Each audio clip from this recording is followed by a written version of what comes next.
Hello everyone and welcome to the library where you can discover our next adventure. I'm your host, the author. Tonight we join the USS Gungnir, the Spear of the Shackleton, to play Star Trek Adventures, a tabletop RPG by our friends at Modifius. Every week we continue our adventures on the wild and wonderful frontier of the Federation. And yeah, we saw a slight glimpse of the future last week. In a very disturbing vision that everyone managed to see through psychic shenanigans.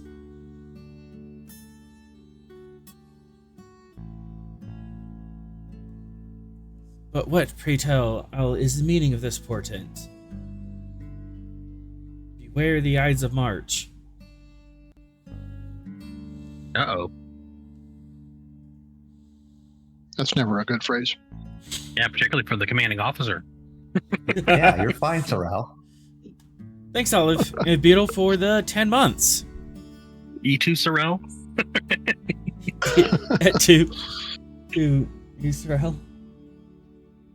Should I have that Tantalus device installed? It comes in on Tuesday. Oh, like everything. Like everything. If Sorrel's thoughts suddenly go quiet, Ross, be afraid. Be very afraid. And on that note, let's set course for adventure for Season 3, Episode 33, Secret Handshakes. And opening credits.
And we open.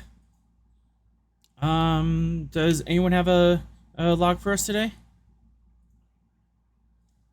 I want it cold open in with a log as we're talking with Narendra.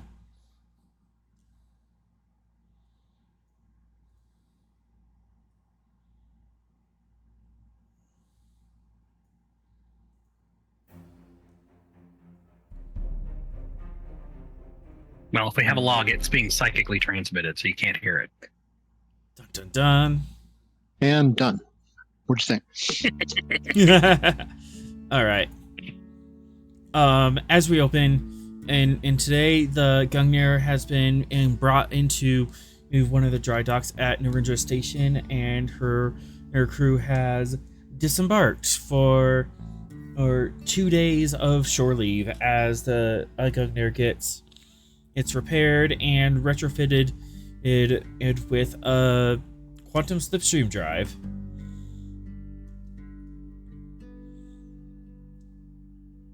You can hear the despair in his voice as he says that. Uh-huh. If you listen really closely, it's like a nice flavor, you know.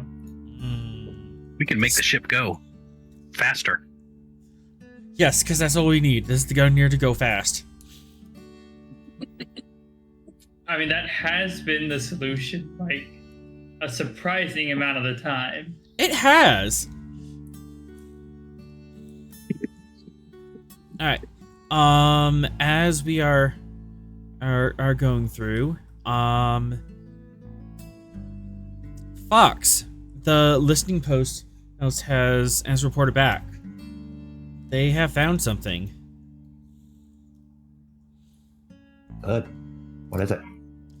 The listening post that you set up in the Shackleton has reported that a law synthesis as some subgroup of some sort is organizing somewhere outside of the Jhatee system. So on like a colony planet or in an outpost somewhere, they're setting up some sort of gathering out there.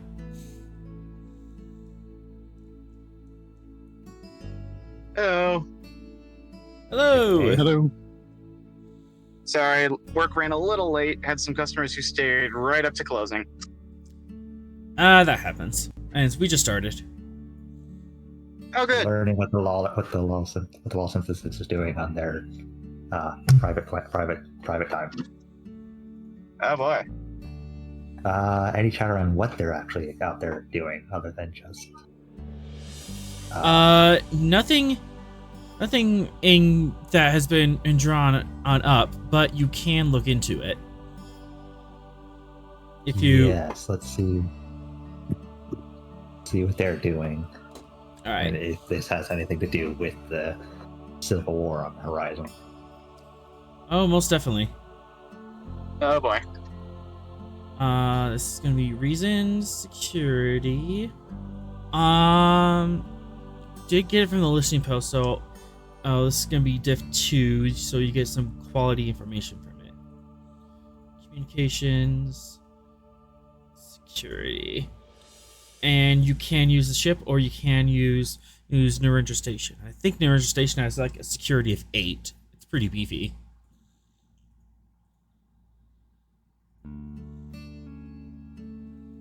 Okay. Do it from the station. All right. Isn't it nice having access to Federation resources? While I'm mid thought on things. Thanks, Atrof. Sorry. I have intelligence research as a focus. Yep. You have a threat. And onwards. I have the station. Oh, nice. So that is 4 momentum.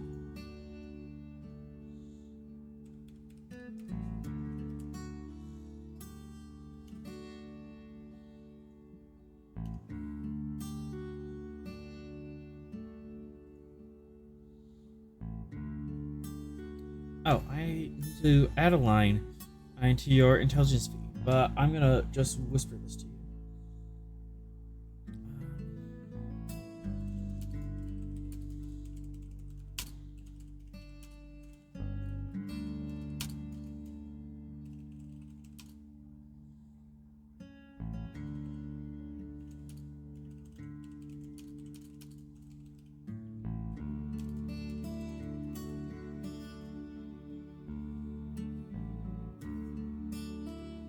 Now I wait.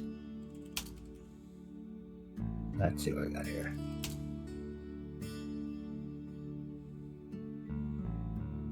Couldn't possibly be that bad, right? I mean, what is your definition of bad? You know what? After having Because been on what the Gungnir, they're- I'm not sure anymore. What they're doing is gathering true citizens of the synthesis. Oh, okay. So that Asking wasn't for too people vague. To stand up and help. I'm sorry, they're Oh, gathering too what? The true citizens of the synthesis. Oh no. Oh, I don't Mm-hmm. language. And asking for people to help stand up.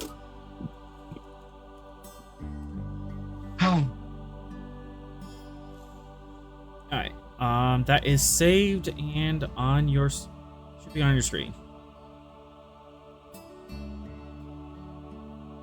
Is this which party is this? The Lolly synthesis. I think this is the Yeah, this is the psychic cyborgs. yeah, this is the psychic cyborgs of the Jhatee civilization.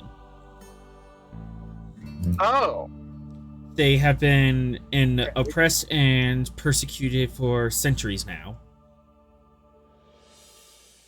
so it's time for a little bit of revolution. Is that?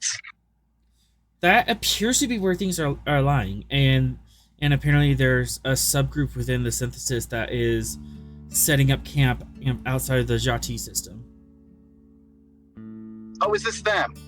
Yes. They're setting up camp and they're calling all of the quote-unquote true citizens of They're the gathering. Jhatee to join them. Yep. They're calling for people to help.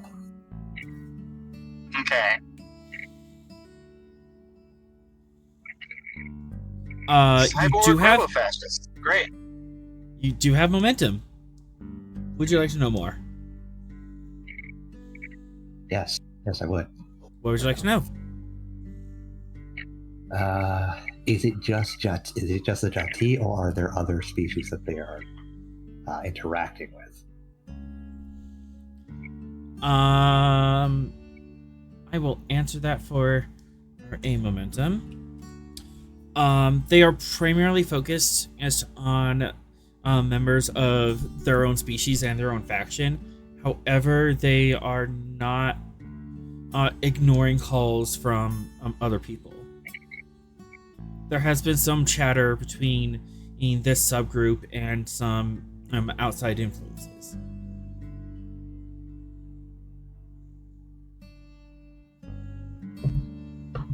Okay.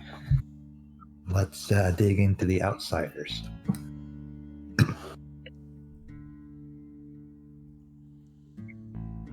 Let's see who they are. That is going to be a new role. Security. Initially diff 3. Diff 4.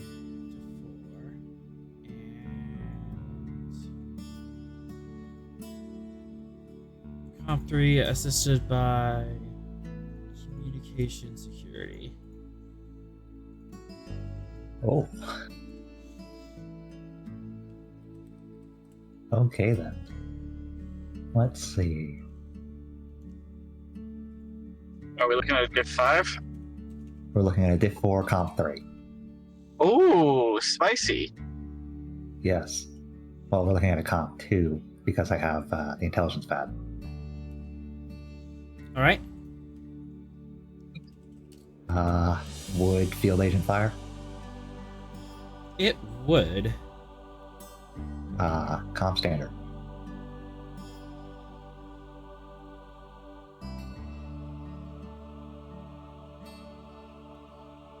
For intelligence research as a focus. And you can have 3 threat. And downwards.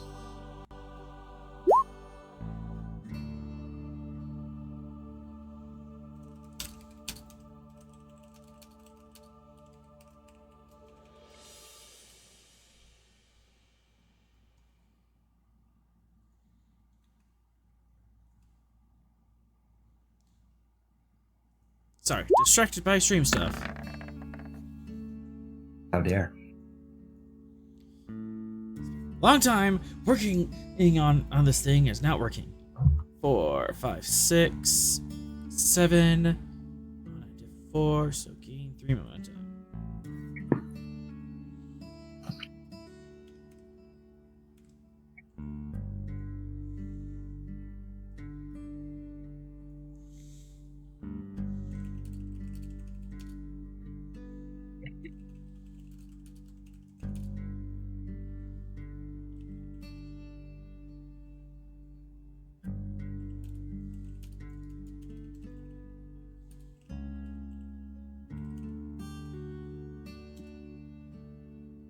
I'm gonna guess it's Orions and potentially Romulans. Am I wrong on both counts? Someone calling themselves the Flower Gardener. The what? Flower Gardener.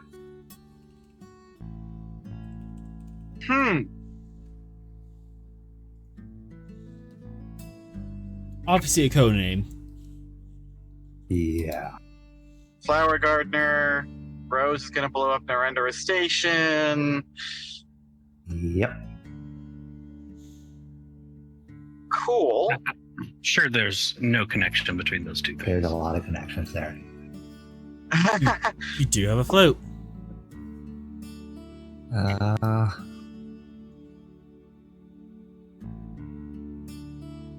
See.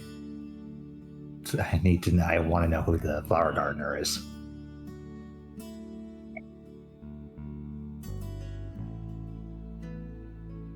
I don't think that's a float question.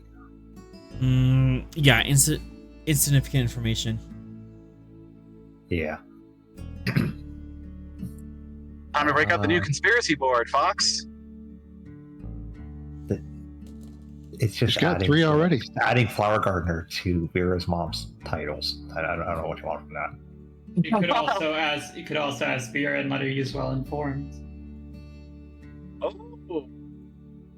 I mean, at this point, he's currently working in intelligence offices. later. You can do it later. Yeah.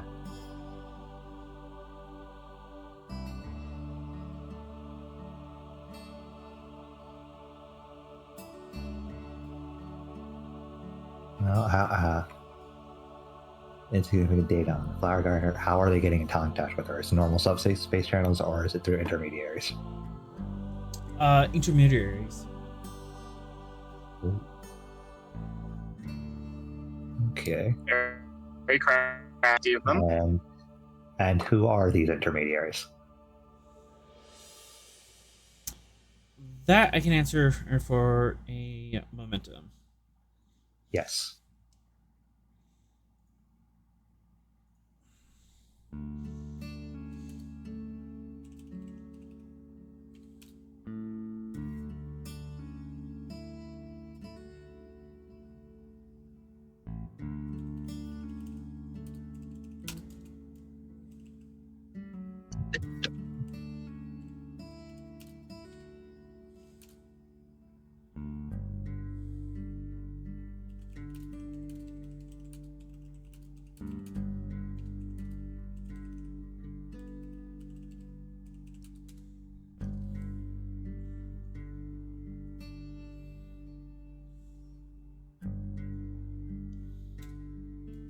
Good. It's you're still wrong, Tron. No Rymans or Ferengi anywhere near here. I said Orions, but okay. Orions. Right. It's been a very long couple weeks. Leave me alone. That's it. It's a Jhatee smuggler called Terralin. Huh. At least this is the possible intermediary, since their name keeps coming up.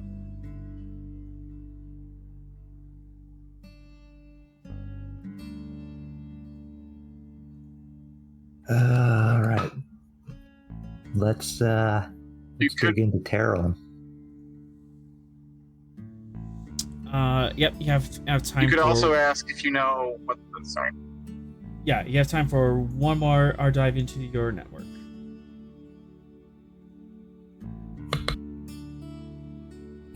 Yeah, let's dig into Terralin, and then I can do the Flower Gardener with her earlier.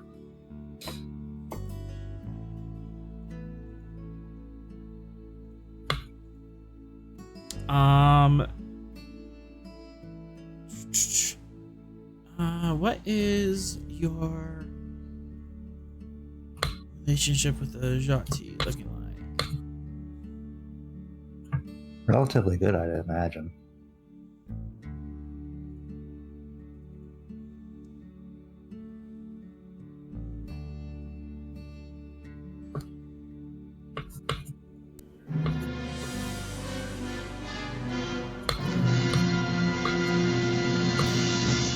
Thanks, chat. Bad chat. Better not have been the doctor. Which one? Our doctor, Sinclair. All right. Not the one who owns a cat bakery. We just shove that one into the corner and say no. You sit here and think about what you did.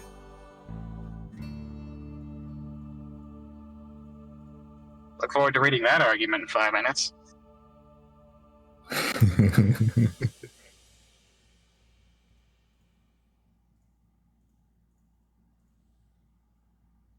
I have to make a new roll for Terralyn, or is that? Yeah. I'm gonna make you roll for it. Reason security diff 3 complication 2. You can have an advantage if you want to bring in the Jhatee embassy. I have the 2 advantages from intelligence pad and field agent still.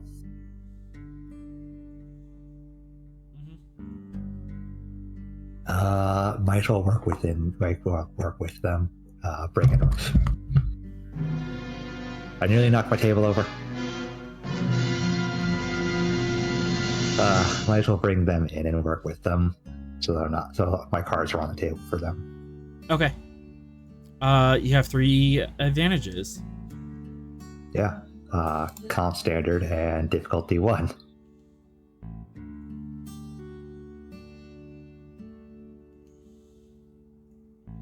I have intelligence research as focus.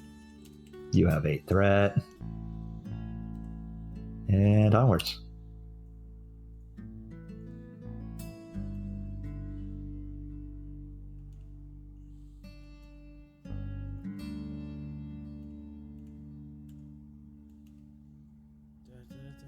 Ranger station. There it is.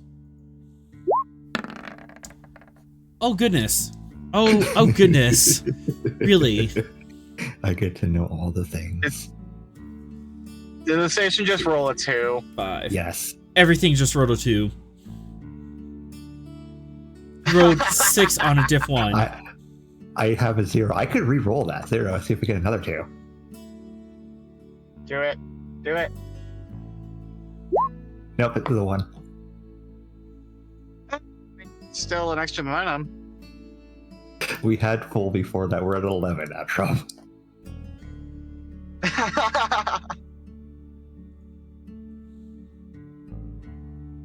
You need to know everything about this man and his personal life. Okay. Goodness.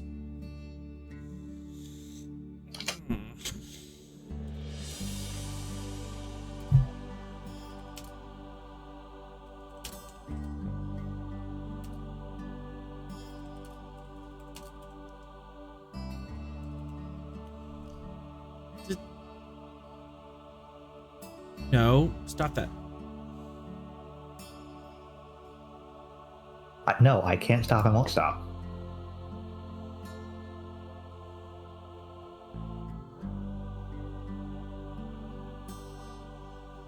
No, my camera's doing weird, like, picture-in-picture things.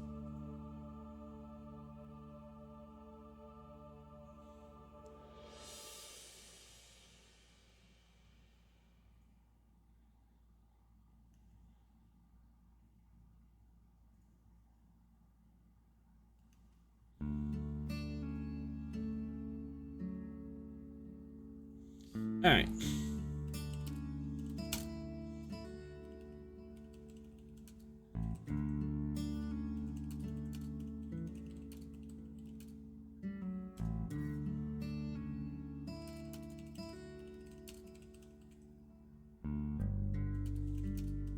Oh, good.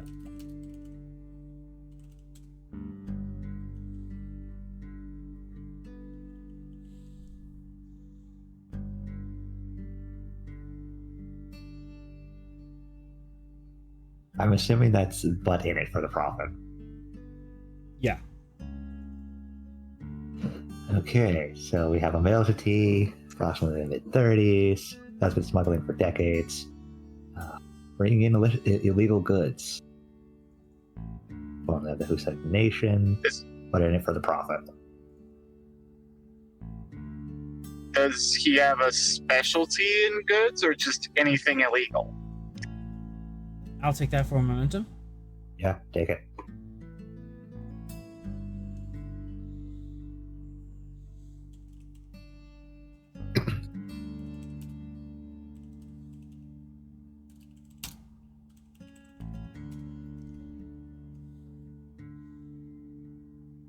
Drugs and organics. Cool. Well, at least it's not weapons.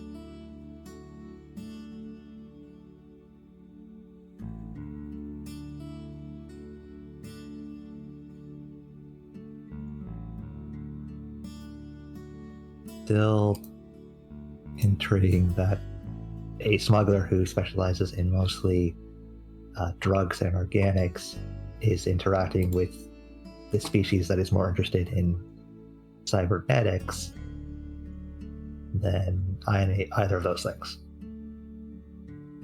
True.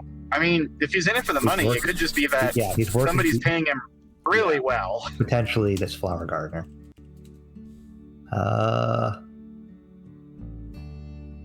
Let's see if I can track his recent contacts. Try to trace back the flower gardener that way as well.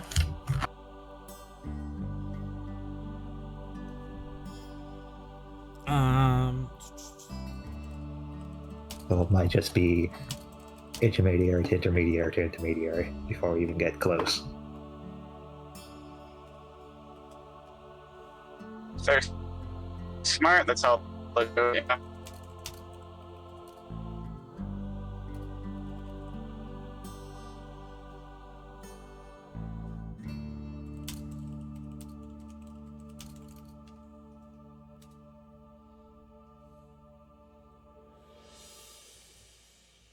All right. We have the Husant and 3 locations in deep space. As a reminder, the Husant are the more militaristic faction of the Jhatee.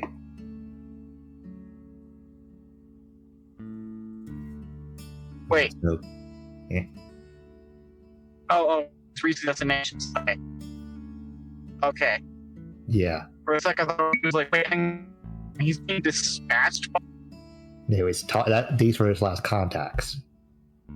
Given that he is of the Husant nation originally, that isn't far out of track. He's probably smuggling things for people within the nation. What is more intriguing is the 3 locations in deep space. Ooh. Deep space isn't like Uncharted Systems, or deep space is in there's nothing there. Deep space as in there's nothing there. Let's get the location. Oh, very clever.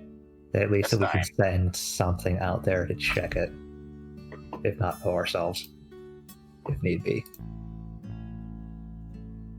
Buddy Cops and Vera go and arrest a smuggler. Well, he's just an intermediary at the moment, and I have nothing to really take him on other than the illicit and the drugs and organics he's been smuggling, and that doesn't really change what I'm doing right now. Yeah, true. Mm-hmm.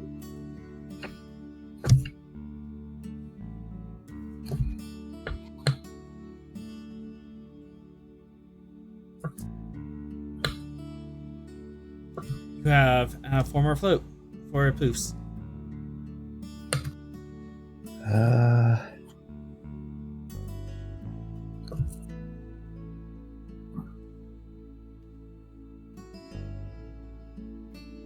Let's set up 2 for an advantage when if we have to contact him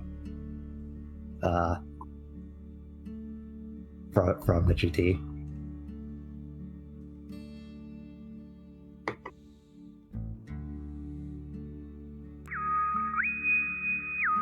Now we're being hailed. No, creating advantage. Okay. Means of contacting Carolyn. And 2 more. Peanut Gallery. We got 2 float.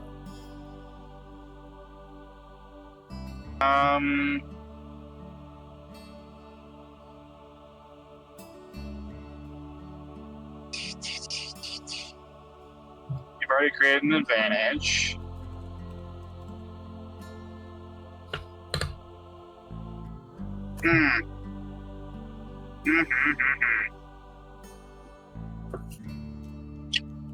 Oh,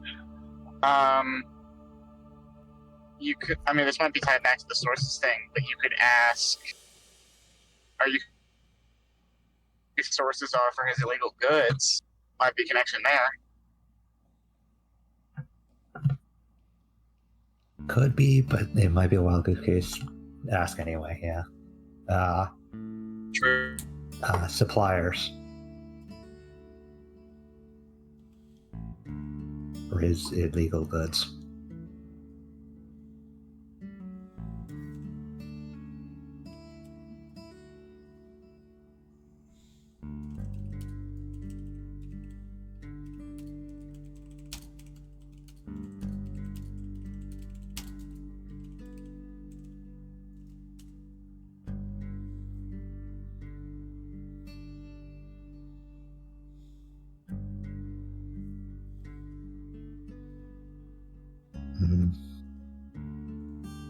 It's Jhatee and aliens. Okay.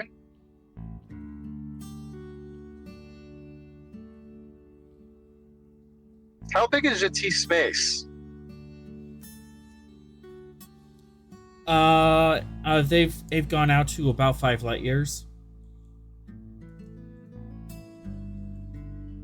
So they're like a decent sized power then, like multiple worlds. They have The multiple. ones we've interacted with, yeah. They have multiple worlds, but you haven't found any of their outposts yet. I think, Okay. I think that comes back to the Husent wanting us to keep at least a light year out of their space. Right, yeah. Because incident. Unless we have like official business on Jhatee, we're not really supposed to be interfering in their space. Makes sense. Makes sense. Military isolationists and the like. At least that faction. That is they're more militaristic. I think the government as a whole is a bit more open, but it's still the fact that 3 different factions are very vocal. Kind of muddies the waters a lot. Yeah, And from the Fox's perspective, only the Husent are actually trustworthy. the Jhatee are not as Oh. unified as other star nations. Because the Sosei were actively trying to commit genocide against one other faction, and the Lolly synthesis pumped his head full of images of their planet before he even met them. Yep, that. Consent is a thing that they don't know.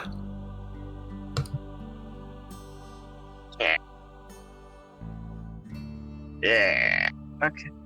What's their government structure like then? If they've got 3 different It's a confederation with the president and Senate. different engines.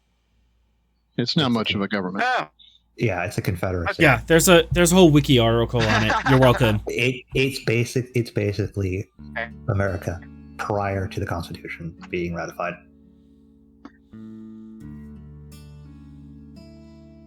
Where they have an actual they have a bit more of a structure in place.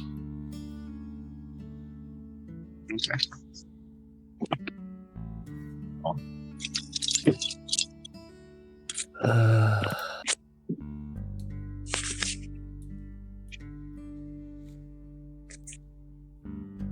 We got 1 float left. Going once. How much of their actions do the Husent know about?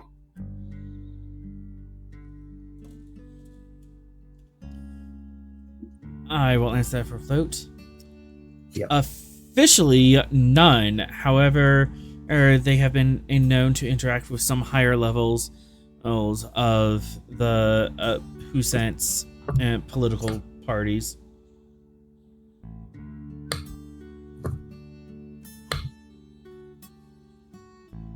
Okay. That's a thing to worry about later. Probably isn't helping the potential civil war if they're being a intermediary for this flower gardener as well.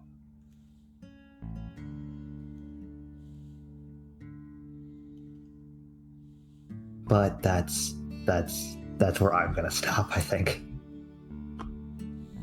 Yeah, there's no more, or you can plumb the. Things. Yeah, there's no more you can plumb the network right now. You've kind of tapped it out as you're on the station.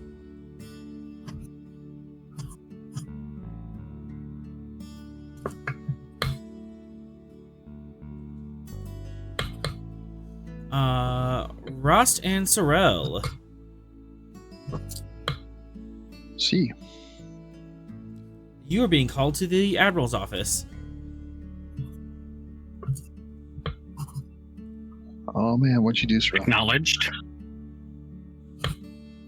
What didn't Sorel do? So I guess we'll meet up and go together. All right.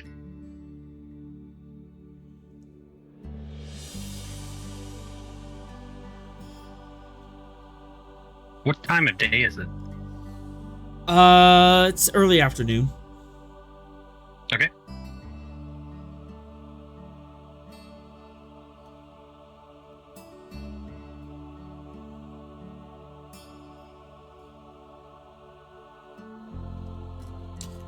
You step up to the office atrium, and the Admiral's secretary area is there, and it's just kind of yeah. You can, and wait right here, I'll let the Admiral know, and kind of gives you a white side eye as he knows is you two. Our reputation precedes us. Don't be like that, Moneypenny.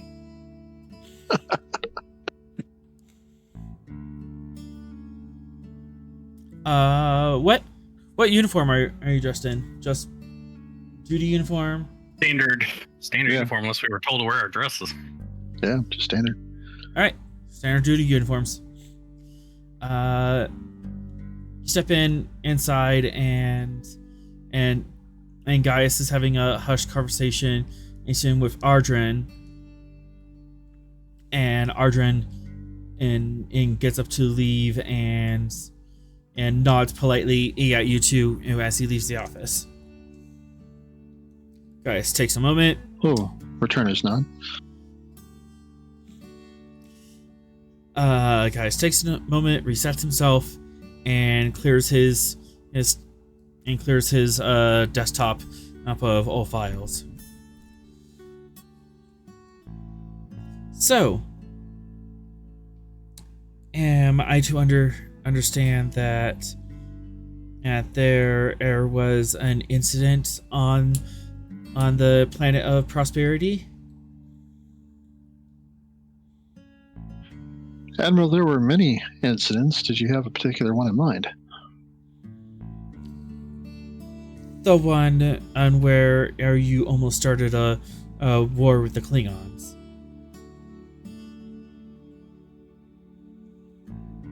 I think there was a minor disagreement at a very low level, but it was small, contained, and in the end, uneventful.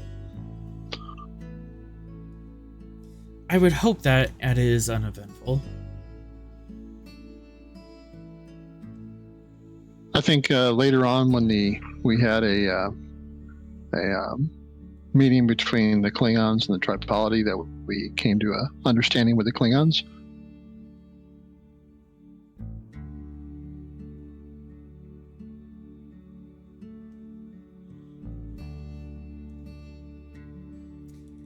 Yes, but the fact that you sought upon yourselves to interfere with how the Klingons are handling their own planet. Is it their own planet, Admiral?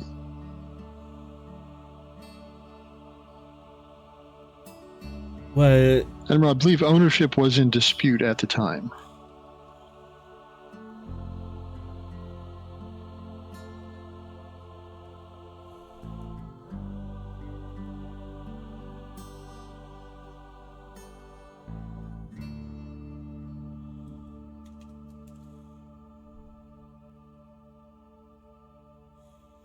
It wasn't in dispute, but the Federation was not part of that dispute.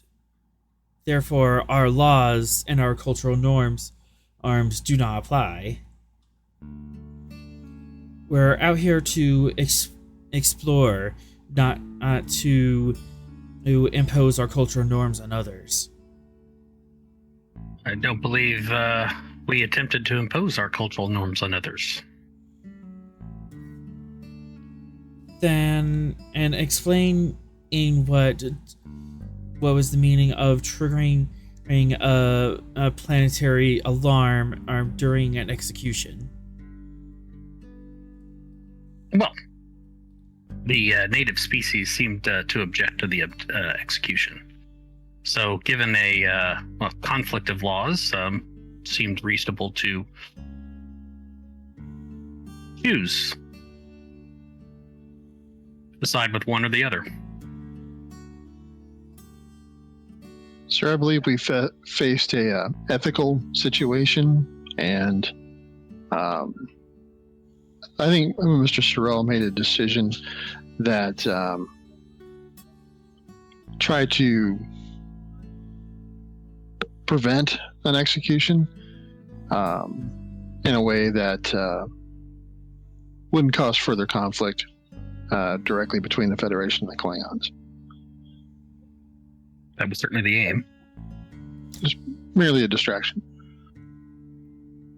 It was incredibly fortunate that the Klingons did not find out about such interference, or else I would be neck deep in the, or else I'll be neck deep in the Klingon ambassador's boot. I am a competent science officer, Admiral. There's no doubt about that, but your science is not what's of question here. It was a calculated risk. I stand by my decision, and I've accepted responsibility for the consequences of those actions. Admiral, I also stand by Commander Sorrell's decision, and he had my full support.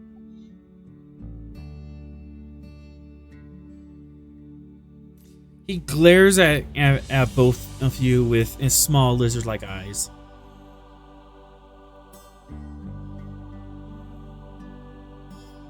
Sorrell's nonplussed. Telepathically to Sorrell, hey, do you think one of the parasites can use any? Intriguing.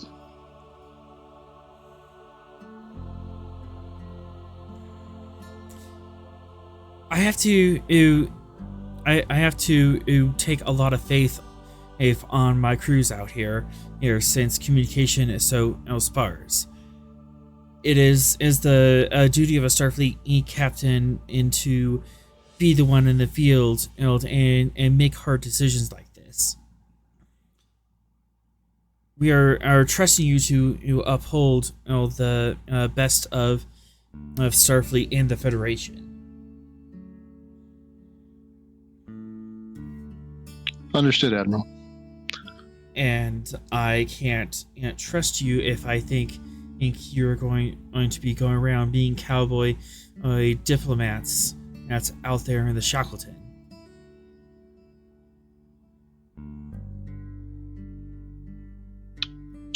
Roger that, sir. No more cowboy diplomacy. If there is a diplomatic situation, and we have professionals here, people who are trained and solely he focused on smoothing things over between us and the other people out here in the Shackleton. This is not our space. Guys, these are not our worlds, and these are, and thus they do not follow our laws. We're guests here. Sir, aren't we trying to colonize this region of space as well? We are, but until we have those colonies, our laws don't apply, including the laws against executions.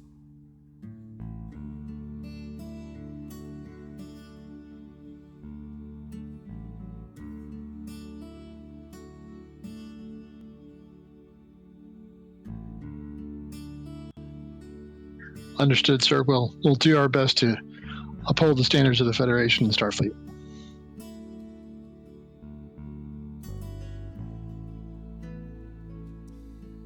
You better, because as the next situation I have in front of me is going to be extremely delicate.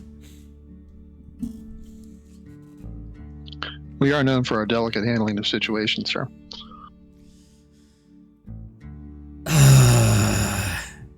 Indeed.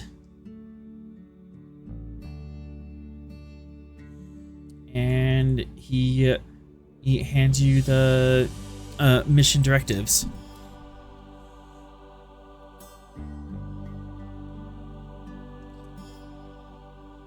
Unfortunately, you are not the only ones out here who are pulling on strings for our political and ethical means. We have we know that at the Jhatee system has been slowly destabilizing ever since first contact.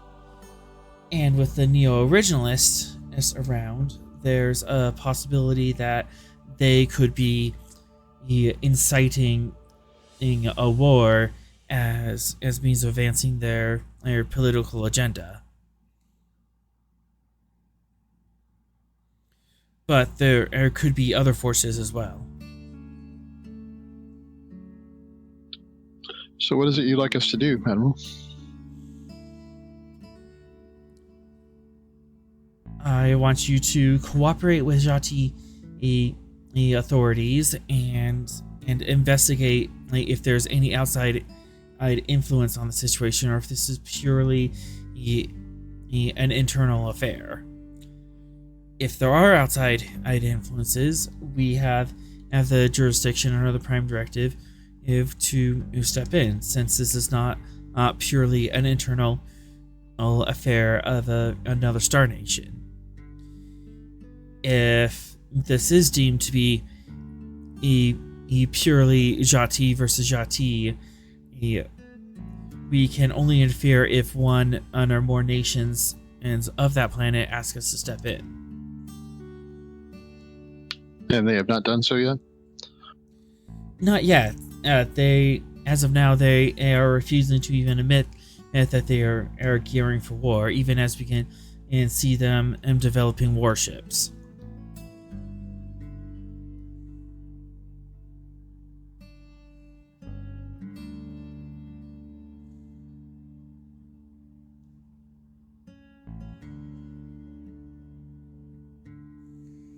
And unfortunately, you are one of the best ships I have in this situation to look into this. Very well, sir. We'll look into it and see if anybody's pulling strings behind the scenes. And if they are, I want you to deal with it discreetly and without dragging us into an interstellar war.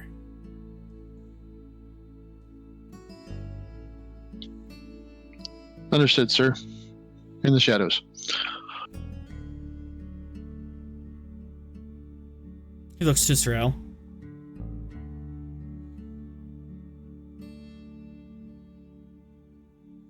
Yeah, Admiral.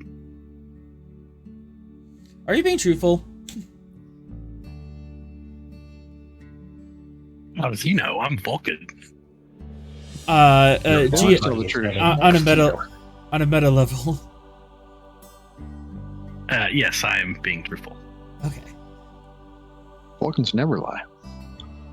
No, they only exaggerate or omit. That's still lying.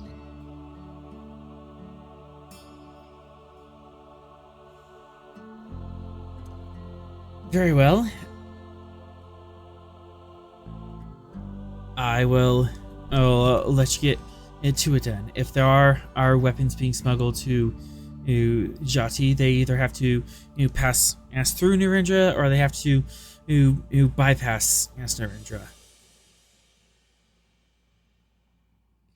Is there any intelligence on any smuggling activity in the area? I have not been made aware of any smuggling from my intelligence officer, but your intelligence officer might know more. All ships that are coming into the Shackleton have to pass an inspection on the station to ensure that they can handle the rigors of the expanse. That way we don't needlessly have to rescue people. However, space is big, and that doesn't stop people from skirting our sensors and coming in through other trade lanes. I suggest you go through the docking records of the station and see if there's any abnormalities, and also look into stellar cartography to see if there's any possible routes else other ships can enter Shackleton in general while bypassing us. All right, we'll look into it, sir. Dismissed. Very good, sir. We'll keep you apprised. And he sits down and opens up his console and starts pulling up some other reports. And we'll head out.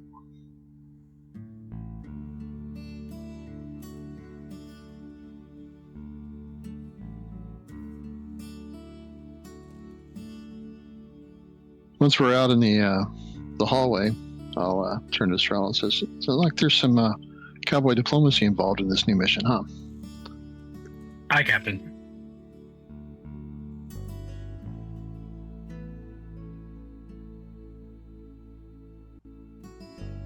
Okay, we'll head back to the Gungnir, and I'll ask Lieutenant Fox to come to the briefing room. Why would you go to the governor for that? You can use He's already on the station. you can use Gungnir, but you are informed that Fox is at the intelligence office on station. Well, I guess they would probably have a secure room. Yeah, they would. The office he's sitting in. Ross, how are you feeling after that talk? Kind of just letting it roll off my shoulders. I mean, I know he's got to, read me the riot act on any potential prime directive violations to cover his ass, but I pretty much intend to do what I have to do and back up my officers if they do what they have to do. And Sorrel, how are you feeling? I am. I feel a great sense of equanimity.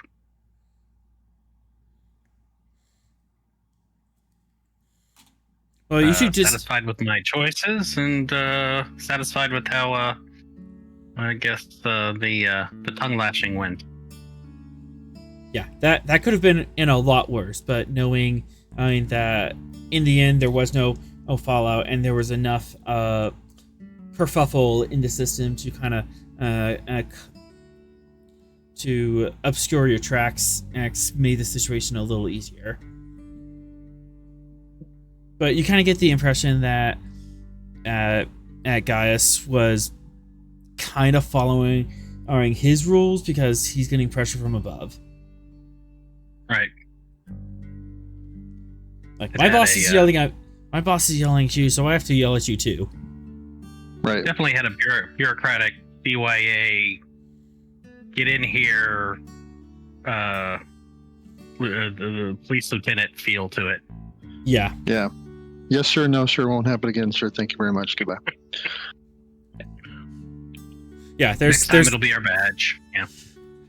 Yeah, there's some politics on top of that, for sure.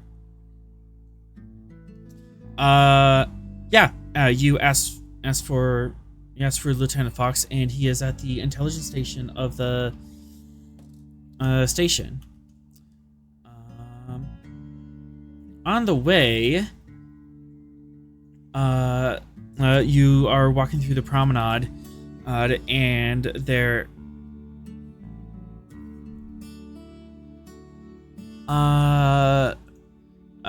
You walk past as a bunch of miners and a bunch of civilian scientists is kind of having a loud argument on the promenade. What is the nature of the argument? Inside Command Diff 1. For each of us? For each of you, or one can assist the other.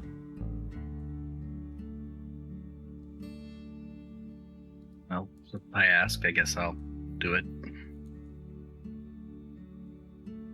Inside Command. Diff 1. I'll give you a threat. I'm not sure I have any applicable focuses. I'm going to say no. And roll.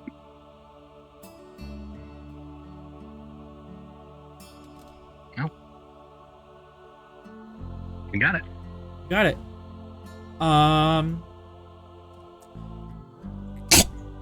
The miners appear to be on station and shipping out to the New Dawn on colony. And they're going to be mining the Biltrium mine that is there. And the scientists are being aggressive with them and saying that their mining operations is going to destroy something of great historical significance.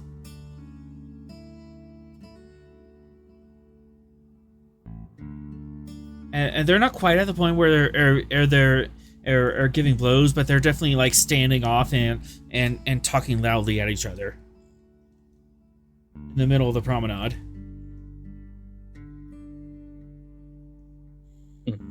Is there a security presence on the promenade, or is it pretty light?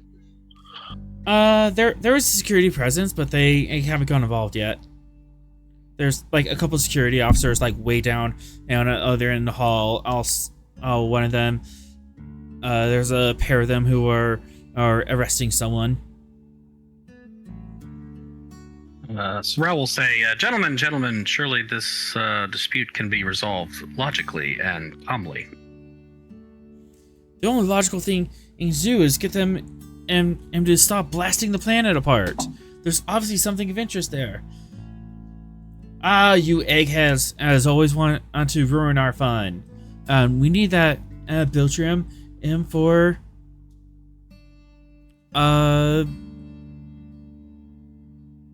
I am blinking on the life support systems. We need that for life support our systems around the Shackleton, or else we're not going to be able to build outposts out here. Well, there's no point of building outposts else if you're going to destroy everything we're going to look at.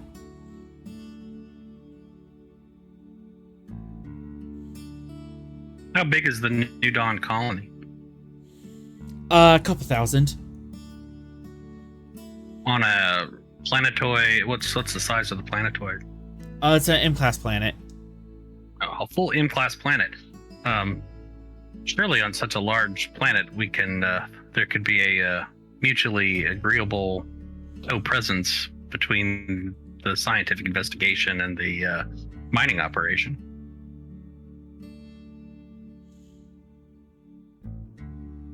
He says to the miners and scientists.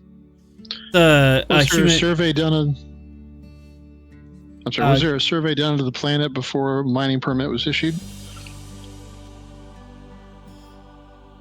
There's enough for survey and say that this planet is rich in biltrium, and we can get it off the surface easily.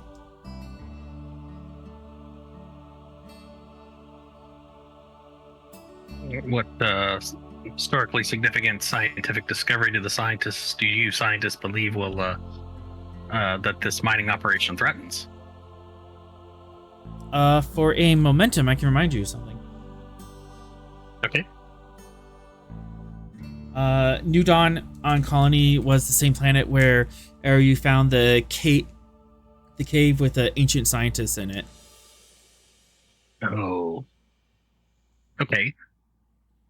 So it seems logical to Sorrel that it should be possible to preserve that cave site without substantially interfering with the biltrium mining operations.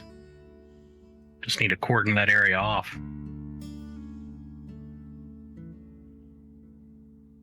Would that be a mutually agreeable compromise? He inquires.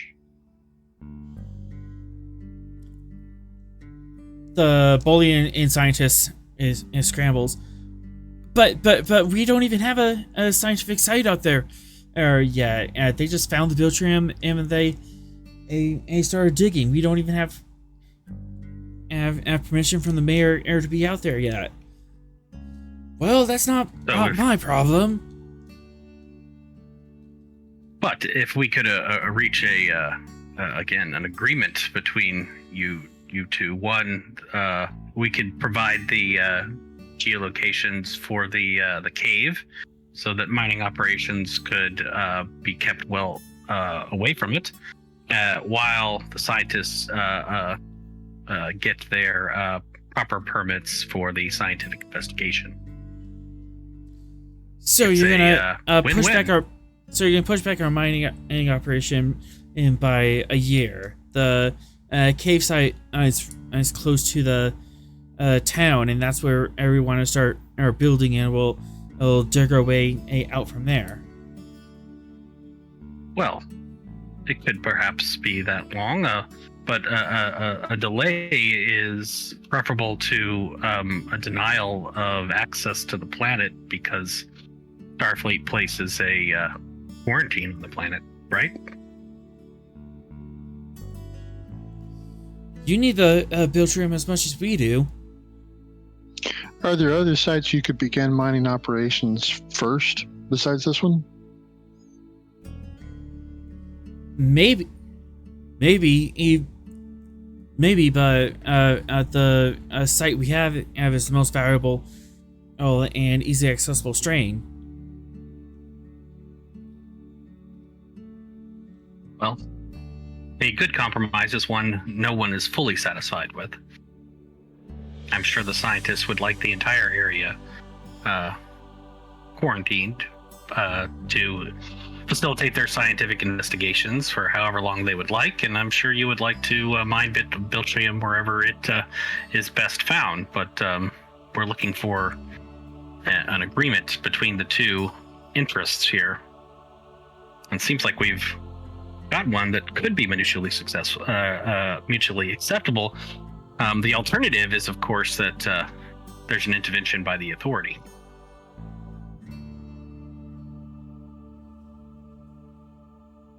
So, how about it? Can we come to a mutual understanding here?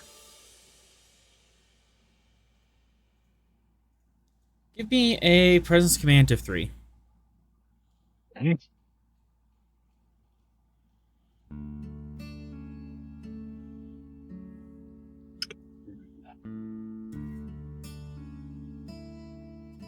Can I give him an assist? How are you assisting in the argument?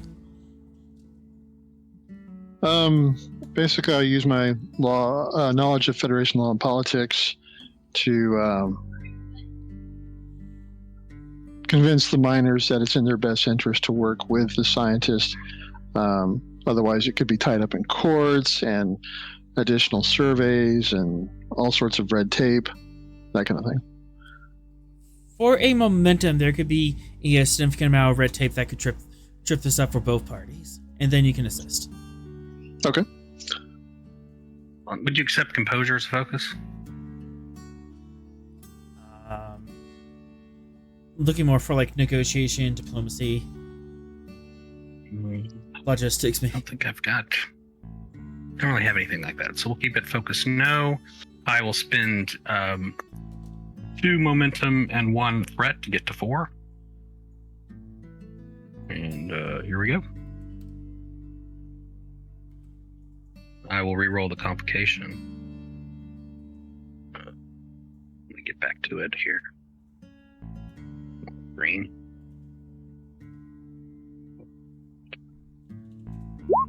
Yeah.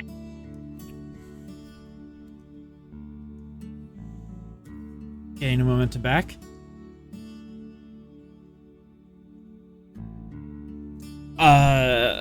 The bowling scientist looks pleadingly at the human miner. I suppose as we could come to a gentleman's agreement to keep 1,000 meters from each other.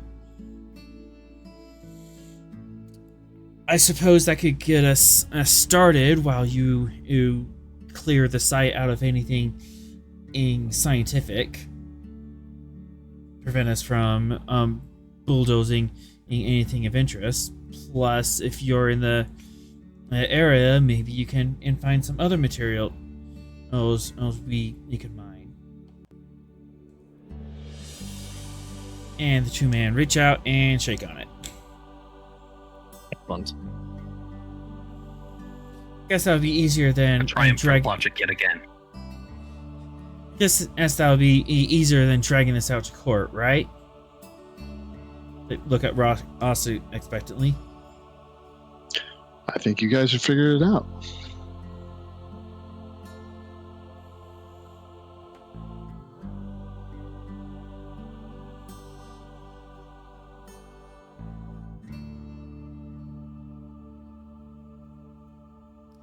Very well. Thank you, gentlemen. I appreciate you coming to a reasonable accommodation with each other. If a member in the system can do you a favor, just let me know. What ship are you on? Gungnir. Oh, and you're the commander? Or someone ribs in the shoulder. No, 4 pips. That's Captain. Captain, sorry. Captain. Yeah, Captain.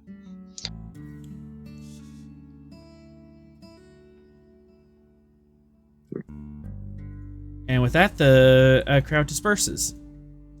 All right. Meanwhile, Vera, That's me. you just stepped onto the station, and you have 2 days of not flying. What you up to? That's the worst thing you could say. I know.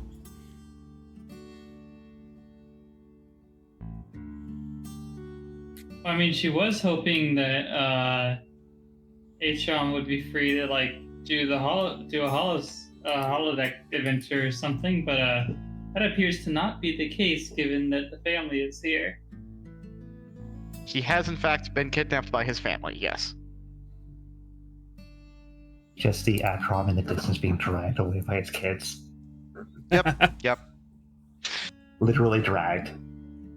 Yes. They're quite strong, the 3 of them.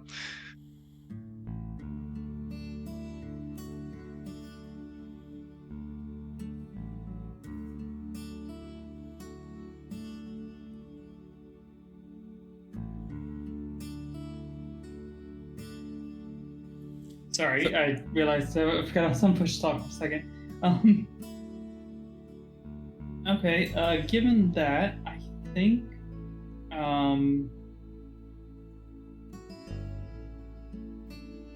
think she'll probably just go to a bar and see what she can like overhear, like to like the back end parts of Narinja, if that makes sense. On a scale of 1 to 5. How seedy are we looking? Well, is it 1 to 5 by Starfleet standards, 1 to 5 by Orion standards? It's Starfleet Klingon station, so Starfleet standards. 1 being in then a the 5. formal officer's lounge. Yeah, then a 5, which is obviously an Orion 1. All right. I just describe the bar you find on station. Oh jeez.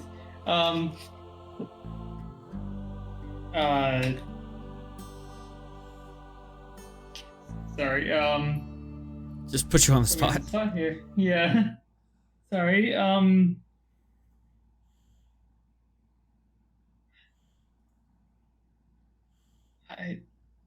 Sorry, my brain is completely blanking. I'm really sorry. Just looking for something where like people are like, where it's like, you know, kind of got like a smoky air, and it's just like a bunch of like people who are like obviously not in the best standing with the, they're like obviously like pretty rough. They're Yeah, you find the rough side of Narendra. It's lots of gambling and stuff like that going on. Yeah, there's definitely some gambling in the back. Possibly there's some dancing behind the beaded curtains in the back, but you haven't stepped back there yet.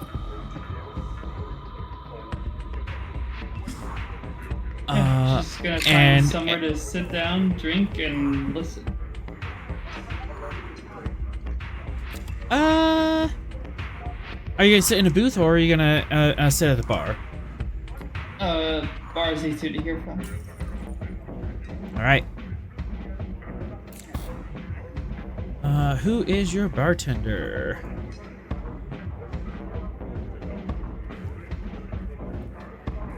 Okay.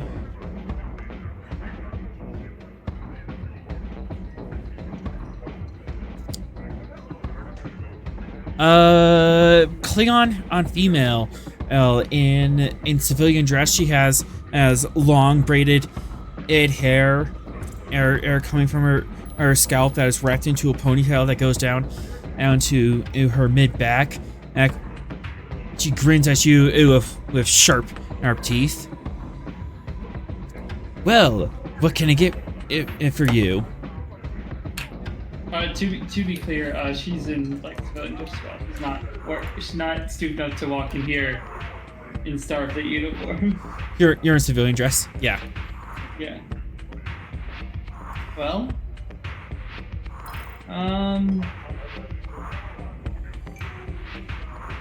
something. I mean, the hardest thing you'd give a Starfleet officer just to screw with them. Looking to screw the Starfleet officer? No, I'm looking to get drunk.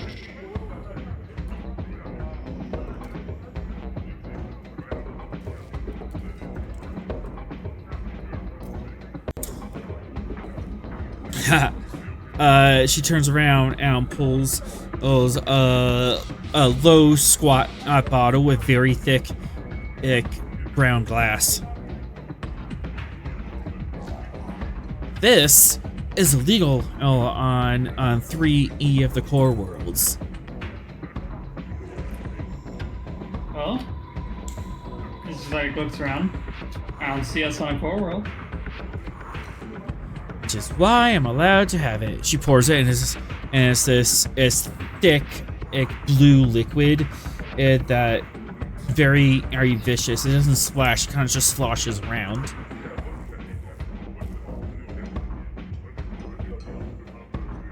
Do you drink it? Oh, absolutely. Okay.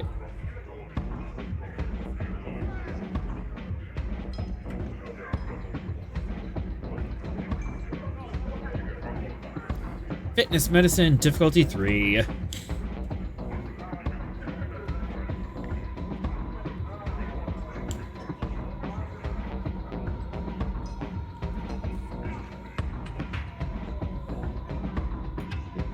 S3E33. Oh, jeez. This stuff is strong.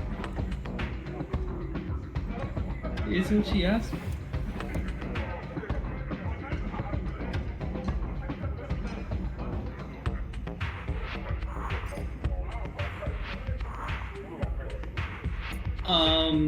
Focus and skullduggery. Increased complication? Sure.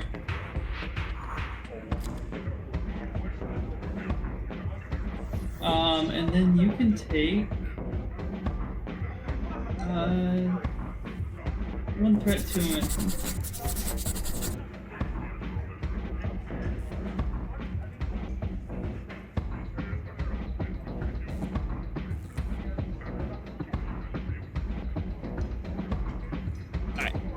Threat situated.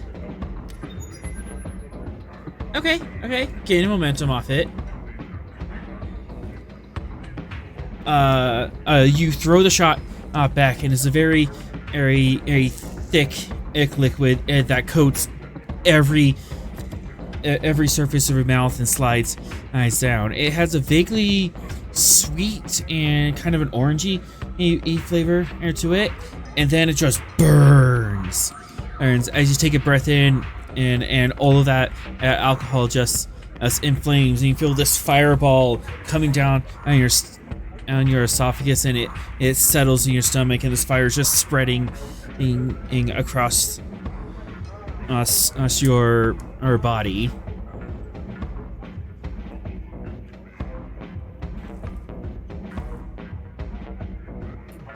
Oh, that. Ah. Did feel that. Thanks. This is real alcohol. Do you know what real alcohol tastes like? Uh-huh. She's not disappointed.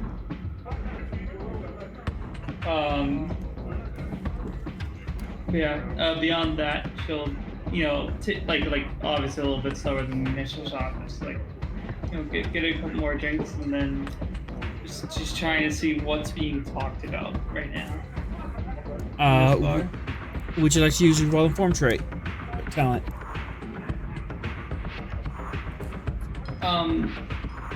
No, because she doesn't know anything about what Fox discovered or anything. So she's more just looking for what rumors are bouncing rather than having specific questions. Okay. Inside security. Normally diff 2, I'm gonna bump this up to diff 3, because as the music is kind of loud out in here. That's fair. Focus in, I guess, skullduggery? Skullduggery, absolutely. And I don't think I have anything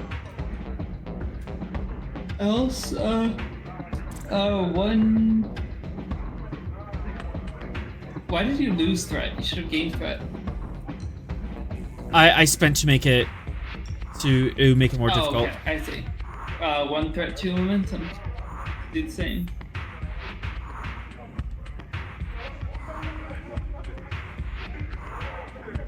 I am glad that I did.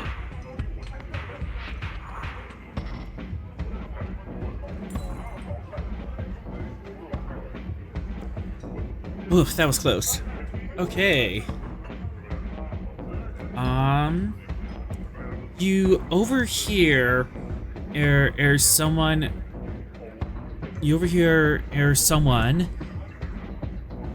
talking about votil flowers. And apparently crates of it have been shipping into Narendra, and it's kind of and people are curious as what that's about, if there's a criminal element to it.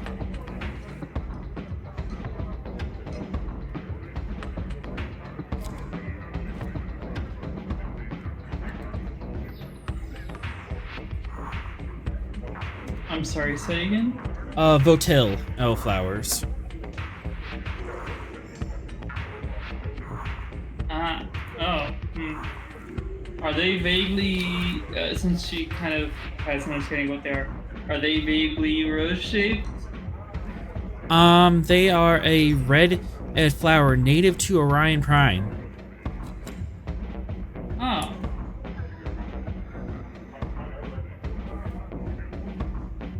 Wonderful.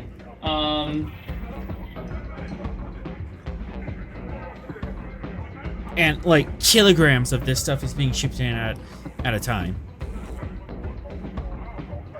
Yeah, she's gonna like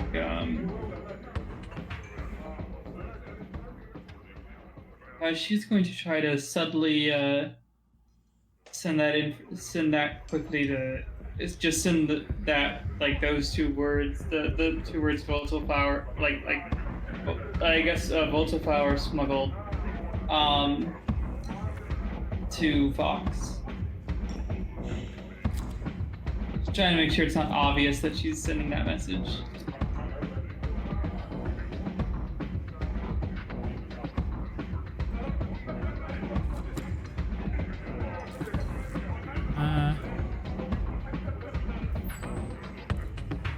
Control security, Div 2, assisted by communication security of the station. Which I still have the stats for. Alright, take a threat. Jesus. You could just nail it like that, sure.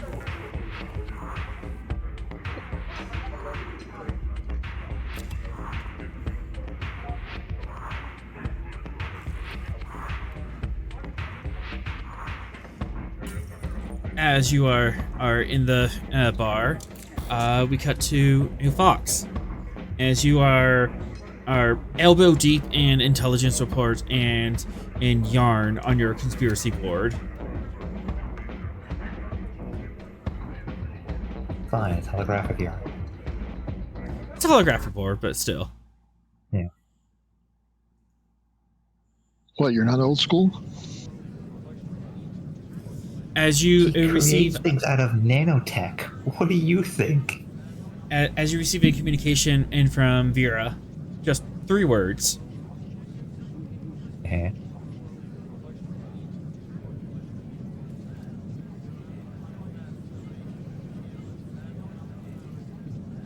And those words are Volatile flower smuggled. Yeah, let's see what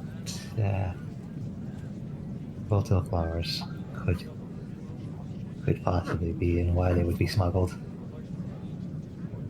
I don't know off the top of my head. You wouldn't know. There's different ways you could look at this. Either reason, is there security, science, or medicine? Security, obviously.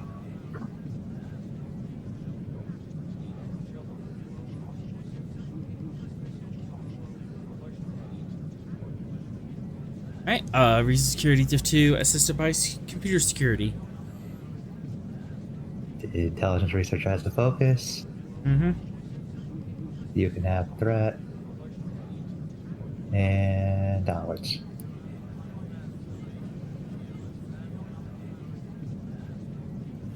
I have to hit the station. Massive computer banks, obviously. 2 momentum. You have a float.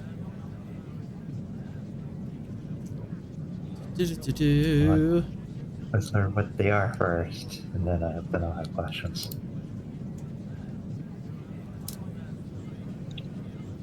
Sent to console. Oh, good.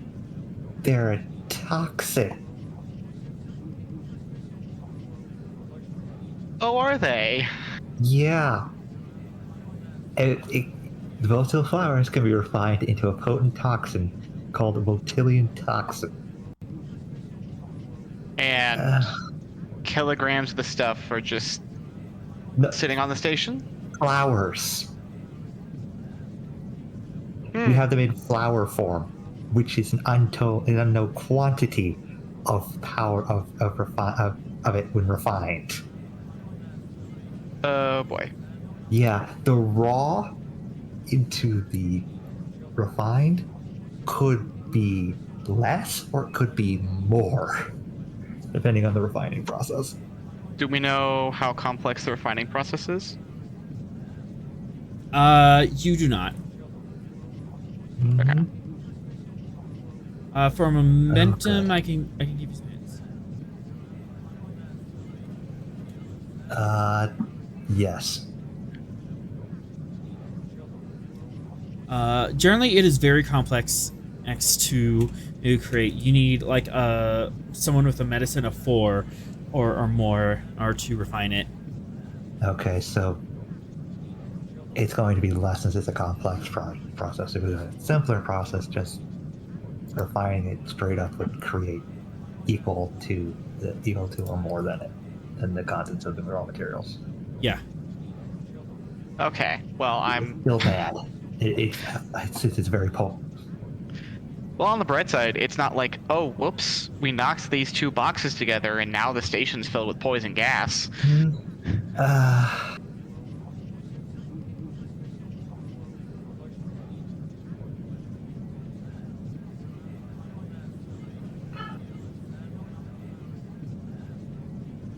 Sending back to Vera. Keep listening. Extreme danger.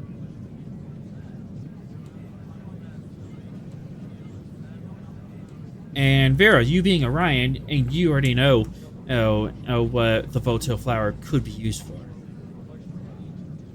Yeah. Did you see who said that? For a momentum, you can. Yeah, take it. A young human male talking to a female Andorian.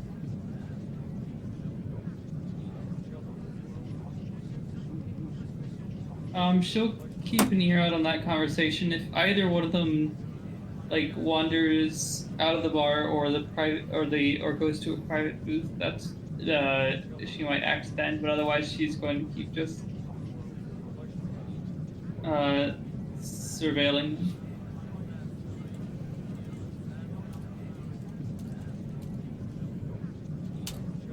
It is at this point that the captain and commander walk into your office. Our request to be let in.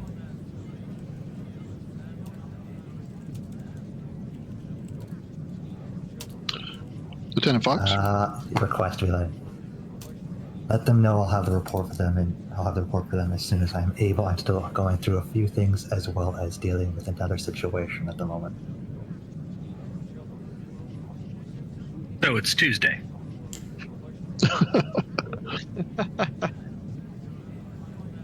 The desk officer. Yeah, the desk officer looks up. Apparently, Lieutenant Fox is not taking visitors at the moment. Can I flag it as priority, Captain? Yes, please have him get in touch with me as soon as he can. Okay. Fox, the communication is marked as priority between you and the captain. Which means it's still lower on the priority list for what Fox is dealing with. Yeah, it's basically just, That's not very nice. yeah, it's basically there are flowers with high with a potent toxin that you currently worry about. You want to be the priority? yeah. Basically, this is the get back to me as soon as possible message. Mm-hmm. And So- he goes back to finishing that report while also waiting for any further information from Vera. So, Captain Sorrell, you're kind of sitting outside the intelligence office. You're in the atrium. Sorrel did not raise his eyebrow. He was not at all surprised. True.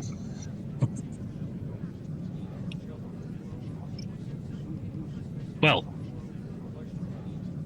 I suppose until Mr. Fox deems our inquiries to be of sufficient importance, we're kind of done here. Yeah, I've got nothing else. So, carry on with your day, Mr. Sorrell. Aye, Captain.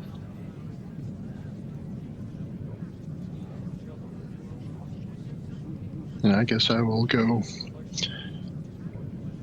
aboard and supervise the slipstream modifications. All right. Sorrel, you wanted to get in contact with Atrom. Yes, Commander Sorrell to Lieutenant Commander Atron. There's a slight delay because Atrom has to free a hand to hit the button. Commander? Commander Atron, yes. I have been instructed by my mate to inquire as to arranging a concordant stardate deemed agreeable by your mate at a geolocation of mutual agreements for our collective progeny to conduct extended leisure activities with the goal of increased personal satisfaction and fulfilling the requisite social interaction quotas for minor beings. You had that written down, didn't you? I did. Is that a I believe the Earthers call it a date of play. One moment, Commander, and he's gonna mute the badge. Look over at his wife. Commander Sorrell extended the invitation for his son to meet with our children for a play date. How old is his son? As Burrell, how old is his son? about he's like an older toddler in terms of like human in development. Of course, Vulcans are advanced in their developments. So yeah. So can speak. Human age equivalent into like 4 or 5. Yeah. He's also significantly stronger than a human child. As is Burrell. He's gonna need it if he wants to survive. Right. And Klingons are pretty strong too. Yep. As Burrell is currently climbing on top of the couch, getting ready to shoulder slam her brother. Atrom is going to casually catch her in mid-leap, and then while he's doing that... if you and he's gonna unmute the badge. If you and your wife deem it wise, Burrell just screams over the comm, "Glory to the Empire!" Sorrel, you hear this young Klingon child, I'll just scream over the comms. Well, it would certainly, I believe, well, at least she believes it would be an edifying experience for. Yes, edifying. A learning experience. agreed, Commander. And then I guess that they'll work out a date for that to happen. Okay. Yeah, you can and do that either tomorrow on the station, or we can and do it en route on the ship. Actually, I have to be on the station because as your Atrom's family is station based. They aren't coming with. Yeah. But L is not allowed in an engineering section ever. Oh no. At least not until she stops pushing random buttons. Pushing random buttons and breaking things off and making knives out of them. She might have the Klingon equivalent of ADHD. Making shivs. It's If she ever gets practice. to prison, she is going to take over in like a day. Their fidget things are just these little dagger points that they have to constantly keep in motion.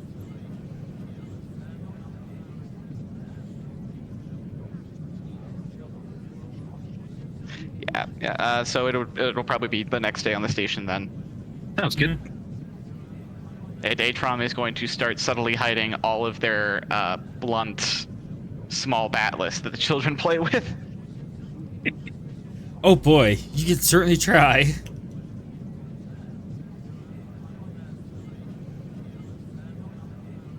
Well, I mean, he'll try his best. He should bring his Vulcan Learpuff with him. Oh yeah, there you go. And his pet Sealot.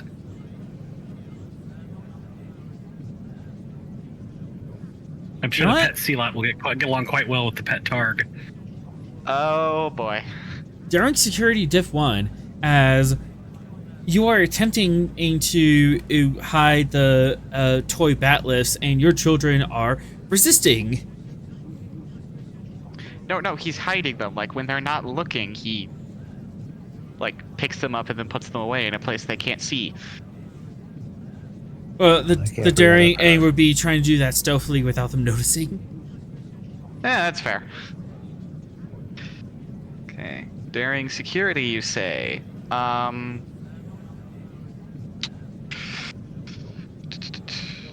Family man trait? Diff 0, yeah. Sweet, okay. I'm just gonna roll the dice then. Oh, that was the wrong button. Sweet. Into momentum. You have a float. Excellent.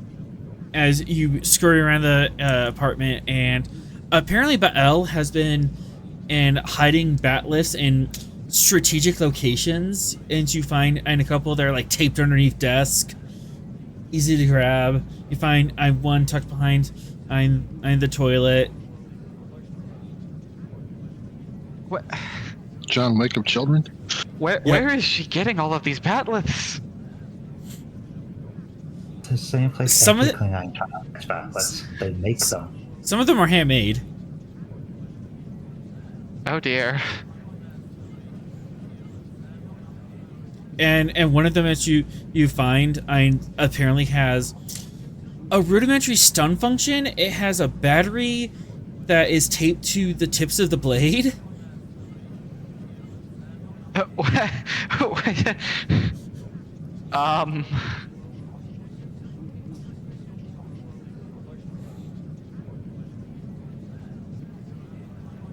Did Vonan make this for her? Was this her?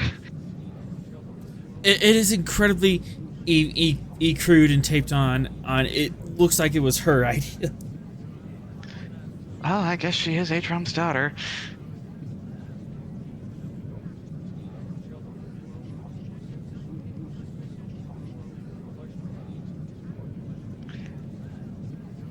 Right, note to self, start... Actually, he can't hide the electronics, they're on a station.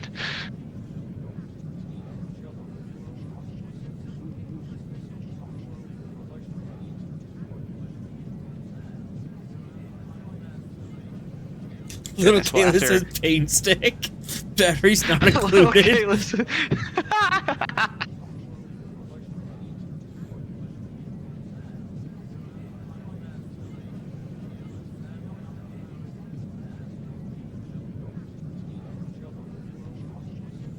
Sorrel, how big is the pet lot? Is it full grown? Yeah, it's mostly fully grown. Yes. Oh boy. Atrom's kids are gonna have a battle mount. They already ride the Targ around. And they give it armor too. Now they have Anyways, something with claws that can climb walls. Oh, now we're gonna be jousting. Oh no. Ah, how much threat to have kids joust? an excellent preparation for Sunak's class 1. The Alright. Gungnir amount. Author the Gungnir amount. All right, float going away in 3, 2. Oh. Trying to think. Actually, there's only one float, so I can't use that as an advantage. You can spend 2 as an advantage. Oh, true. You can still spend the normal amount Yeah. as well as the float. Atron is going to. I'll use the advantage of finding a safe place for a playdate that's not either of the quarters, because there are too many Klingon things around the quarters for them to have a safe playdate. Are you looking for like a holodeck or like Yeah. He'll reserve a holodeck. Okay. Yeah, you can reserve a holodeck at on station. I still Perfect. suggest you go to Orange Cat Bakery. That sounds like the best place to go to have 4 kids have a jousting match. All right. Meanwhile, Sinclair.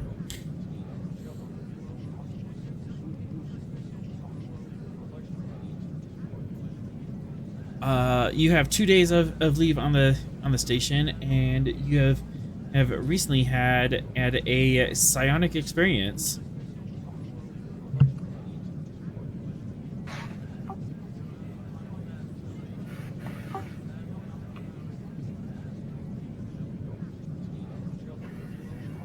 Was that for me? Yes. Yeah, I'm gonna be researching, probably in the station library, maybe an uplink to the Bajoran, if possible. I'm gonna be researching the prophets. To what end? Just trying to figure out their nature. Not so much trying to look so far into them as the religious ramifications of their presence on Bajor, but their decision making. Okay. As you are looking into it, the computer gently reminds you that there is a Bajoran temple on station. Should you be interested?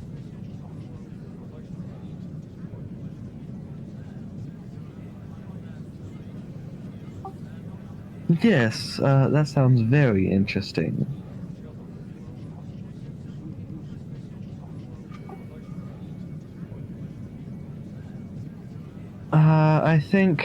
I think I'll head there. First-hand information is much better than anything databases can give. Okay. You get the directions. You walk around the promenade, and there appears to be like a small section that has like a couple of chapels to various faiths. Some of them are specific. There's like 1 or 2 that are like super generic chaplains, and that kind of handles every faith. Of note, there is one. There's an alcove that is blank, but in front of it there's a table that's set up, and it appears to be a group of people who are petitioning, asking for signatures, asking for or help for something. And then the Bajoran temple is a couple doors down.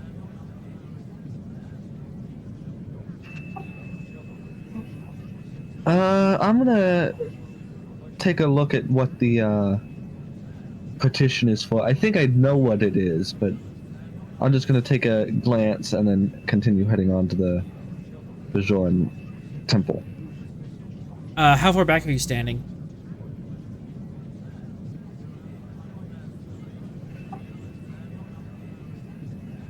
The promenade's like almost Probably- 100 meters across, so you can stand pretty far back. Probably about 15, 20 feet. Okay. Not far, just enough that it's highly possible that I'm just walking by. You overhear them, and they are asking for permission to open a school on the a station to help enlighten people on all matters and increase intelligence. That's a good thing, right? That's something this Federation stand for. Why we don't know why the station is against this.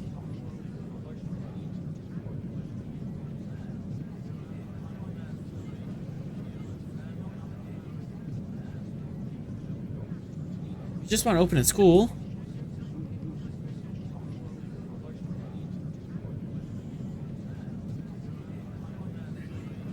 Yes, it was what I thought it was. I will continue on to the Bajoran Chapel.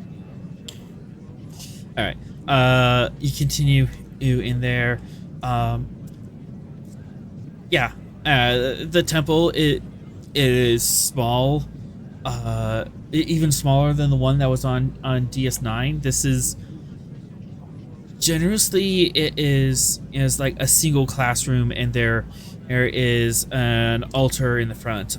There appears to be 2 or 3 Bajorans that are kneeling in front of it in prayer, and Vedic sees you come in and approaches. Greetings, my child. You are not of Bajor. How may I help you? We don't normally get non-Bajorans in here.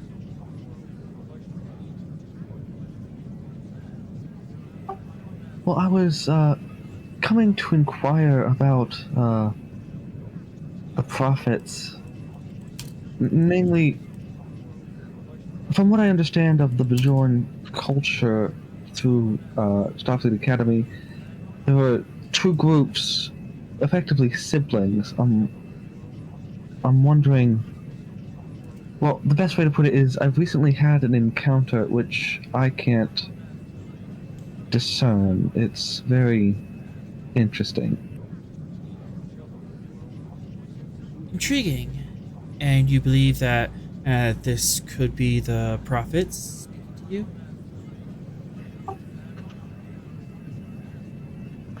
Not necessarily the prophets themselves, but something like them. It could be them in just a different form than normally communicated, but I don't think they'd appear to a simple Deltan. Oh, don't be so sure. As you know, the emissary himself was as non-Bajoran. The prophets can speak to anyone, and should they have eyes to see. Do you wish to step into my office about such matters? Yeah, yes, please. He leads you to a small office. This like barely has room for a desk and 2 chairs. It's very Spartan, but there's also a couple of candles set up on the desk in a ceremonial candelabra, but they are not lit. He takes a seat on the other side of the desk, and gestures for you to sit across from him. So Claire does sit down. So, my child, what visions have you had? It wasn't necessarily a vision, more of a empathic encounter. One that was very interesting.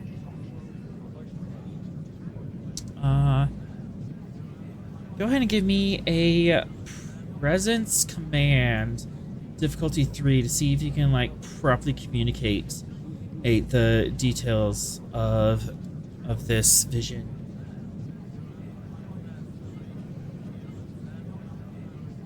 As you go over the details of what you saw.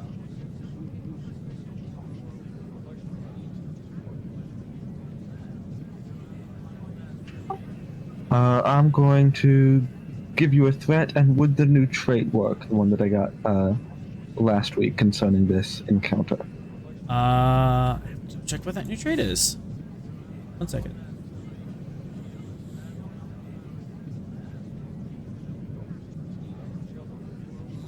Yes, I'll let that apply. Give 2. Oh, that's what happened. I set comp range to 3 and task roll to 1. All the momentum. I need to start punishing you guys. Make this harder for you. Alright, you do have a float as you explain in detail. What was the vision? And you are talking about?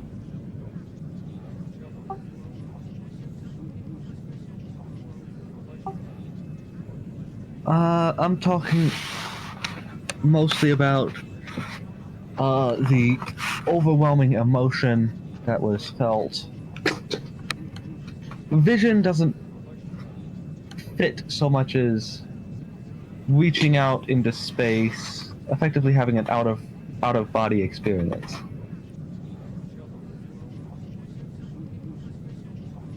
Out of body, normally visions and from the prophets include our bodies. Did anyone speak to you, or was it all emotions? As an empath, it was mostly emotion. There was one point where I had a extreme sense of what these beings were, which is how I came upon the conclusion that they were similar to the Bajoran prophets.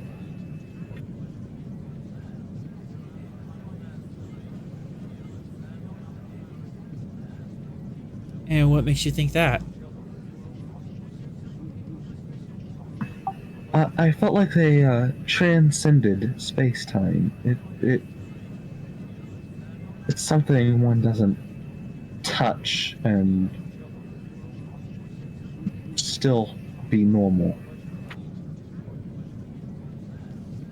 Indeed, visions and from the prophets or any god tend to escape a normal old speech. That's why lots of religious texts is very poetic and searching for terms that do not fit on the human tongue.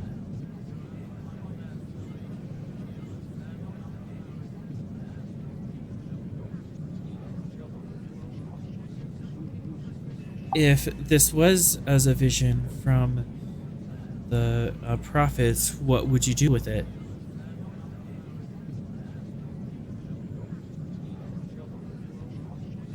Well, I'd assume I'd go searching after its meaning and trying to discern the path that is likely inevitable, but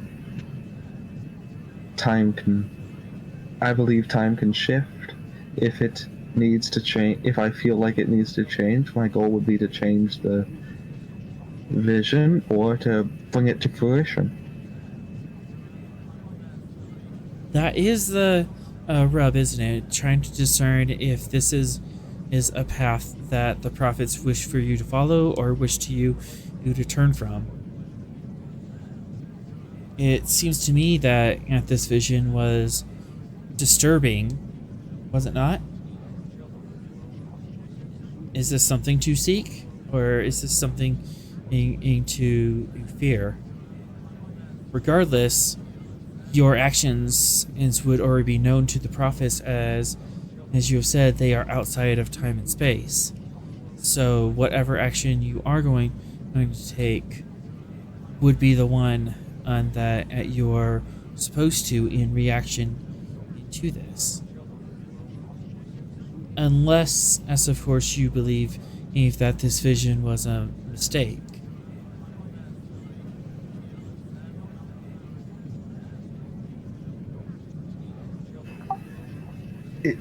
There is a possibility with my empathic capabilities that I did intrude upon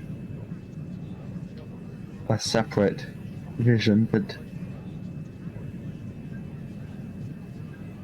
the encounter after that, which was more intentional, felt like it could have been directed toward many people. There are usually two components to a message. The sender and the receiver both provide a context to how the message is to be read. It is that you need to figure out before or you can infer meaning onto a vision. We assume that at visions from the prophets have our best intention, even if their means are mysterious. However, you mentioned in the prophet's siblings, the Pa Wraiths. That is at least one of the known ones. It is possible that there may be others. We don't know for certain.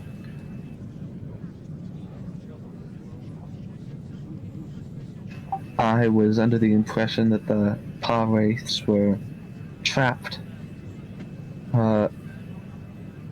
when Cisco sacrificed his life to stop them.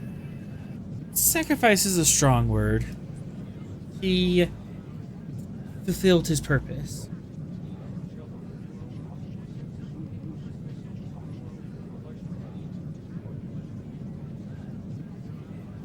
So,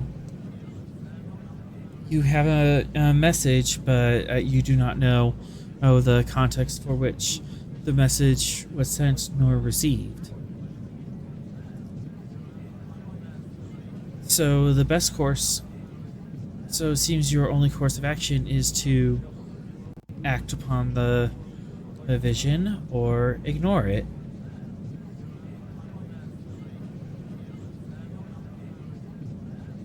However, if you are sent a vision, it seems unwise to simply ignore it.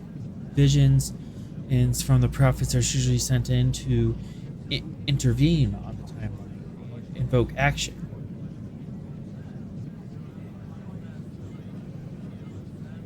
They're not sent to be passively observed.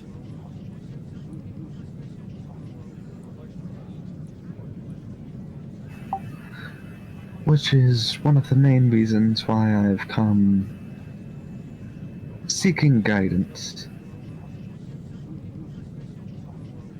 This is wise. And shows that however or whoever you receive this message, there was some intentionality behind it. Maybe you were meant to see this in order to curb an action.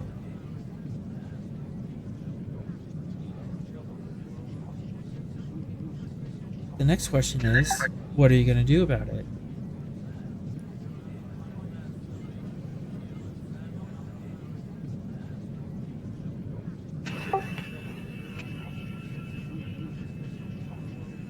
I think the next step would be to try and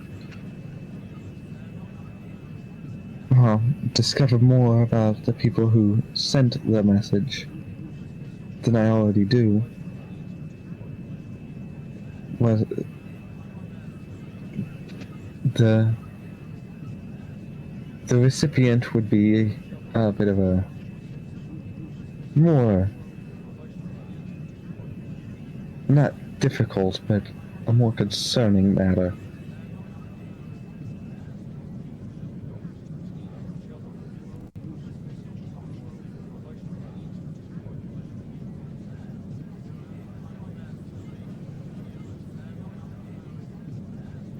Well, that is certainly one place to start.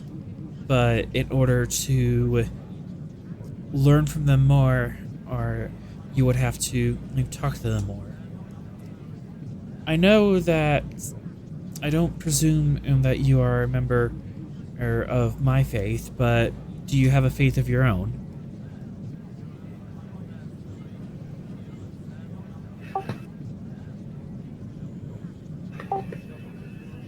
as I believe that there could be someone out there, being out there who constructed reality as it's known for some faith that there are beings that represent others, and possibly could be others. Your prophets being an example. They may have had an effect over multiple species under various names.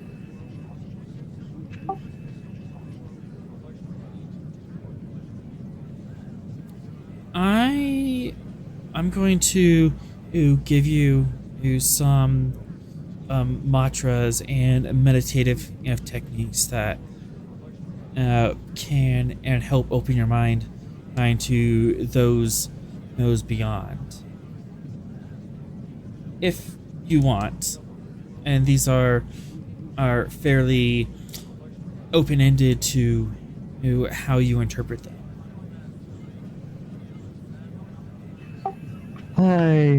I would not be opposed. And he starts loading up a pad of meditative techniques. You do have one float after all that conversation.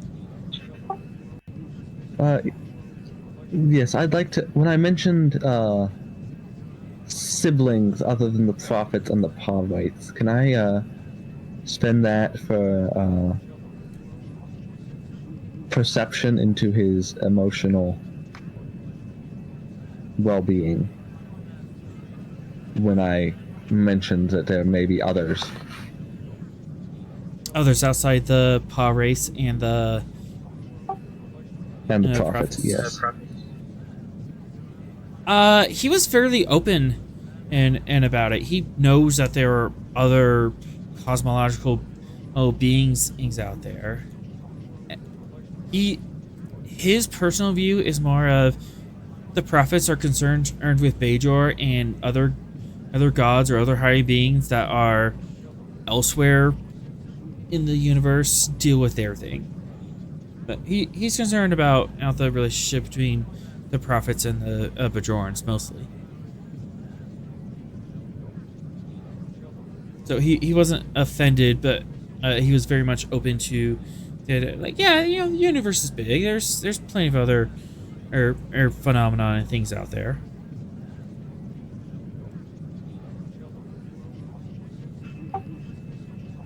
Okay. All right.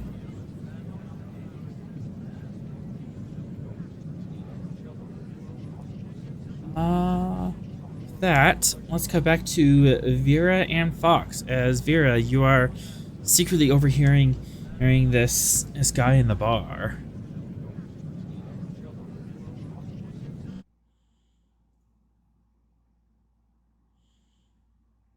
Yeah.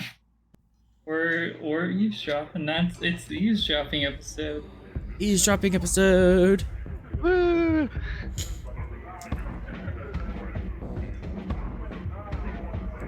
All right. You listen into this guy for several minutes, and he seems to be mainly playing up his role, and he's mentioned in several other smuggling things he's doing.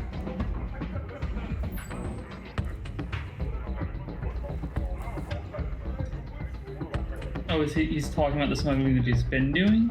Am I able to get like details, like names of like one station he's talked to, or like locations?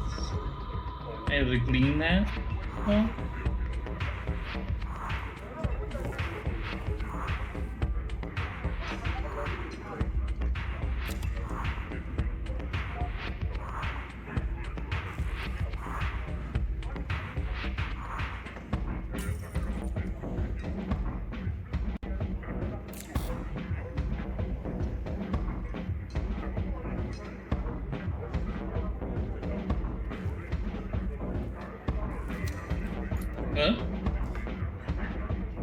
Yeah, sorry. Just thinking. Yeah, you can instant command difficulty 3. If you're listening in on this. Okay. Criminal understanding. Get a free d20. Yes. And 2 momentum.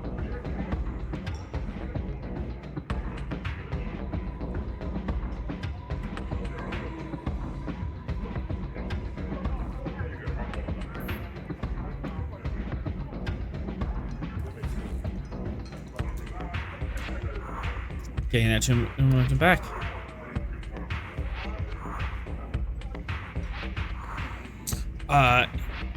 Apparently he himself is not involved in this smuggling, but he knows that somehow this product is being shipped into the Shackleton through some means, and he's really interested in how that works. But he's talking about, you know, the stuff he's doing, and he's basically trying to talk up this girl and like how cool he is.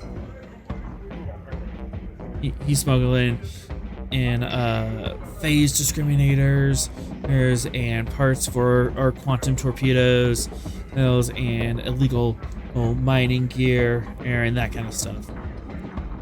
Kind of, you know, they're criminal, but it's kind of boring stuff.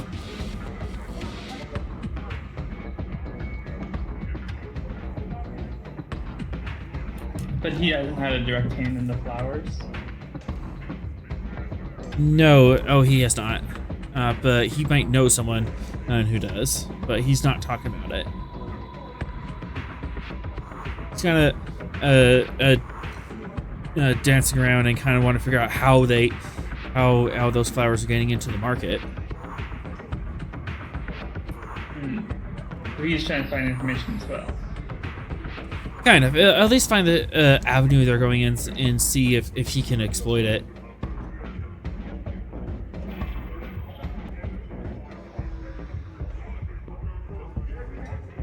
And the Andorian woman he's talking to is slowly drifting off and not really interested in, like, okay, buddy, keep talking. I don't care. Just keep buying me drinks. He's trying to puff his own ego, and the Andorian is just not buying it. Got it. Social focusing on other conversations. Not just because he might know.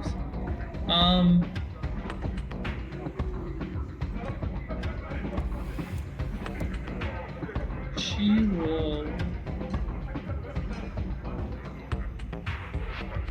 So you said the Andorian might know something, or figure that out, or he might know something.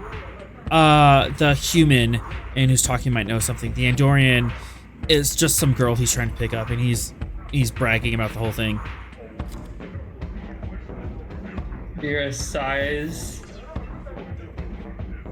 kind of internally, just like fights with herself for a moment, and then does the one thing she really does not want to do, and that's send a drink over.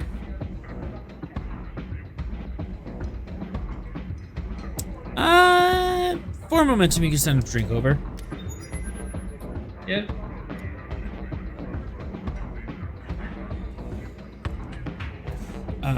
You let the Klingon bartender know. Send him a drink, and looks at you, looks at him, looks at you again. You sure?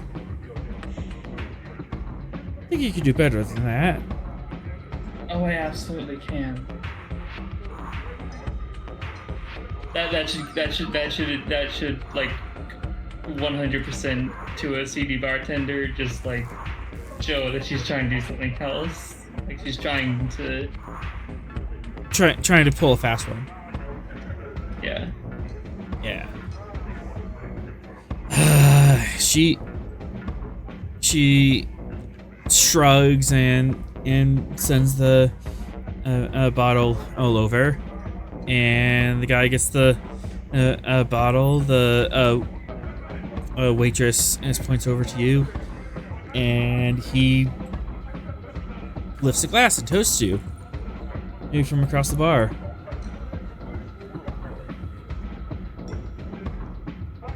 He smiles and then waits for a moment.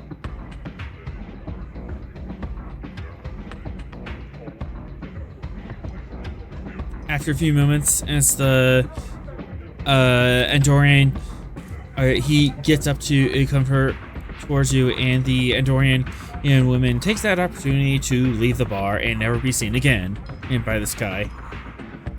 Good for her.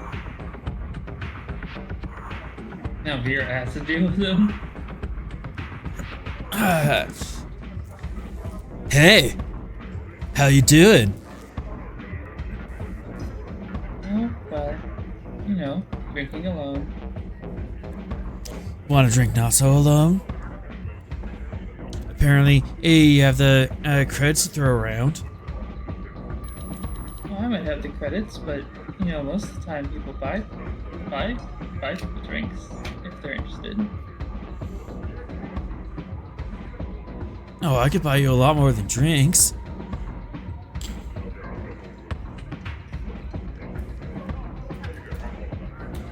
She quirks an eyebrow, just. He starts slowly sliding up to you, and brushing his elbow against your elbow, trying to breach that touch barrier. She's going to allow it for now. She is being very restrained at the moment.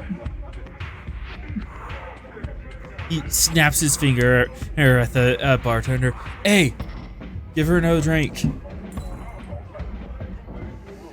The bartender looks at you like, okay, you got this?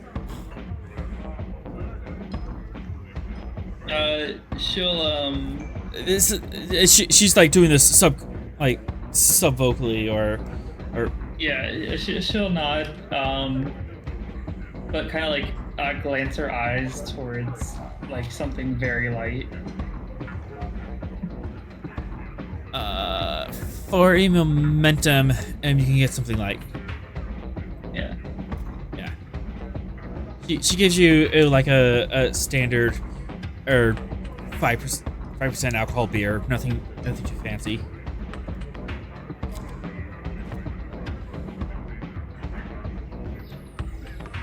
Right? Yeah, man. So, what's a pretty thing like you doing on this station? Looking to get in some trouble? Or find some trouble? Oh, that is something that I am very used to doing. Although I'm sure you sound like you must be a big time troublemaker.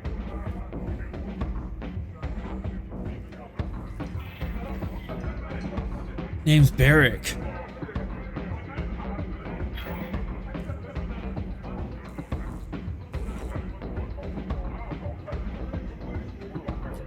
Well, nice to meet you.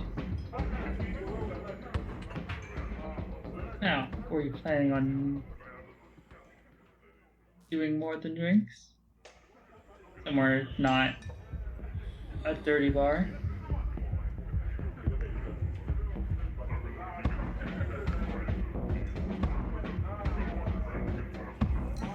He looks you up and down out for a moment and then raises an eyebrow.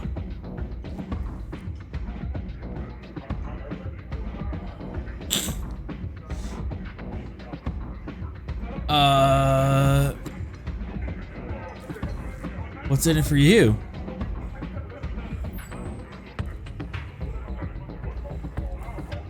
What's it in for me? I get to have fun.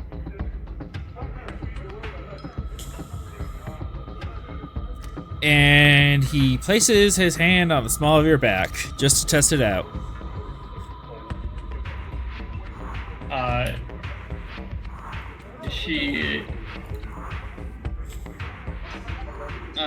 She outs it and says,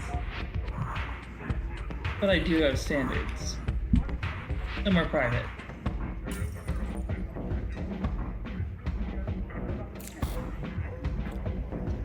For 2 momentum, he can and have private quarters on the station.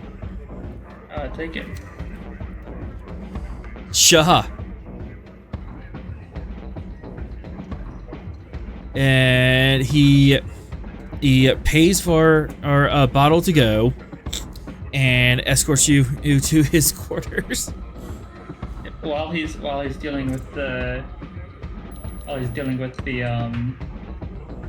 tab, she's just going to send her like patient information to like turn on her like find a friend on Fox's pad, basically.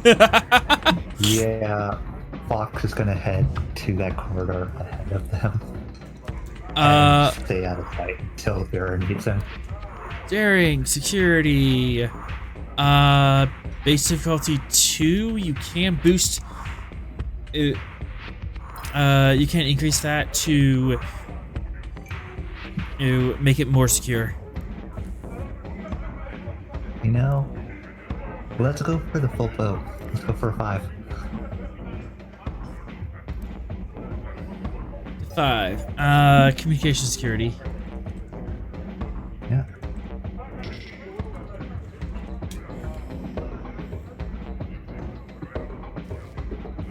Oh, Vera's the Vera's having to find yeah, friend, Vera's. so that would be her on that. Yeah, Vera and then Fox, you can I thought this was for assist. hiding.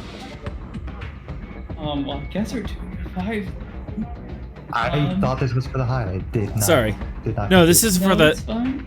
No, this is for the hide. This is to discreetly send the message.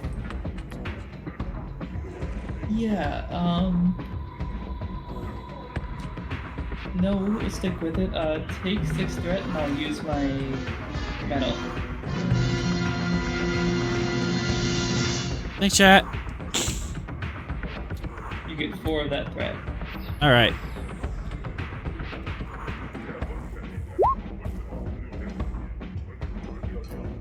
I'll use. I have 2 espionage as a focus. Yes. Station. Oh goodness! So much 6, so much 7, momentum. 8, 9. All right, so you're just gonna quash it. Yeah. Yeah. All right, so 7. So we have 2 new momentum generated. As he's busy like finishing up his tab, you're able to like quickly turn aside and send a message. It's to Fox. I have Slee's bag with me. Meet me here. Yeah, and he's gonna head out as soon as he gets that message to the coordinates, at least the corridor, and find a place to go until the Vera calls on him.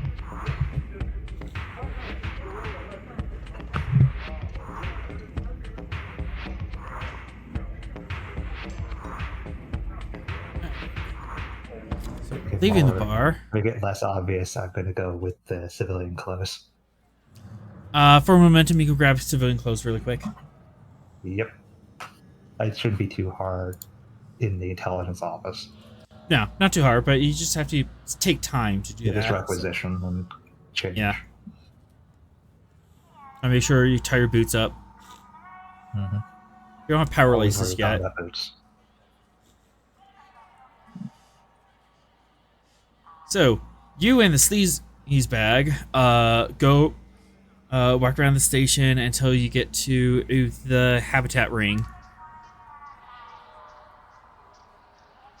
And he is just talking up a storm about how cool he is, and bro, I'm so cool. And I kind of wish I knew how those Voltaire flowers are getting in, because I have to take this dangerous trek, around this nebula on the edge of the Shackleton, but it's super cool that I could do that. But there's got to be better ways. I mean, I'm sure there must be. They must pay for like a nice spot for you to like store your ship. I mean, like it's got to be a nice ship, right?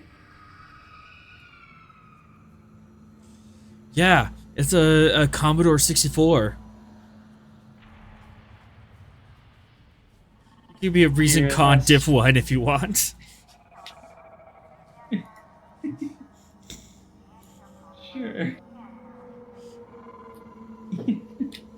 Okay, no moment. That's like the. It could be considered a cool ship. 50 years ago, it's well past its prime.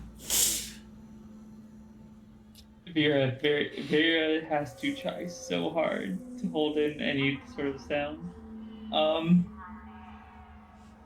any sort of chuckle. Hey, it's a classic. Oh, I mean, of course. I don't know much about ships. Have this is sweet lightning and burn on the side of it. Well, maybe I'll have to come by and look at it sometime.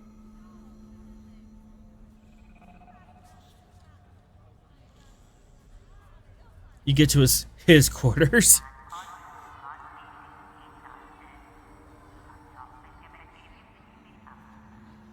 Alright, well, waits for him to open the door. Opens the door.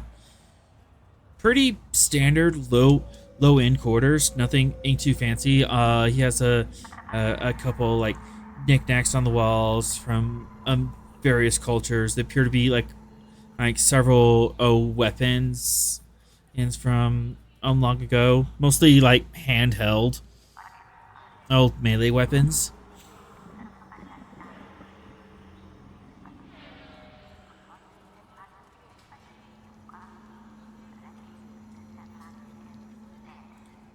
So this is the pad. Cool. Yeah. So while he's He discreetly around, tries to kick he- some of his laundry underneath his bed. Because, Yeah. of course, he has laundry. He's just lying around. Yeah, while he does that, he's just like a normal dude, right? Yeah, just normal human. So quick blow to the back of the head to knock him out. Yeah, probably. Pork chop. Yeah, Gonna quick chop. karate chop. Yep. As soon as he's not looking, just hair trigger, just bam.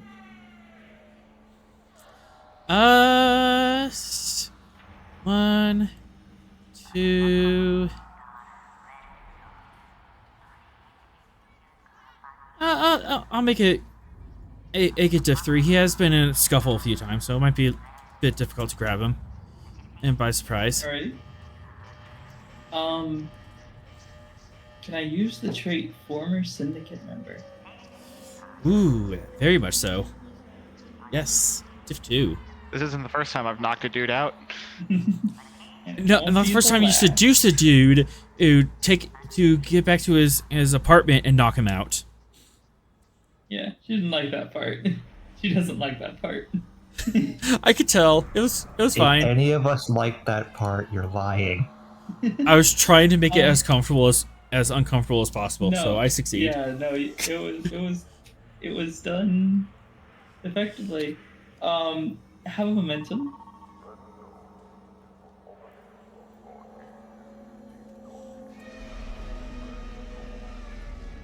Gain it back. So, do you watch any straight? And he just crumples to the ground like a sack of potatoes. He is out. Just kind of like shakes off her hand. Fox, I assume you're in here. Fox, you kind of overhear this over the comm badge Vera left on just for safety's sake. Oh, but I assume he's unconscious. Yep. You can come get him for interrogation. I'm gonna go find the ship you described. Shouldn't be too hard. As Piece soon of as you're crap. at the door, there's Fox. Gestures back.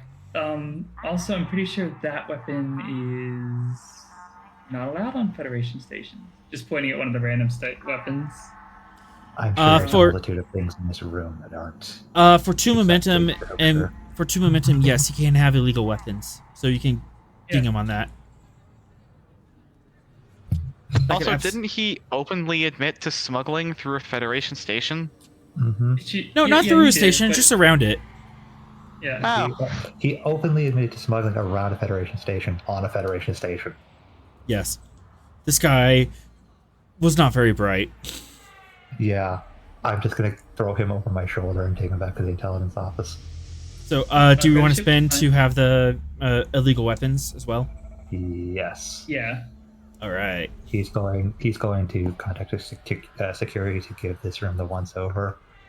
The lethal weapons have potential other illegal objects in this quarters. As you are taking him out and just having this exchange at the door. Who is this guy?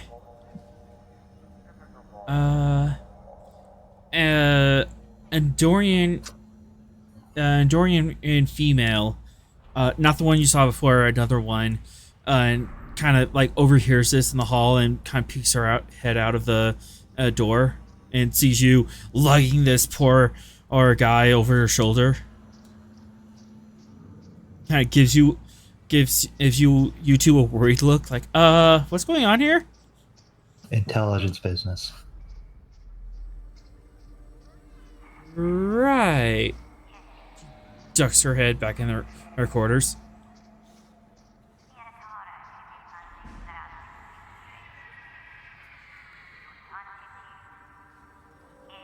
So Vera's gonna have a cold.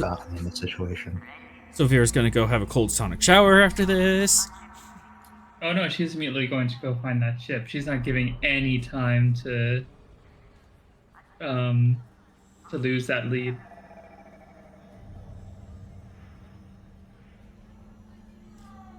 Okay. You make your way to docks. Fox, what are you doing in the? So you're taking this guy back to interrogation, or are you gonna case the room? I'm gonna leave the room to station security while I take care of this guy. All right. Go ahead and give me a presence command diff 2. Assisted by sensor security of the station as you tell them, hey, check this place out. Yeah. Thing that will help me. So I'm going to take a momentum and onwards. Uh-oh. Uh, The station helps. mm-hmm.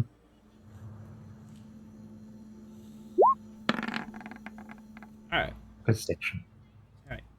And with that, we're going to take a short break because the station crew looks over the shoulder.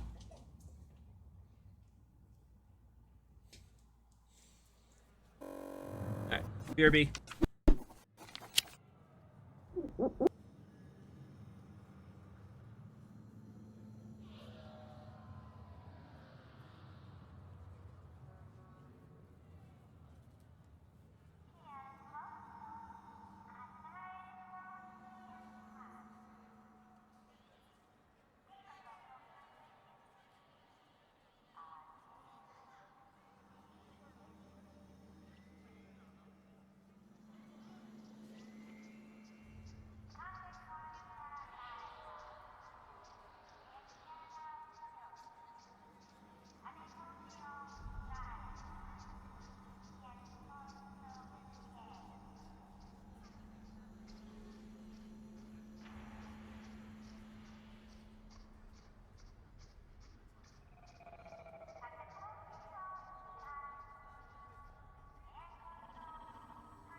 All right, and we're back.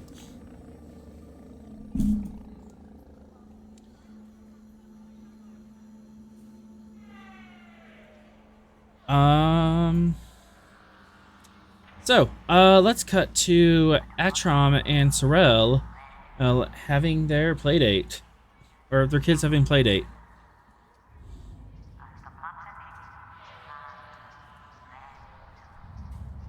Probably be less disruptive if Atron and Sorel had a play date, and Sorel isn't back yet. Sorel BRB? He did BRB. Oops. Mm-hmm. Alright. Captain, it's been a few hours since your meeting with the Admiral. You are vaguely aware that Vera and Fox are up to something, but you haven't checked in on them yet.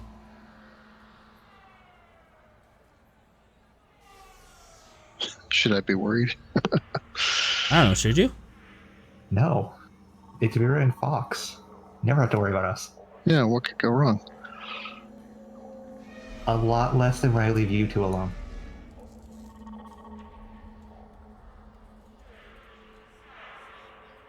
Let's see here. How long has it been since we stopped by his office, give or take? It's a couple hours. It's like about dinner time. End of Alpha shift.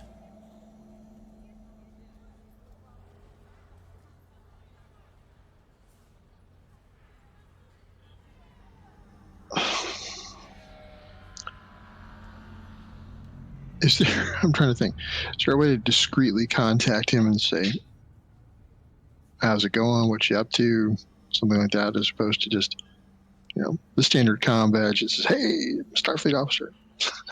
Discreetly talk to who? Fox. Yeah, there's a means to do that. Yeah, text message kind of thing, Yeah. Go ahead and give me a Control Command difficulty 1.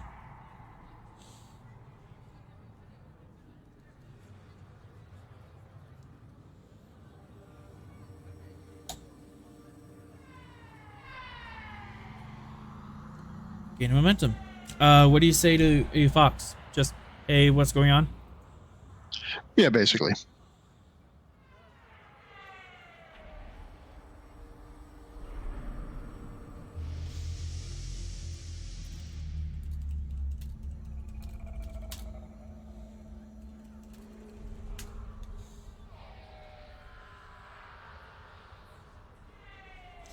Fox, do you answer?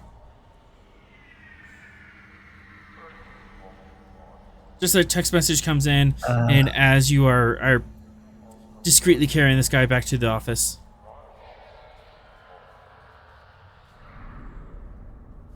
He just taps a few buttons and sends the report that he finished up just before Vera contacted him. What's the nature of the report? All the intelligence information that he's acquired thus far.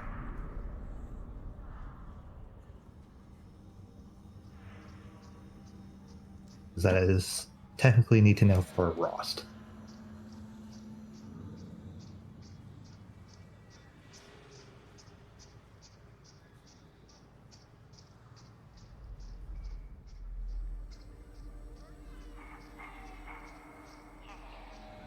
Then the pad just gets shoved back in his pocket and he carries on.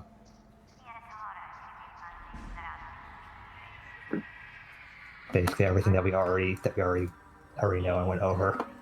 It would be redundant to continue carrying on with. So, Ross, you're brought up to speed.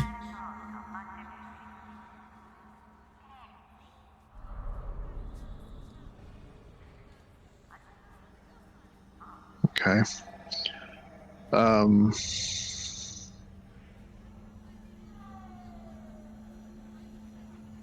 How are we doing as far as the upgrades for ship, that kind of thing? You still need about a day to get it all in. Right now, the ship is not warp capable as you've had to disconnect the primary warp drive in order to install the quantum slipstream.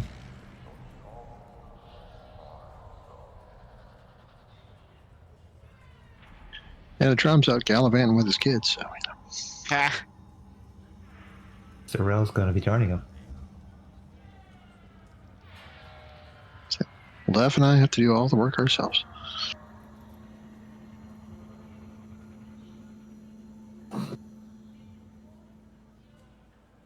So do you return to Gungnir to work on that?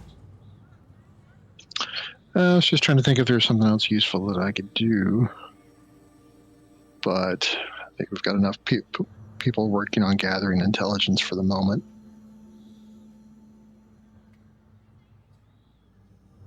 Yeah, I'll head back to the ship.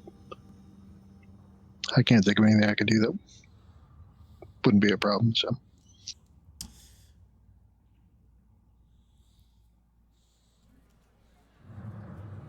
All right, you head back to the ship.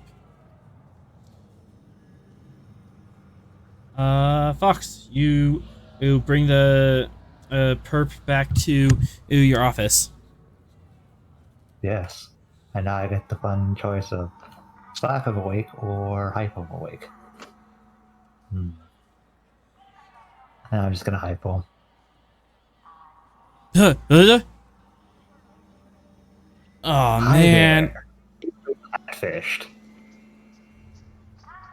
I knew she was too good to be true. Yes.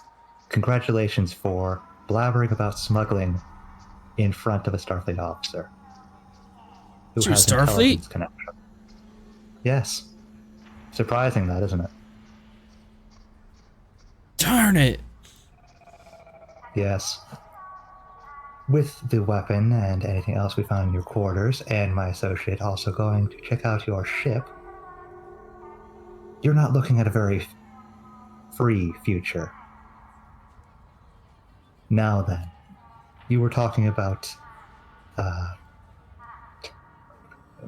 votal flowers. How did you come across this knowledge? It's all over the net. Man, someone's been smuggling them in somehow. There's a market for it on the other side.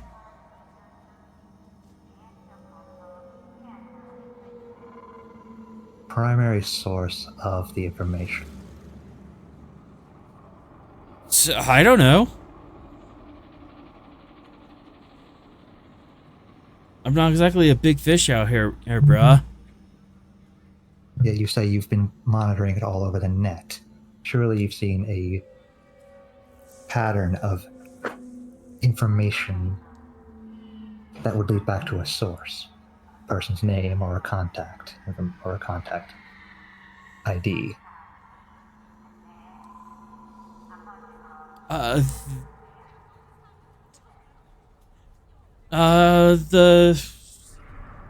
The Pembroke. SS Pembroke. It's been seen in a couple of times in a dead drop out past Jhatee. And all leads back to Jhatee. Alright. I think that is about as useful of information as I'm going to get from you. No, you're not going to be let free. You're going into a holding cell and then transferred to security. But don't I get time off for our cooperating? Congratulations, you have 1 day off of your sentence. Bruh. And with that, Fox leaves the room. Bruh! He just gestures at the door. The door closes behind you. I think that's by far the coldest thing that Fox has ever done.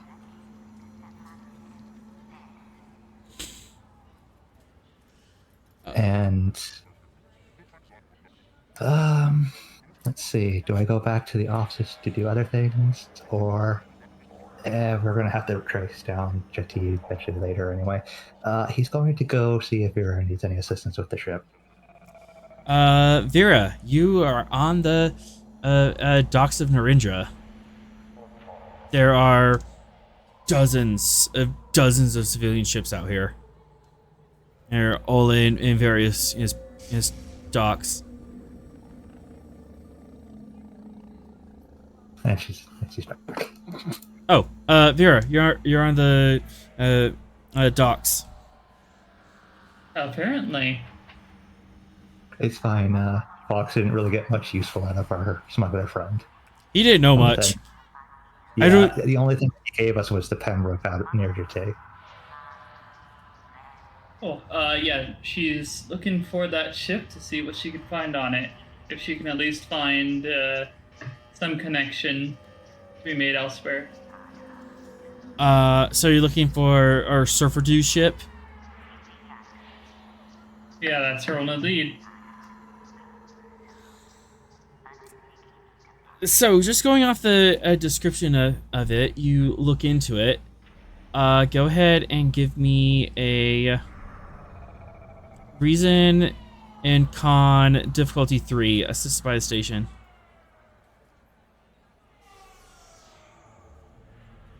Just to find what berth it's at. Alright.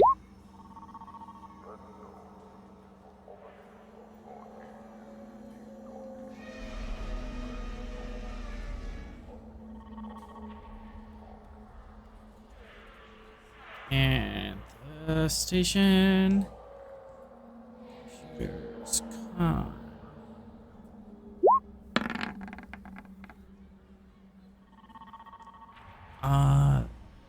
Is 2 momentum. So you look through it, and it has the most regrettable name that is not surprising for or what this dude was like.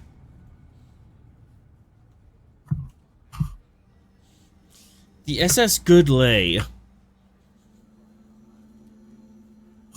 Vera just rolls her eyes. Dock 37 Evan B.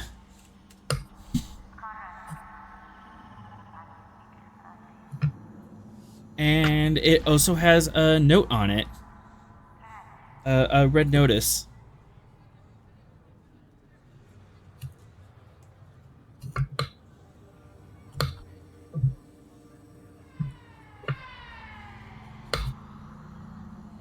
I assume it's like you need to pay to like keep this docking space or something. No, actually. For momentum, Oh. I'll tell you. Yeah, take it. It is currently being impounded until such time that they can do a safety inspection in on it. Oh no. Apparently there's a radiation warning that the docks have picked up, and they have impounded the ship until such time they can identify it and make the ship spaceworthy again. Okay. Is the signage on it legitimate? Like the whatever Starfleet our station symbol on it. Is that The licensing? Yeah. Yeah, license. On the notice, yeah. Yeah, the licensing and all that seems legit. Okay, just trying to see if that was like a front while they were getting out the goods. She'll start looking for smuggler containers then, smuggling lockers and stuff. So you're gonna go to the ship itself. Yep. Okay. You go down the. You go down the berth to this ragtag ship, and it has big red warning labels across the airlock. Do not enter, radiation warning. Taking out her Starfleet like the tools and stuff. Does it actually read radiation? Scan with the tricorder. Yeah. Reason science diff 1. Surely she can turn on a Geiger counter. Surely. Surely.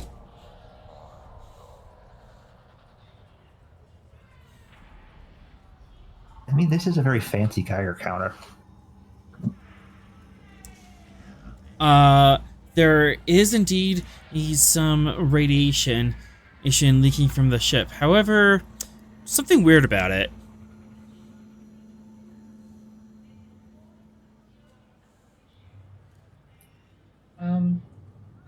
Hey, she's gonna tap her badge. Hey, Sorrel, can you look at these readings?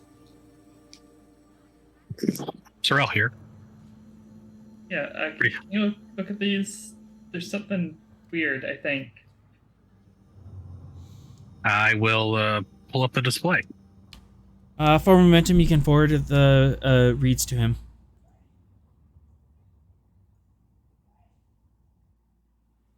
Vera?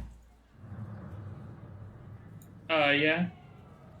For momentum, you can forward the reads to Sorrel. Yeah, go for it. Alright.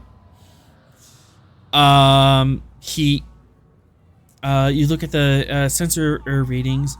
You are reading in radiation, but it's not coming from the engine block, where you would think radiation would obviously show up. Because What's the source? That's a good question. I wish to locate the source. One momentum. Spent.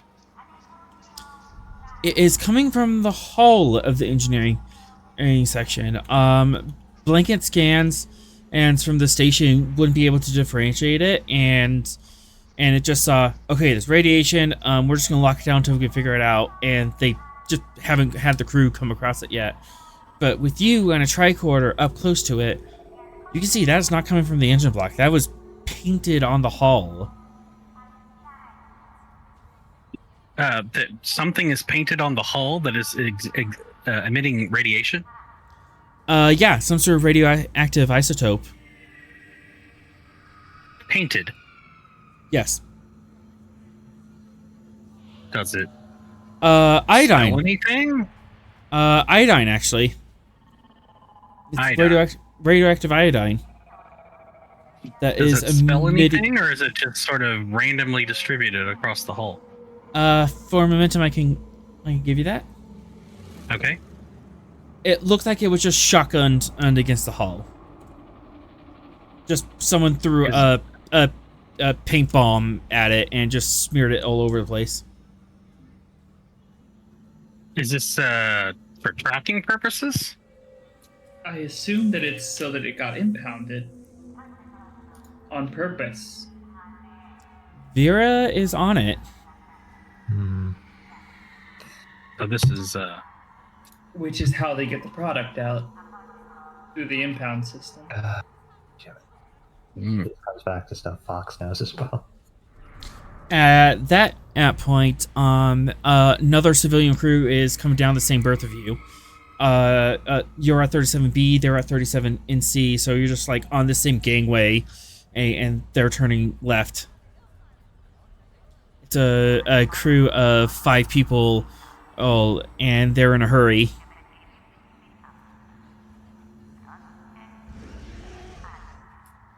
in a hurry to go where? To their ship. She'll cough and is there like a console next to her? Well, a terminal. There is not. This is at a gangplank. So this is just like an airlock to the ship. Yeah, she's like, she'll quickly tell her badge. Fox, can you lock down airlock on 38?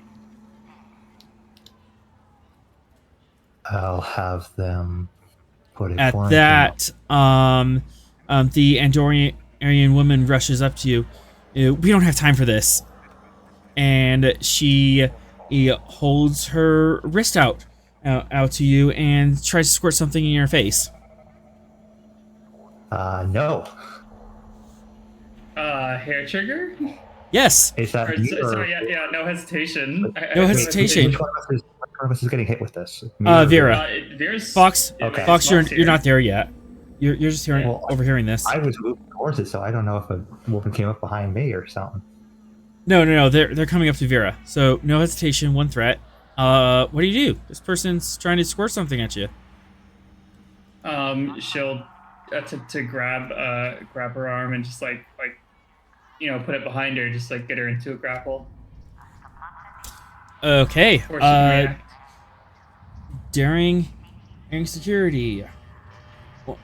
1, 2. Daring security, diff 2.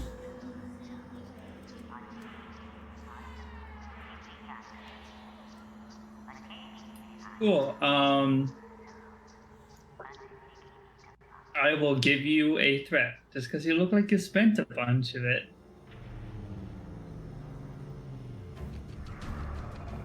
Jeez.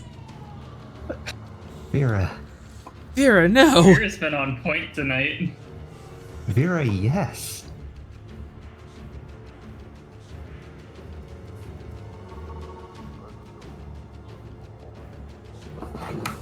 As you expertly grab this woman's arm and spin her around and out into a lock. She tries stamping on your foot to break the lock, but you're just not having it, and she just yells at the rest of the crew, "Go!" And the rest of the crewmates start rushing behind you to get to their ship. Getting to the ship that she was looking at, the radioactive one. Not the radioactive one, the one next to it, 37C. Got it. 7C, okay.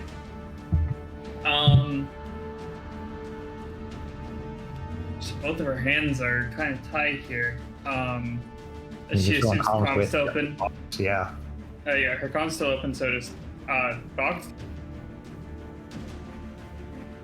I'm getting on with station. I'm calming in station security and ops now. Intelligence matter. Keep any civilian ships at this berth locked down. These two ships are not to leave.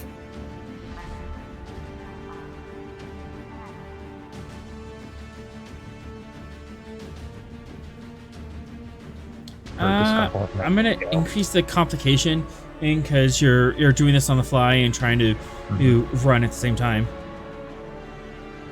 Yeah, makes sense. Present security difficulty 3, complication 2.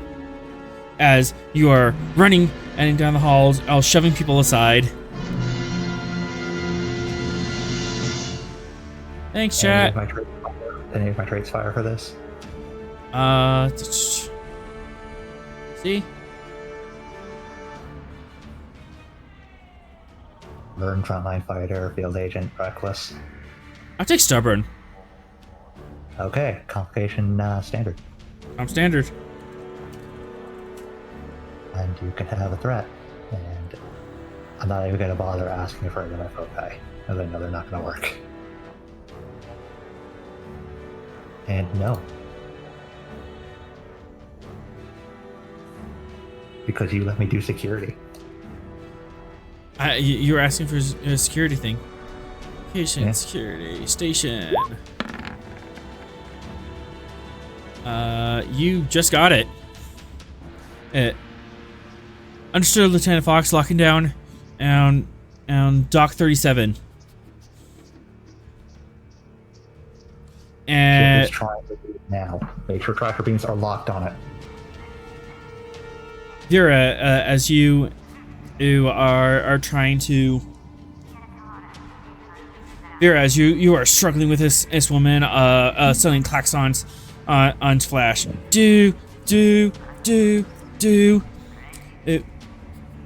This dock is on lockdown. Please evacuate the area immediately. Unauthorized personnel will be detained. Beep, beep, beep, beep.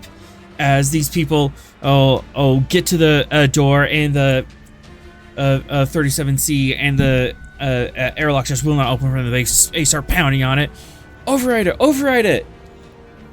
And one of them punches down and starts to rip open the console to hotwire it.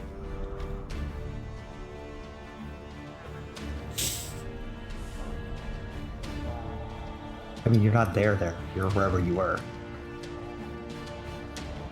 So no, Sorrel.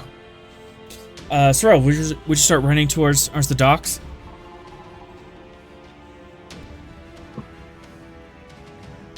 No, Vera was sending tracker information to you. Yeah, Vera just called you. Yeah, Vera just called you a weapon and forwarded it to you. Alright, so Sorrel, you're just running.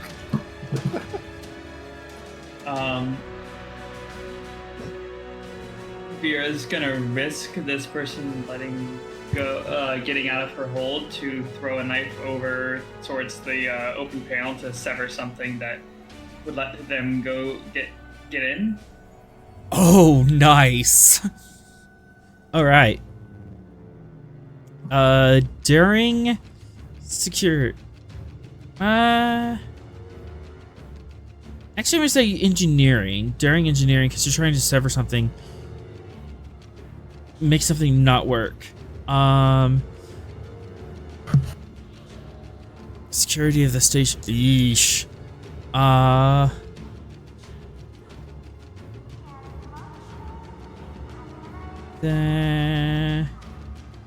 Yeah. Daring engineering, difficulty 4, complication 4. Part of the difficulty is just the station is very well built and is kind of like designed around security measures, so it's very hard to mess with it in both directions.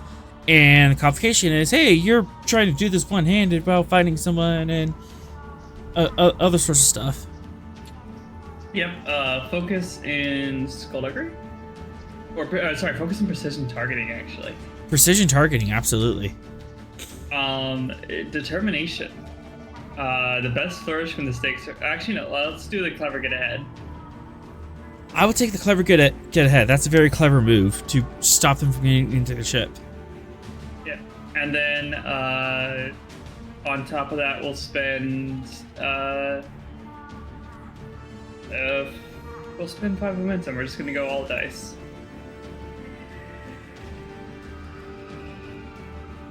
All right.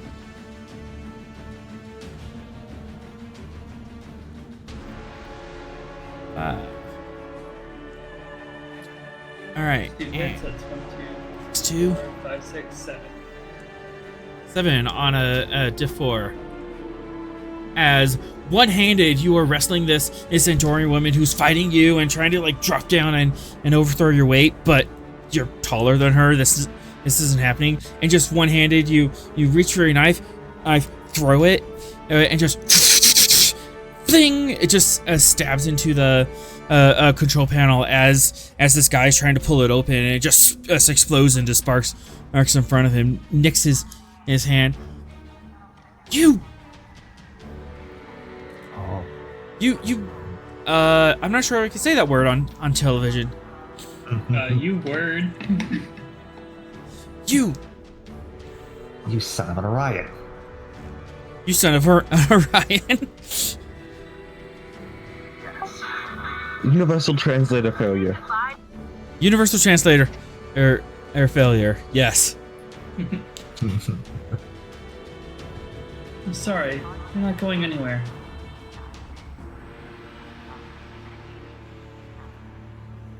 About that time when Fox eventually shows up. About this time, Fox shows. I was up, Sorrel right behind. As I'm gonna try to get out. Yeah, you could. Daring security diff 2. Yeah, I'm a punch. Yeah, same diff. Daring security diff 2. Vera, you can and assist as this Andorian woman is trying to get out of your grasp. Yeah. You can have the rat. I have boxing as a focus. You do. Yes, I do. And onwards, downwards, punch the Andorian. That does not punch the Andorian. How rude. There we go.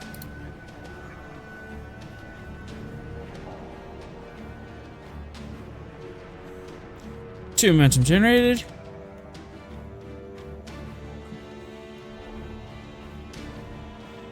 As as Vera's struggling with this and Dorian as she's trying to get out, and Vox, you just run in, see the situation, and just bam, punch the Centaurian right in the face as she's in a half Nelson with Vera, and she gets knocked out. Yeah, and I'm gonna swift hit the next one.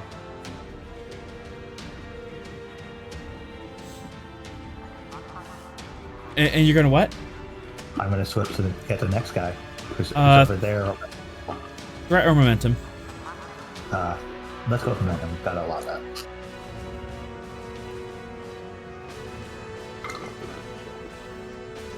Okay.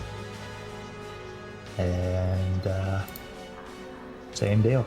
The rat and boxer. Yep, diff 2.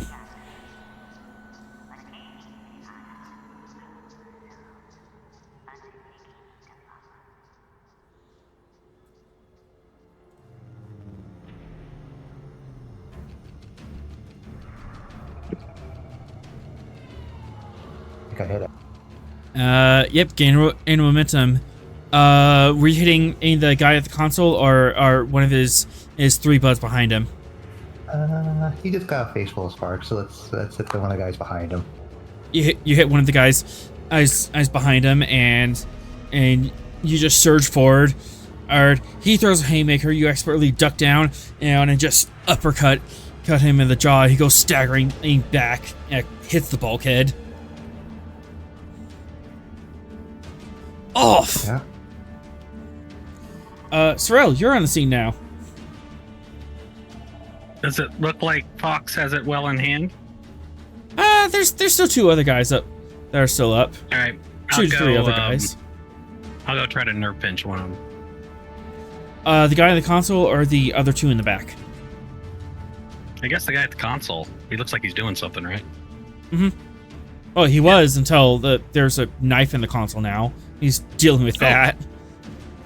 Oh. Let's put him to sleep. Daring Science against Diff 2. Daring Science, Diff 2. Daring. And Science. Diff 2. I'll give you a threat. Alright. And here we go. Yeah. Yee. As he doesn't see you coming, as he's concerned, like he's trying to sweep away glass and get at the components in the back that are obviously dead and trying to get in this console. You just calmly walk up to him. Hey! Thud! Nice. And the other 2 guys, eyes are in the back, and panic, and think, do it! And they pull out gas mask, put them on. Oh boy. These poor fools. Uh-huh. And they drop a canister, smashing on the ground, and the corridor fills with gas. Gas mask on. 1 momentum. Yeah, you take it. You two, sorry, get out. Sorry, Sorrel. I'm so sorry. That's fine. I'll use my Vulcan trait and try to hold my breath. Fitness medicine, difficulty 5. Of course. Fitness medicine. Difficulty 5. Of course it is. Everybody's gonna be angry that Fox has a reader on him at all times. Okay. Well, I have no focus. So I have, well, I'll tell you what I'm gonna do. I did the reading on these tactics, this gas tactic, and so I got a little bit of an insight into how it all works. Yeah. You happen to be reading up on gas attacks and techniques of countering them. 1 Oh, momentum. we're gonna go fitness. Yes, spent. We're gonna go fitness science. Then we're going to, since it's now a science task, I'm going to. Where's my?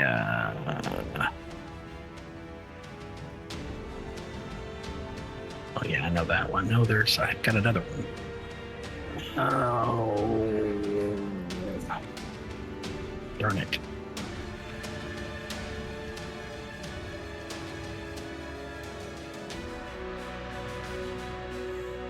Yeah, it's not on this version of my spreadsheet. Oh no, it's a medal. That's right, not a talent. Hang on. When I use science. What's for mission when I use science? Nope.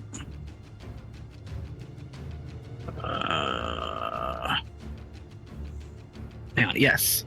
I can reduce the difficulty of a single science task, so I'll reduce that by 1 to 4. Okay, to 4. And then I will give you... I'll spend 2 momentum and 3 threat to get to 5. Alright. Here we go. Hey! Well, holy crap.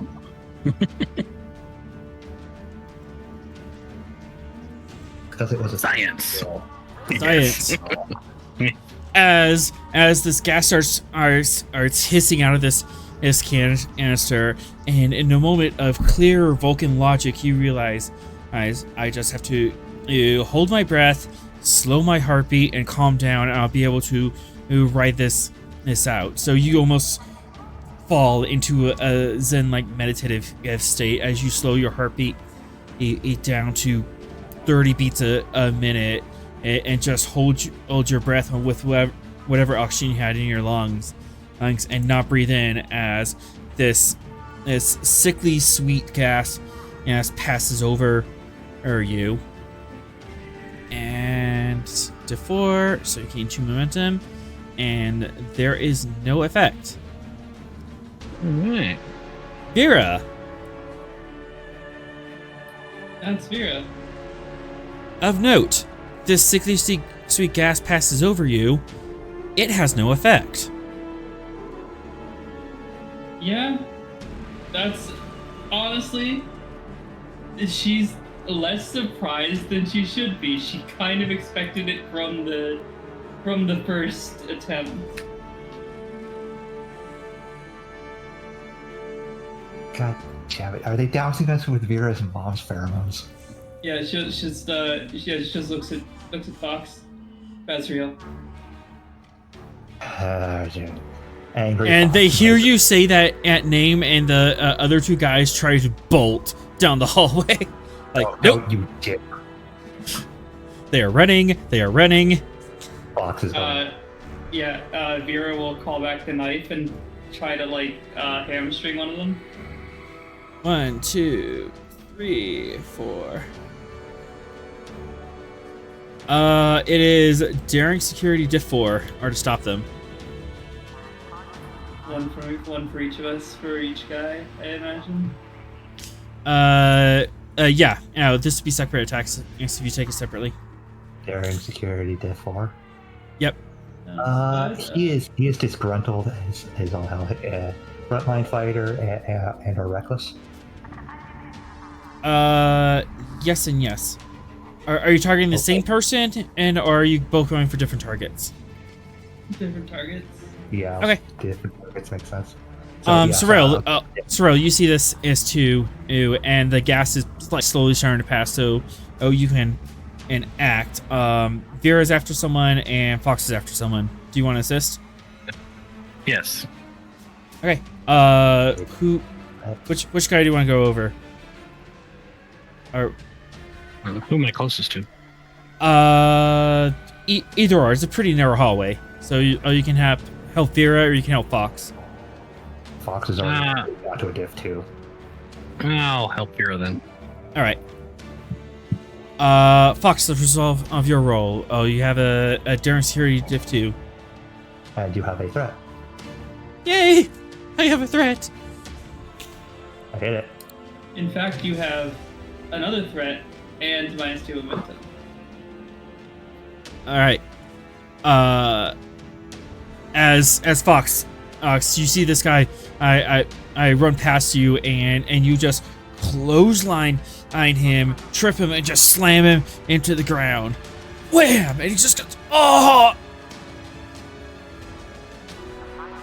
All right.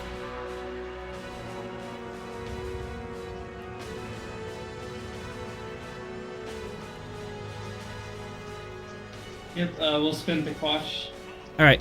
And Vera. So that's 4 and 5. As Vera and Sorrel, you see this other guy. I run by Vera. You quickly snap back your knife and throw it just as Sorrel is gonna reach up to him. The knife almost grazes Sorrel's side as he it kind of interposes in it, but the knife just barely grazes past him, and hits this guy in the hamstring. And as it does that, the guy just kind of falls back and it just tumbles back into your arm, Sorrel, and you're just like, oh, hi, and you just reach up and nerve pinch him as he falls into you. Nappy time. Nappy time. All right, so -2 momentum as you have secured this crew. Fox calls in security backup to get them where he wants them. Separate interrogation, separate holding cells, and then we'll interrogate them from there.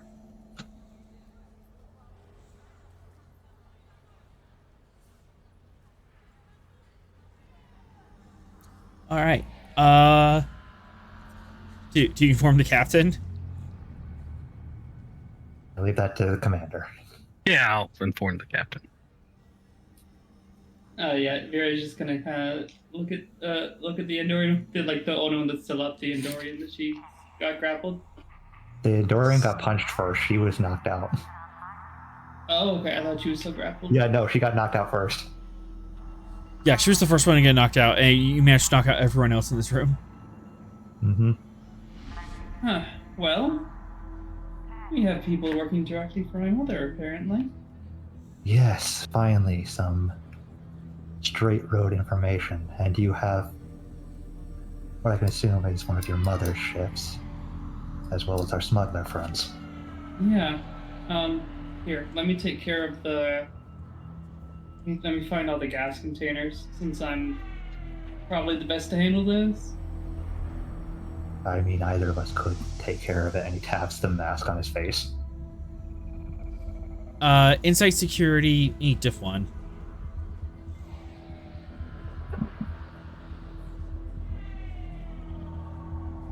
For Vera to find them all? Yeah. You frisk them. You find a couple disruptor picks, and still some of them have knives, some of them have poison knives. Only the Andorian captain and one other guy I seem to have a slot for this poison gas. The container on the Andorian captain is still intact. The other guy, he threw his as some sort of smoke grenade. It appears that this container was not specifically built for a grenade type action. If using wrist-mounted dispensers for this, then we have a problem, because people that are less competent than this and have more time can be very subtle with that. I suggest we hand this canister that is intact over to our doctor so that she can formulate a proper counter agent to your mother's pheromones. And the two people who did have the canisters also had some sort of wrist-mounted spray mechanism on their offhand. Problem is, and I do agree with that, the problem is we have no idea how many people on the station have already been affected. Or how long this distilled version lasts. What is the expected effects of this distilled pheromone gas? I wouldn't know. I've not really seen it done like this, but we know that she's Or some kind of a mind control? she's well, like, mine is, like there's other Orions that like can have it like as sort of an aphrodisiac thing. Mine is just more, making people more friendly with me. Hers is, from what I remember, extremely intense to possibly the point of mind control. I don't know. It has been quite a while since I actually, spent time around her.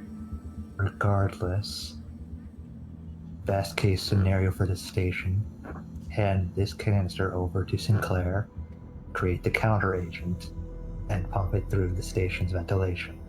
Vera, Insight Medicine Seems to Diff be great. Diff 2. Your Orion trait's allowing you to make this roll. Okay. I don't believe I have a focus here. Orion Biology. I mean, if you're gonna give me the focus, I'll take it. No. That's just an example of one. Yeah, no, she does not have anything like that. She did not go to school.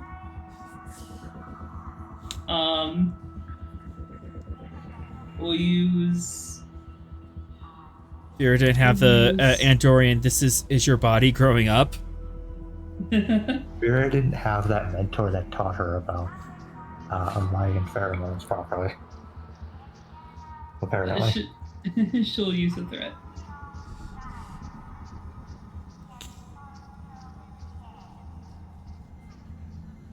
Cool, I'll spend the 2 momentum that we have to quash it. Yeah, you're not too familiar with Andorian pheromones because, as you said, you're kind of uncomfortable using them yourself. Mostly it is... Orion pheromones? Orion. What'd I say? You said Andorian. Orion pheromones. Yeah. You're not comfortable using Orion and pheromones. Mostly it is just kind of a passive thing that just kind of happens, but you can sort of flex and make it more potent in certain situations. It usually it makes people more agreeable, more infatuated with you, and more willing to listen to you. And certain high-level matriarchs learn how to use the pheromones and cunning words in order to not necessarily brainwash people, but convince them that it was their idea all along to go along with the matriarch's plan.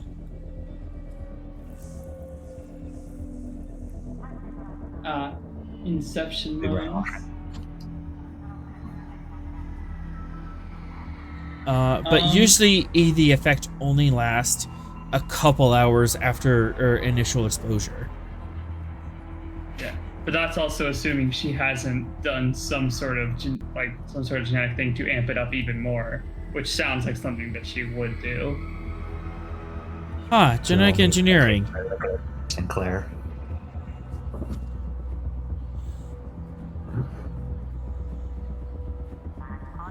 All right. Do you want to interrogate the guy first, or do you want to look into his pheromone canister? But we've done a lot with intelligence work and whatnot. Give Sinclair some screen time. Yeah. The vision Yeah. quest. Sinclair. Yes. This is a couple hours after you met with the Vedic, and you're just kind of on your own. Where would you go after that? I think I would have done some additional research into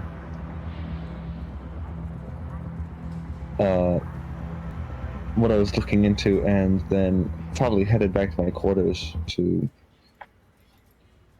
for a couple moments. I'm doing nothing extremely interesting. Yeah.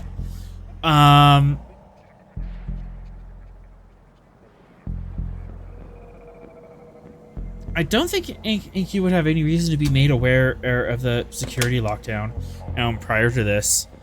So, just out of the blue, it's getting pretty late at night. You're kind of at the point like, okay, I have like a couple hours before bedtime. What should I do? And your comm badge just goes off. Dr. Sinclair here.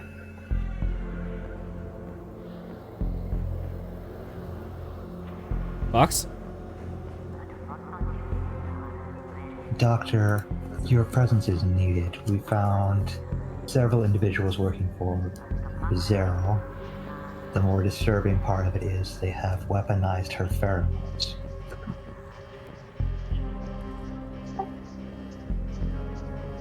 Weaponized Orion pheromones. That is not a good thing.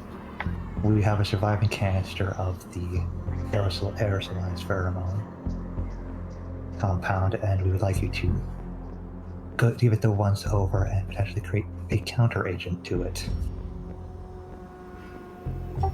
Vera will hop into like and add, if you need me for like, I don't know, extra purposes, I can make myself available. Affirmative. Does Narendra have a bio station somewhere where I can do research into this? Like a Yeah, it's a full-fledged station. They have a medical department of 4, which is pretty average for a space station. Okay, Sinclair will say to Fox, I'm going to need access to Narendra's bio lab, but other than that, it should be capable. While they're requesting that, Fox is sending the request over to the station ops with it flagged as for intelligence purposes. Yeah, with that at flag. Yeah. And Sorrel's updating Rost. You know what? What's going on? Presence. Weaponized pheromones.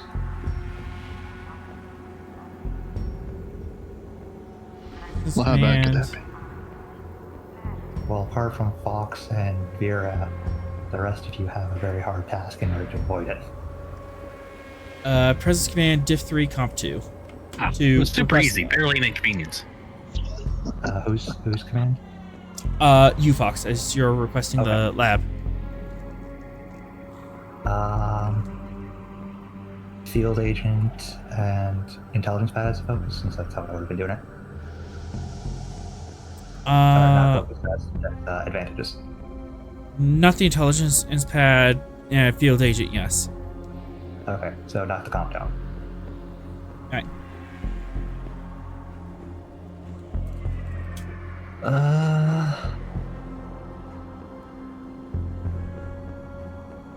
I'm not too confident in this, and we need to get this done. So, sometimes talking is the way to go. Yes. You are talking to this guy instead of just storming in and demanding it. And you can have the 2 threat for the third die. I think it's 2. I know it's not 1. I don't remember if it's 2 or 3. It's 2. Because you spent 1 on for the... Yeah, you spent and 1 determination, and then the next one is 2. And downwards and downwards.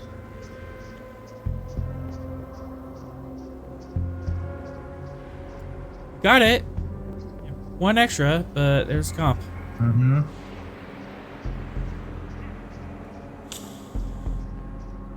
Nothing I can do about that. Okay, I can get you a lab, but I'm only going to be able to give you an hour in there. There's another project like that, and it needs it. Best I can do. Sorry. Unless you want to go to... Unless you want to try using your ship, it's currently docked and under construction, so your labs might be all messed up too. We need to at least get a start on this. They'll have to do. And he informs Sinclair that she has an hour in the station's medical area.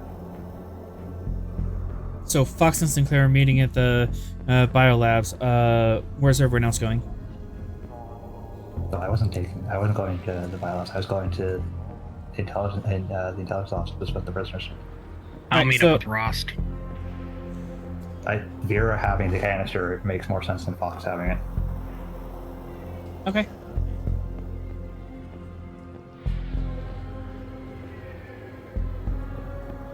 Because if it Yeah, Vero will go. it breaks, Vera is completely immune to it.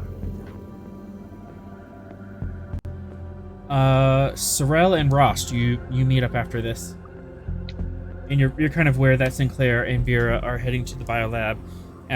Fox is heading to security. What did y'all do? It's not what we did, it's what Zerl did. He interrupted some kind of a smuggling operation. One that seems to have ties to Vera's mother. They have weaponized her pheromones into an aerosol. We're worried that they may have been used on the personnel in the station. Dr. Sinclair is now working on a counteragent. How many people were exposed?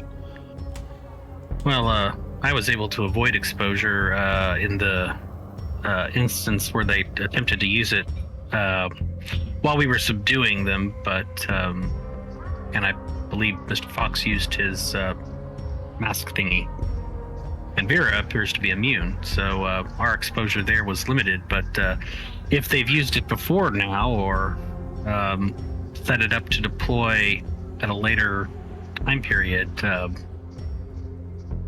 effects are unknown. Could affect the entire station. So we don't know what it does to people? Vera described it as an intense reaction, but precisely what the effects are is not clear. I imagine Dr. Sinclair can shed more light on that. And where's the doctor? In her lab, I believe. In the station Or lab, in a not- lab. Yeah, station lab. Yeah, station lab. So it sounds like we need to see if she can figure out an antidote, if we can figure out who's been exposed and test them.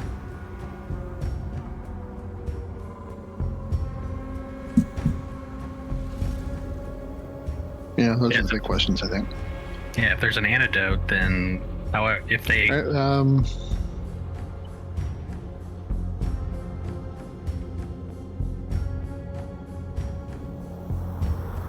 Yeah, let's pick up a couple of masks, I guess, and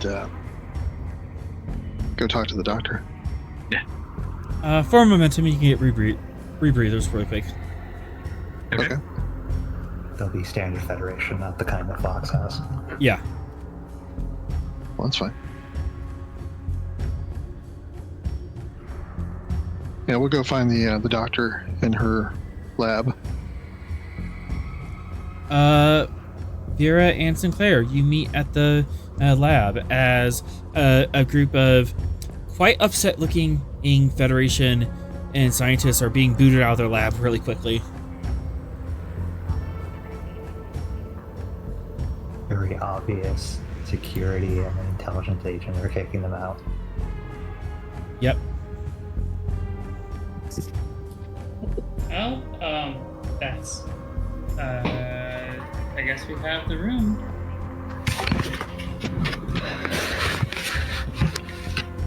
I see Fox is dealing with matters in his usual finesse. Hey, don't blame me for what they're doing.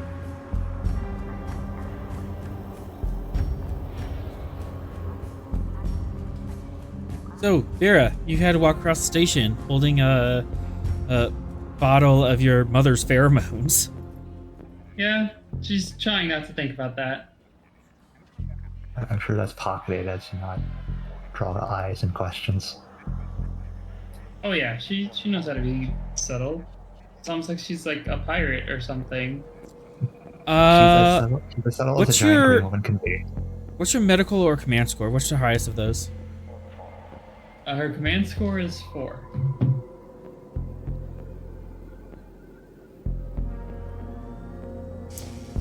Insight command diff 1.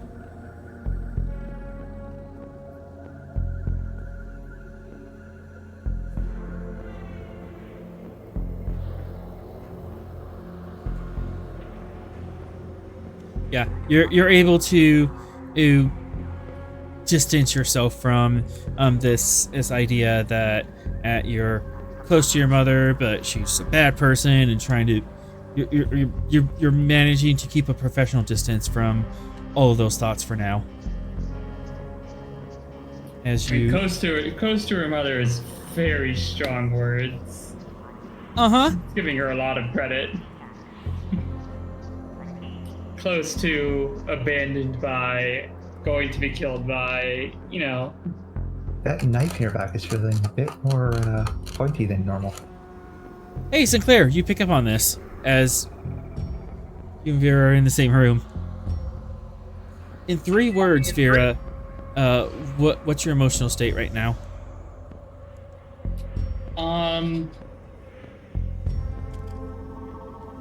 Oh, that's a good question. One's a little bit like I'm gonna count ticked off as one word just because that counts. Yeah. Probably a little bit of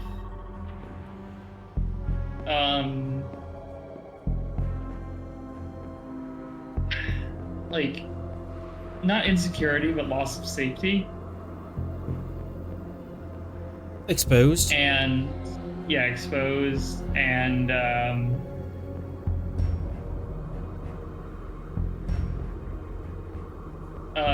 I guess a little bit worried about something. Worried. And this kind of all still falls under her veneer of her baseline layer of confidence. Yeah. You're managing to keep a professional distance, but you're still feeling this. Are you worried about yourself or others? The insecurity is directed at others. The worry is about herself, but not in the "I'm gonna die" way. Okay. And the ticked off. Are you ticked off at the situation or the person? The person. Okay. Sinclair, you are keenly aware of these emotions that Vera is trying to step away from, but is very much on the surface of her mind. But physically, she's doing well at masking it.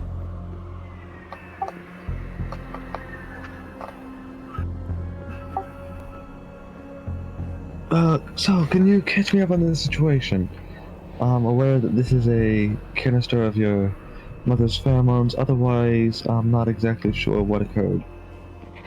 Yeah, she'll quickly recap unless you actually need me to recap properly.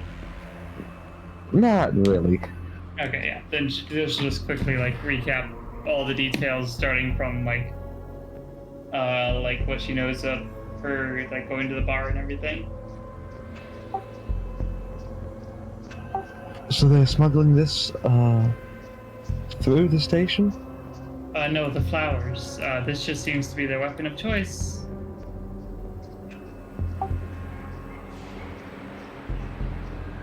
And in a very sarcastic tone of voice. Fun. You don't have to tell me twice. Anyways, if I'm immune, I figure my blood or whatever could probably help with whatever antidote you gotta make. That's likely. I'm not exactly familiar with making Orion antidotes, but pheromone antidotes, but I'm sure I can make something up for the Dalton version. It might be a bit different? I mean, we had files on her before, from our previous doctor, and the stuff that we just have on hand for mine. If it got spicier, which it doesn't really do that. It's just kind of baseline friendliness, not anything else. Spending 2 threat for raisins.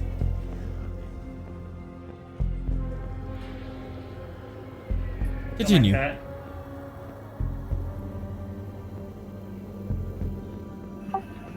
like that.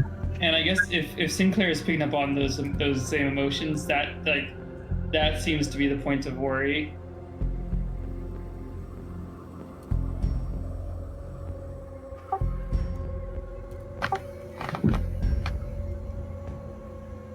So I guess the first thing to do is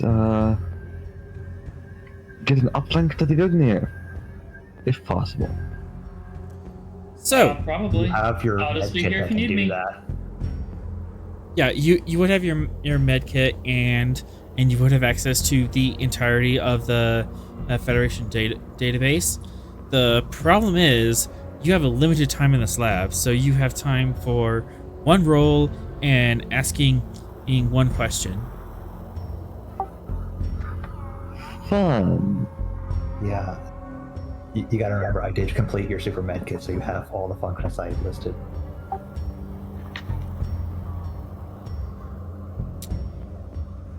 So, what would you like to do in your limited time, Sinclair? Well, if the goal is to formulate a vaccine for the, or at least a deterrent for the pheromones to weaken the effects of it, then I guess the first thing I need to do is create is to scan the potency and capabilities of it. All right. And to help Vera, we'll give the same rundown of what she knows of Orion pheromones and everything.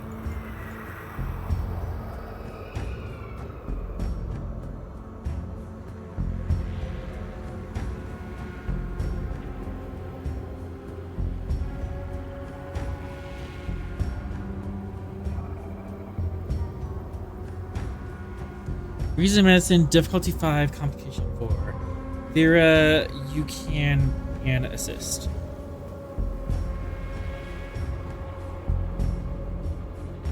And you can assist with either science, command, or medicine.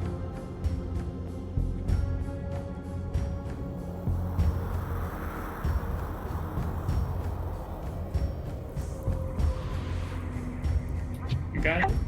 Would genetics work as a focus? Absolutely. Okay then.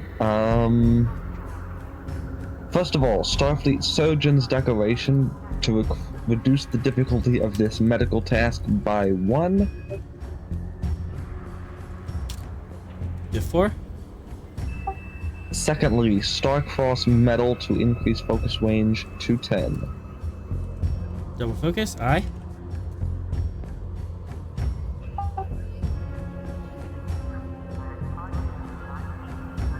Third and finally, could I call determination to mission directive? Which directive?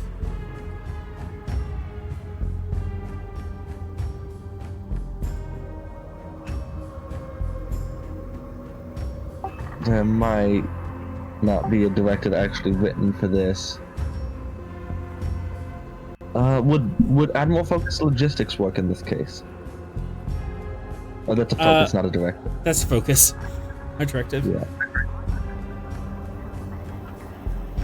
Yeah, I don't think there's a mission directive that actually applies here.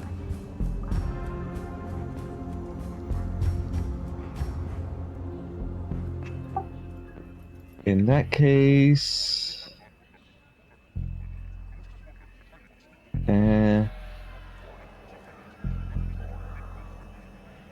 I don't really have a value. I don't think I have a value that I can use it to, except maybe enacts of regular medical practices. But I'm not sure if this would count with that. This would not. If you were doing like the experimental phase maybe, but this is asking questions. Yeah. I'm gonna give you a threat.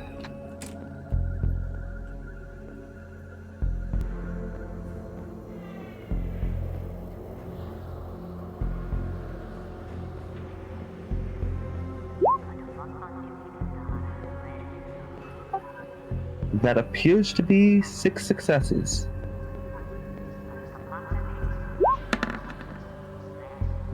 That is 6 successes. 7 and Vera. Assist.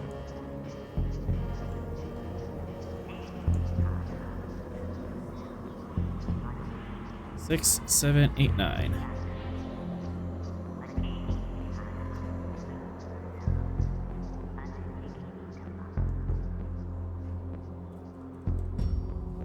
I believe And because you guys maxed out our, you maxed out our momentum. Yeah. We are maxed out. All right. So you are looking through the pheromone, and even compared to standard Orion pheromones, this is very different. It has some of the same traits as Orion and pheromones, but it has been altered a lot. Engineered, one could say. Yes, I was thinking that.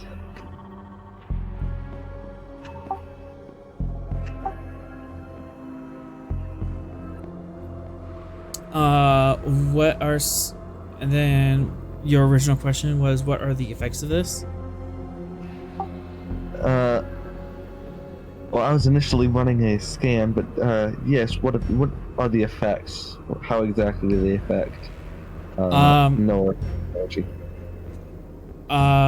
They affect X people. Whoever inhales it would go into a hypnotic trance where there will be a highly suggestible, and they would be able, and the person would be able to receive any sort of commands and kind of take them out and fulfill them.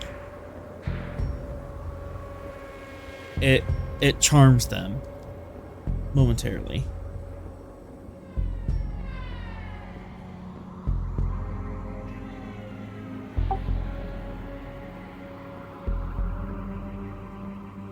Would you like to know more?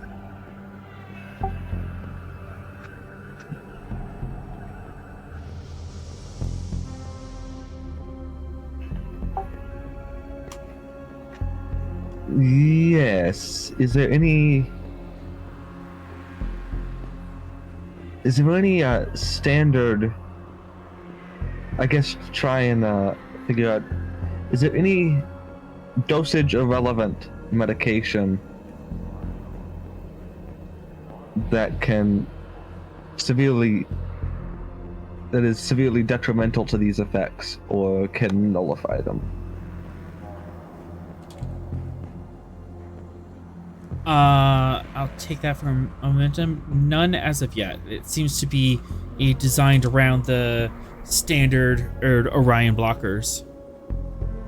The standard Orion inoculation would convey an advantage as to make you more resistant, but it wouldn't outright block it.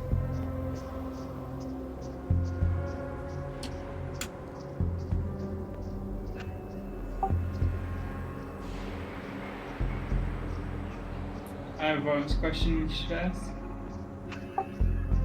Go ahead. Does Vera share the same genetic markers?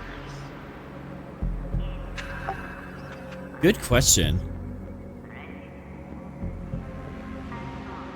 You share some of them. There have been others that have been added.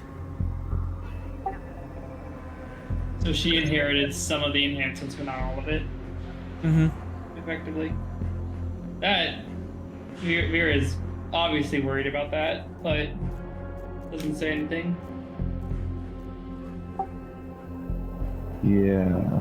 So even from now, it is very obvious that Vera is very closely related to Bezrael, and you just see the genetic markers up one side, down the other. They're very related.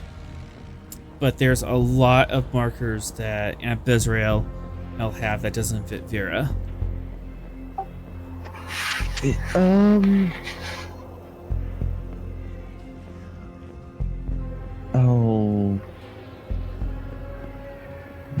Do Bezrael's pheromones, was the genetic engineering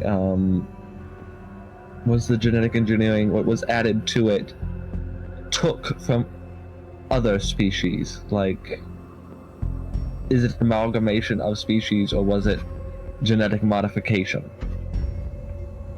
I can answer that from momentum. It appears to be both. Some of it is Delton and pheromones, and a lot of it is an amalgamation of several other Orion in base pheromones.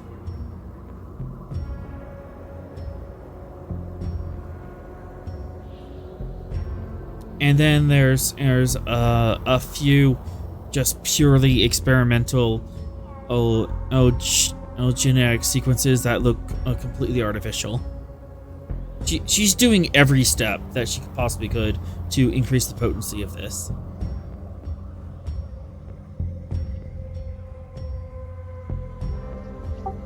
Okay. Like, it is insane the level of modification she's put into this pheromone sequence.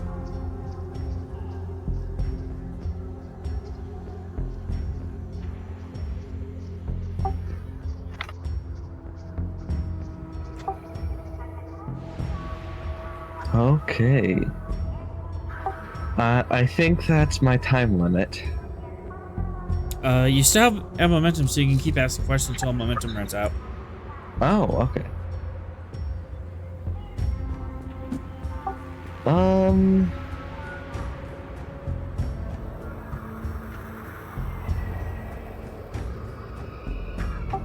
Any other questions from the... Oh, actually, here's one. Since it's so unique, is it capable to be tracked through system sensors? Not necessarily on a long-range scale, but like environmental systems. If a scan was sent out, is it able to be detected? Not on a base level. Oh, you can't just have like a passive sensor look for it and have an alarm. You kind of have to grab it and do a genetic analysis of the pheromones in order to flag it. But you could take ship sensor logs and analyze it after the fact to be able to see, yeah, there's spikes of when this pheromone is around. So sensors cannot be pre-programmed, but can be searched too. Yes. Okay.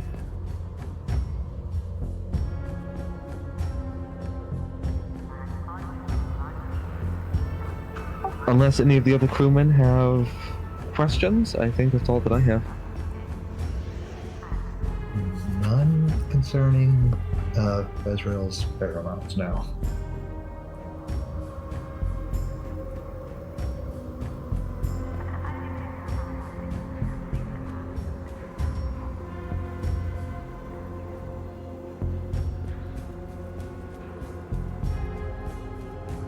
Actually, yeah.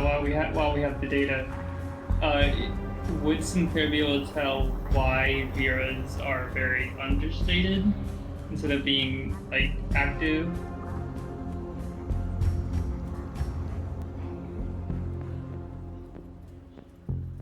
Like, was it just like genetic roll of the dice, or has it been like specifically tamp down, basically.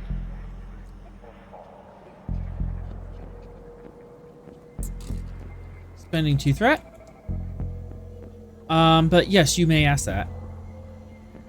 I don't like that caused a threat spend. That's scary. Don't worry about it. It's scary but fun. It's scary because poking at them might activate them.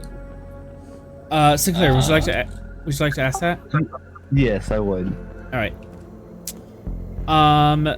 Vera's genome does show signs that her mother was undergoing genetic therapy before or she was pregnant. So, Vera did inherit some of those genetic traits. However, epigenetics has kicked in, and they are in those specific hyper genetically engineered genes haven't been activated yet.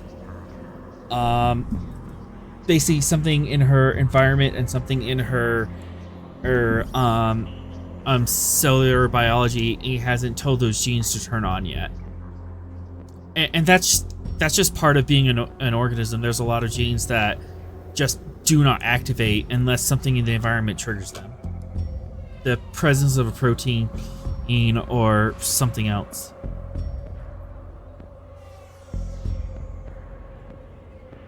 Okay. No, Vera, you're not a ticking time bomb. It's fine. Also of note, there is one more thing about that I can answer for momentum.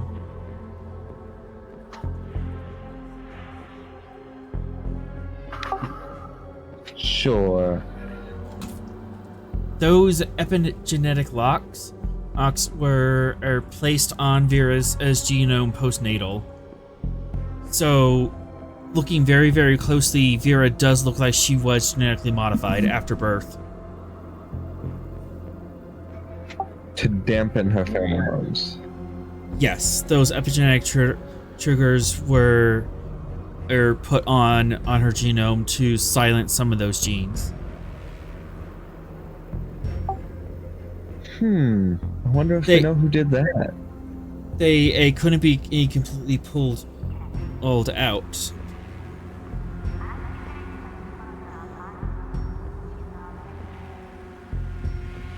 Well, that's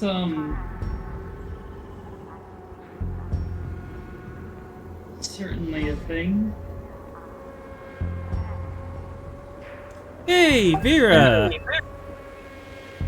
How are you feeling?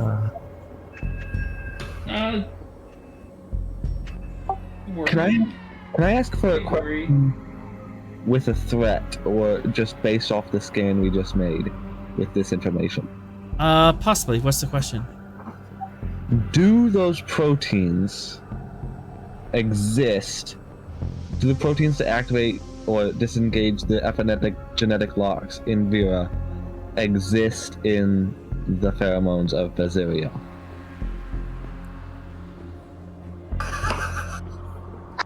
Oh, that's clever. That is a clever question. That's a clever question, but it's also very dangerous because that means that at any moment that Vera is in contact with her mother's pheromones, the locks could be unlocked. No.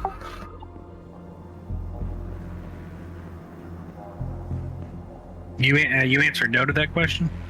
No. Oh, yeah, no to that question. The specific proteins to unlock Vera's abilities is not present in Bezrael's genome. It could be that the epigenetic locks were put on by Vera's dad when she was sent away. That's what I was thinking. I just wanted to see if Bazariel's pheromones would disable those locks, and that would mean cause that the pheromones her to go. father knew about the modifications that she was undergoing. It couldn't stop her, but made it so that his daughter would not have the same complications later. Yeah. Or it was a way to hide her or something. There's so many different possibilities. I mean, both cases are plausible. This is getting very Underworld, Blood of Corvinus kind of territory. We won't know the information. We won't know the answers to those questions unless we find your father. Hey, Vera, how are you feeling? A little stressed, a little worried. You know, that's a lot of information that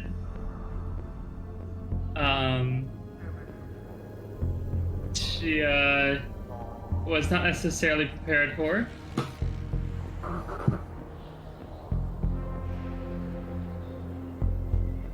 On a scale of 1 to 5, how stressed are you?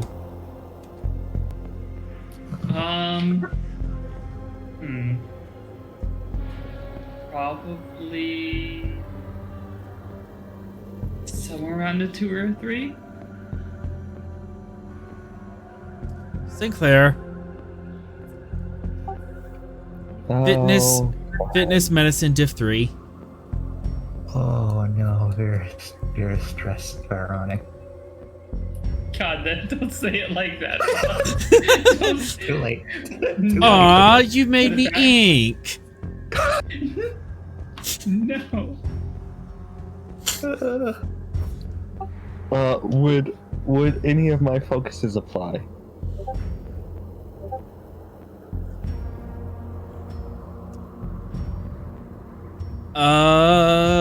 Survival. However that makes you feel. Is this due to my trait, or have you factored my trait into this? Diff 4.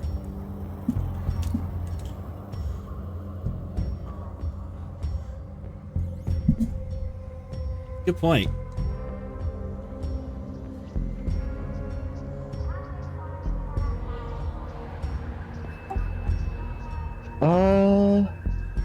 Oh no, this wouldn't apply here. I'm gonna give you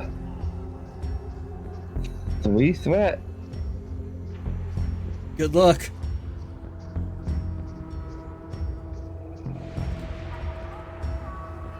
Bold do we roll?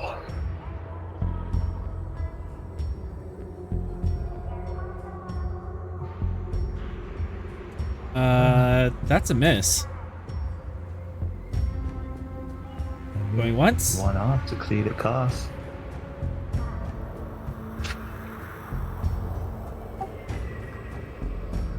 I'm gonna let it stand. Alright. Oh, 5, I feel bad for her in this situation. 6.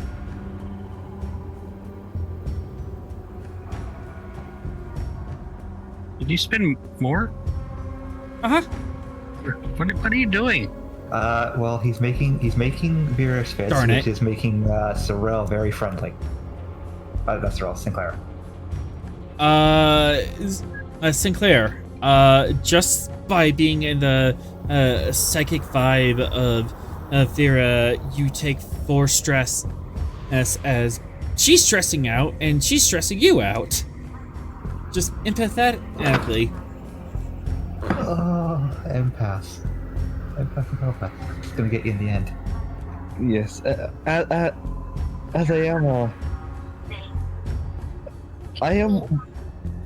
I do have, I don't know if it could be considered an innate resistance to her pheromones. So, but yes, empathic damage. Please be done. Be Hi. done. Yeah, this is just empathic. This doesn't appear to be pheromones. Yes. Does your brain do what your brain is supposed to do? Mm-hmm. Right now, yes, it does. I didn't take an injury and get knocked out and go mad again.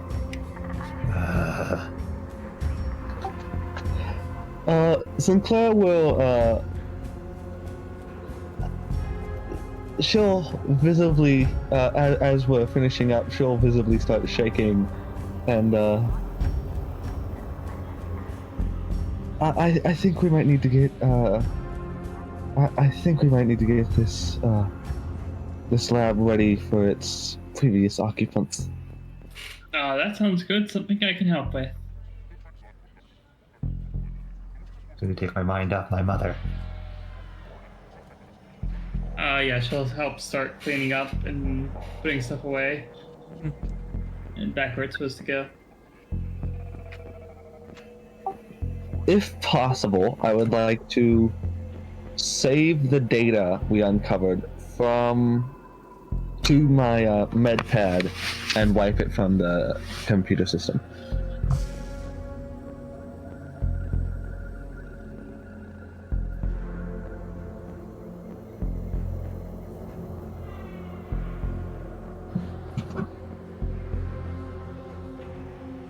Control Menace and Div 3 to wipe that data and store it.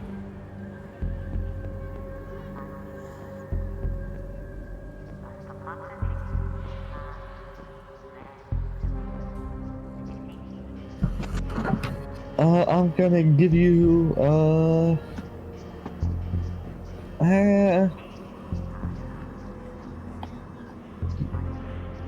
you know what? No, I won't. I'm gonna give you a threat.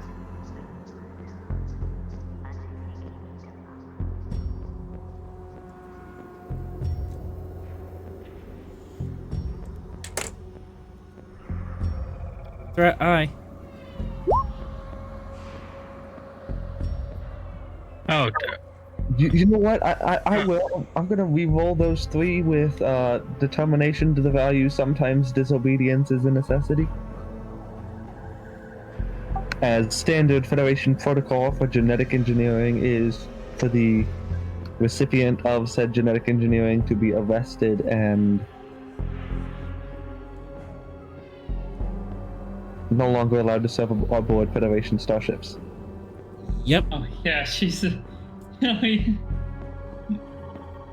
Vera just got stopped being an outlaw, and she's gonna be an outlaw again. I've got a big problem with that. I do too. Makes no sense. Anyway. I mean, you have an intelligence agent who is friendly to you. Aw, Fox does care. Yes, you may re-roll that, Sinclair. Yeah, about Vera. Oh, come on. Oh my god. Oh no. How? Loss of probability. If you'd done that on, you done on Let's Make a Deal last night, you'd have won a $300,000 car.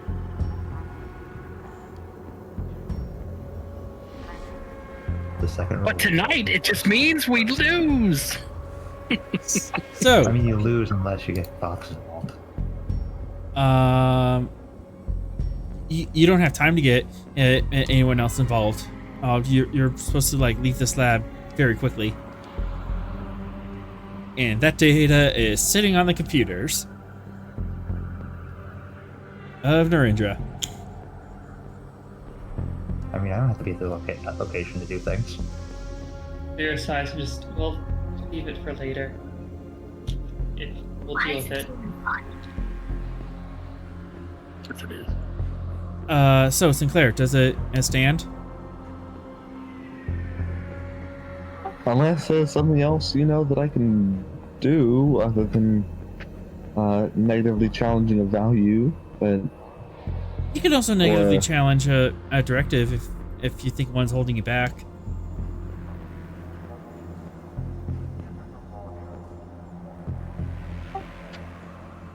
what about Directive 3? Collaborate with local authorities and defer to their judgments on actions and procedures regarding the jurisdiction.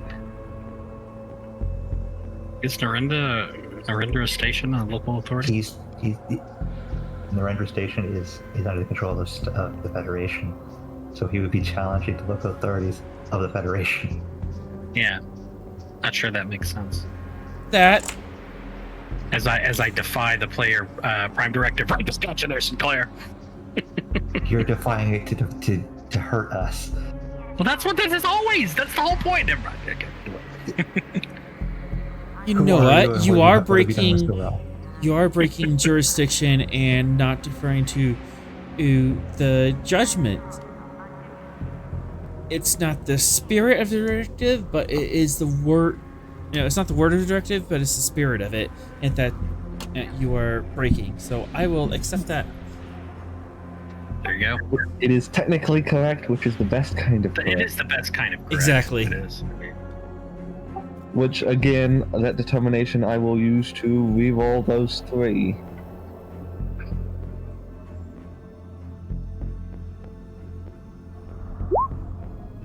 Roll to reroll that 0.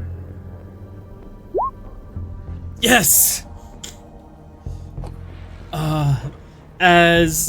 As you are trying to clean up and put this slab back, but you have this genetic data just sitting there on the computer, and you're just like, okay, I need to get this off, and you're trying to, pull it off the computer, put on your personal pad, but instead of just moving it and deleting it from the server, it's just copying it over, because Federation wants backups and copies everywhere. They don't like erasing data, and you're fighting with the computer system like, no, this needs to go.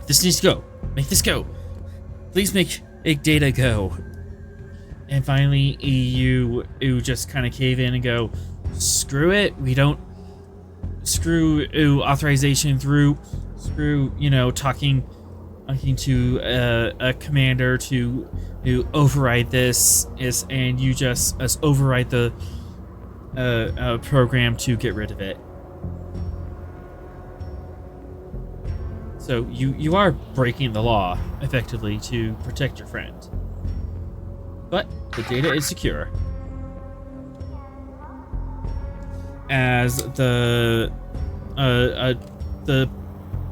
bell on the door chimes as the scientists outside impatiently wait to come in. I'll authorize the opening of the door as soon as we finish clean up. Well, hopefully Starfleet security is satisfied with interrupting our work.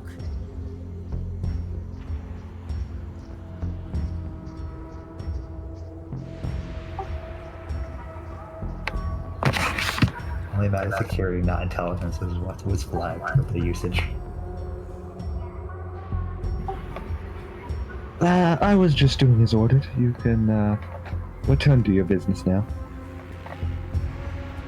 Benzak's just kind of and ruffles their catfish like quills and gets back to work as the two of you leave the labs.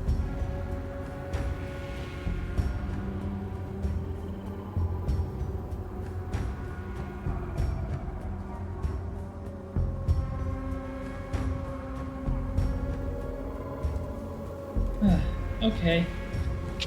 Well, we should probably tell the whole staff, the whole senior staff. We should probably tell all of them. Yeah? Agreed.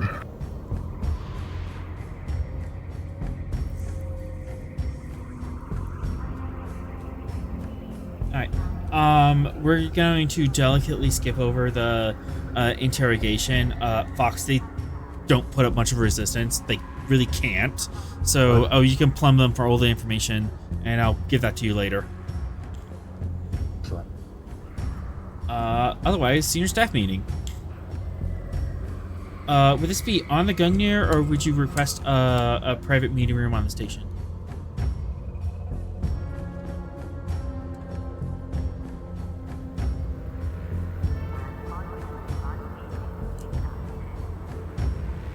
Captain? Oh, you're asking me? No, we'll just do it on the Gungnir. Okay. As you assemble on the Gungnir, Atrom is busy with his family at the... you all assemble.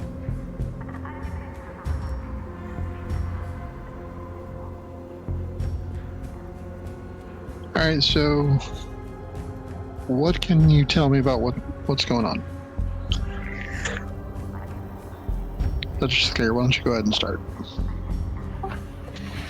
From the data I was able to obtain during the expedient use of this Narenjo's biolab, we have reason to believe that Viziriel underwent genetic modification before and after Vera's birth. What types of modifications? According to the scans, modifications which increased the potency of her pheromones. Of course, that's all we have access to, so we're not sure if there were any other effects. What effects, if any, did this have on Vera?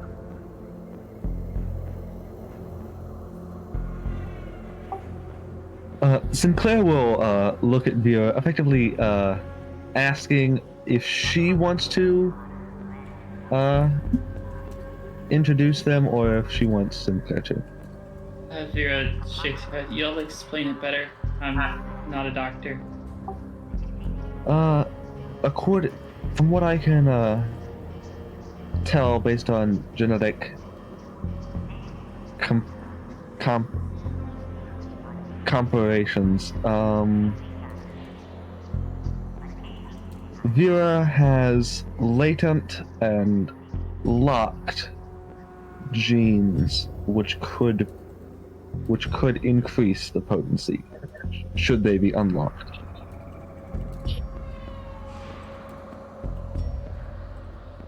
What effect will this have on Vera?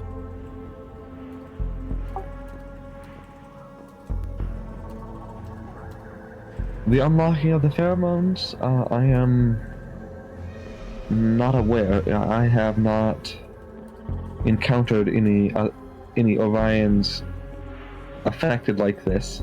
The only other one I know in existence is Queen Viziriel. Though, if Queen Viziriel is to be used as an example, for lack of a better term, insanity would be a possibility. Or are you suggesting that Vera is a ticking time bomb and we don't know what would happen if the bomb goes off? No, I'm suggesting that countermeasures need to be put in place in case Viziriel tries to turn this latent fact against us. The problem is, we don't know the trigger or which of her parents instilled the locks.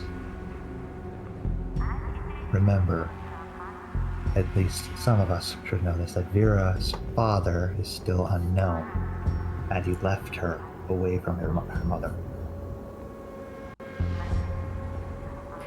It's possible he's the lockmaker, yeah.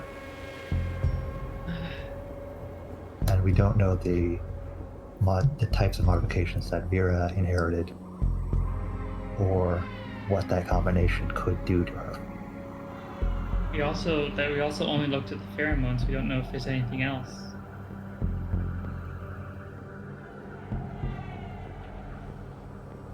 Regardless, I think both myself and Ross should endeavor to keep as much of this information out of the prying eyes of Starfleet as possible. Yeah, good point. You're an augment now. Augments are illegal.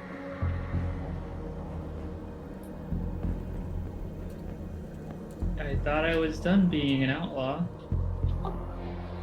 Ignoring my activities with the Aegis Pact, obviously.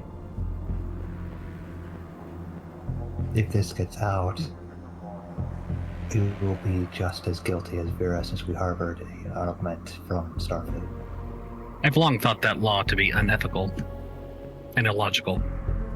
I mean, yeah, I didn't actually, choose that at all, so it's kind of messed up. I would agree to a point. Augments such as Vera should have a separate punishment that is not quite as harsh as those that actively underwent them. Are we aware of the Bashir situation? It's been a while since I've watched that episode, but I would assume so. I would have to. Because his dad went to jail. Yeah, his dad. He was allowed to stay in Starfleet. So. Uh-huh. Well, I guess a couple of differences there is Vera's parents are Orions, not Federation citizens. Vera didn't know about her augmentation. It's more like the Uma situation? from Strange New Worlds. Oh, you know about that? Okay. Yeah. I didn't know if you had caught up on that or not. I have no idea what's going on. Okay. Yeah. So you didn't lie on your Starfleet application. You didn't, commit fraud. So yeah, I mean, I don't think they would send you to a penal colony if you found out, but her career in Starfleet would be tarnished. we're over. Mm-hmm. Depends on who's making that call. You would think a couple hundred years later we'd be kind of over the whole eugenics war thing. Yeah, those humans. Given the cocktail her mother has and her mental state, I don't think we'll ever be over that.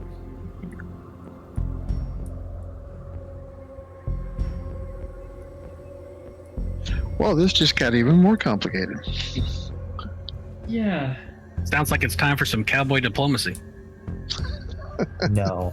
Shh, don't let the Admiral hear you. We need a knife, not a nuclear warhead. I gotta find my dad, I think, first. But, who knows where he's going off to. I think we should both work on that as well. That could help you in the long run. We have several leads as to where your mother is. The other thing, probably when we get back on the ship, Sinclair should probably look a little bit more deeply to see if there's anything else that got put in me. So the modifications are currently locked? Yes. On the pheromones, at least, we don't know anything about anything else. So as far as we know, she has the potential to be an augment, but she isn't technically an augment at the moment. She is, from the eyes of the Federation, technically she is. She has any augments, whether they're active or dormant, would still be augments. I mean, I think that's a question. So all the examples that I can think of, the augments were actually active, not dormant. Again, it comes down to what member of the Admiralty and JAG actually condemns Vera on this matter. I think Fox, we don't more have to information is legislate sent it. to you. I think we shouldn't have to legislate it until we actually need to legislate it. Let's just not worry about that part right now.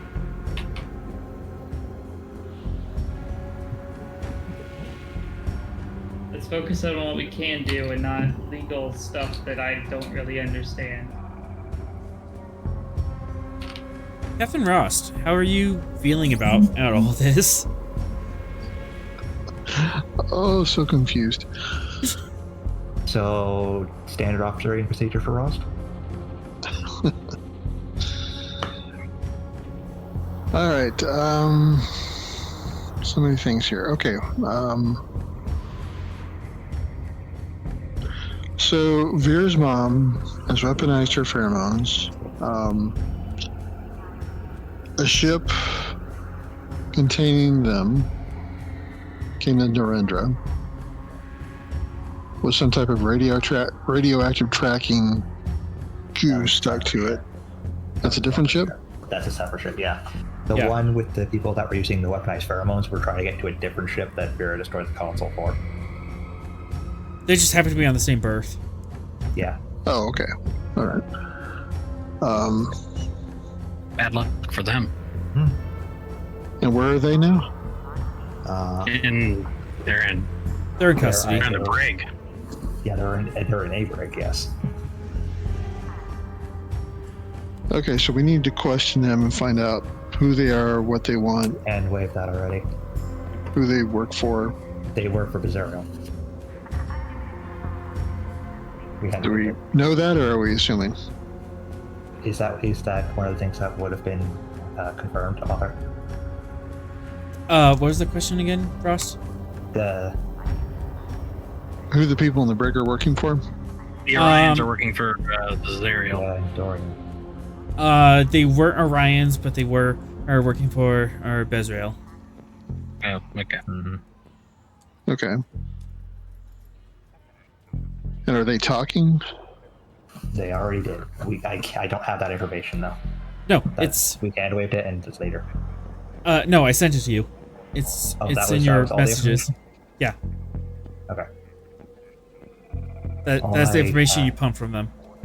What I have right now is that they were attempting to go to a Keteran system in Jhatee space.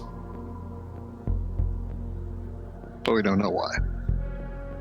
Potentially potentially for credits as well as transferring more of the votal flowers.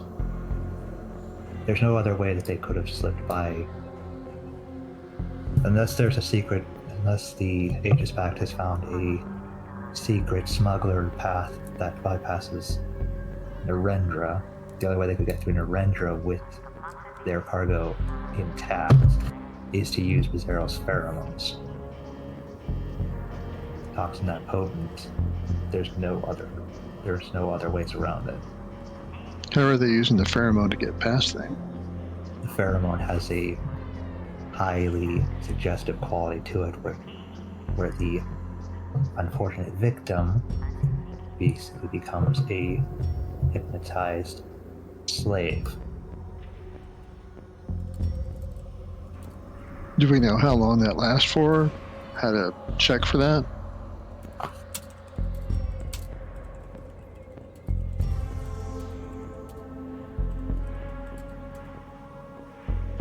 Doctor, have you ascertained those parameters?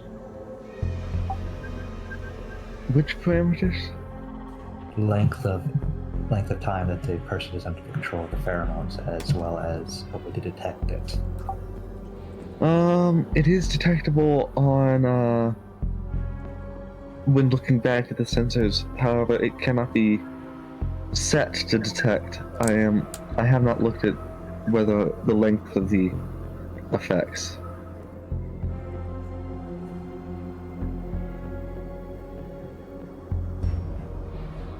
Okay, well, that's something that we need to look into more, as well as to see if someone has been exposed to those pheromones and is still suggestible. Functionally a mole. There's the pheromones, there's the poison flower, and they're all already on the station. Potentially the pheromones would need regular upkeep in order to keep the person under the control.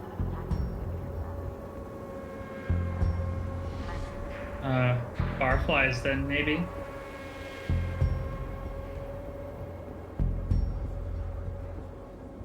Anyone who visits the bar every night? Easy target.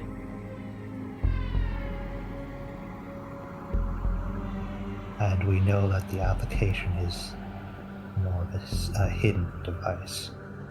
So potentially it could be anywhere that anybody frequents.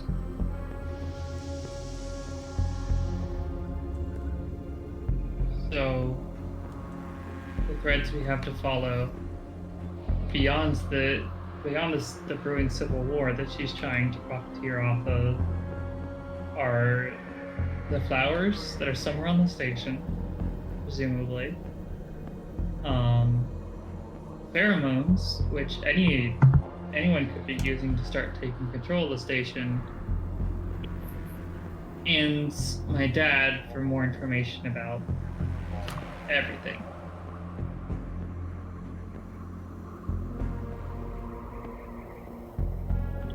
It almost sounds like we should split the party. If there is not a disagreement, the two of us should track down her father. Right. So tracking down the Orion end, while we go to Jhatee space and kind of see what's going on there. And leave Narinda security, dealing with the pheromones and the flowers. Now that they know what's going on. Right. They should be more than equipped. Captain. Yes. Be fine. Did you intend to go to Jhatee Prime or the Keteran system? This drop site where the smugglers were handing the goods off to. might be wise to go through the Jhatee in order to conduct investigations in their space. Otherwise, they might be pushed further to war. That's a good point. However, if one faction is behind this, we'll be tipping our hand to them. But I guess it's just a risk we'll have to take. Risk causing an incident before and having to apologize, or apologize for having to enter their space before. I just realized something. Huh? That Andorian woman with the rest of their crew, she saw me directly, and there was a large amount of time where I do not know where she was, which means we don't know what information might have gotten sent back to Bazariel that in that time about where I was. Oh, good. You could be walking into a trap. Where did you see this woman prior to the confrontation? The bar that I picked up that dude at, the guy, the other smuggler that was trying to get more information about the flowers. Because he had been like shuttling them around as like one of the midway people. Author. Yes. Is the captain the same Andorian woman that we saw in the doorway? Or at least I saw in the doorway? Yes. Yes, She was following us the entire time. That's...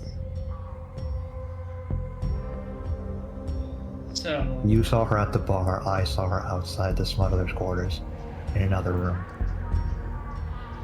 So Bezriel knows we're actively looking into the flowers then. Potentially.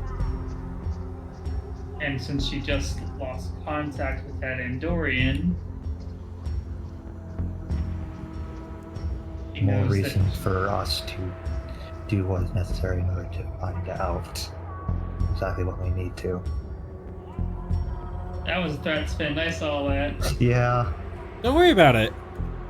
We definitely pointed. I feel like we definitely pointed out something that Hunter hadn't gotten on us yet. Yeah. I mean, you pointed it out first, and then I remembered it was an Andorian that spotted us. Okay. At least with Fox and I going elsewhere, probably on the Void Wind, she shouldn't be a direct threat to you all.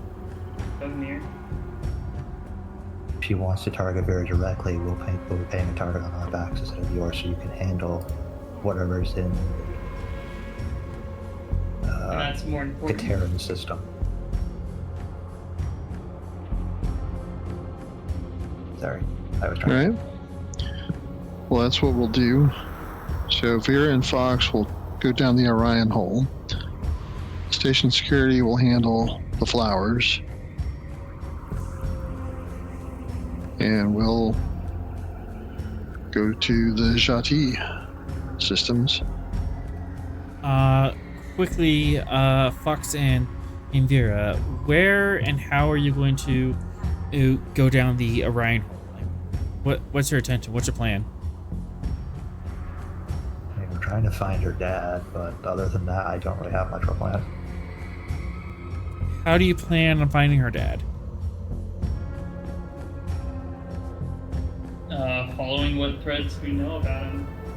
Or asking questions and pulling in favors. We have a description of at least an iconography that he wore, and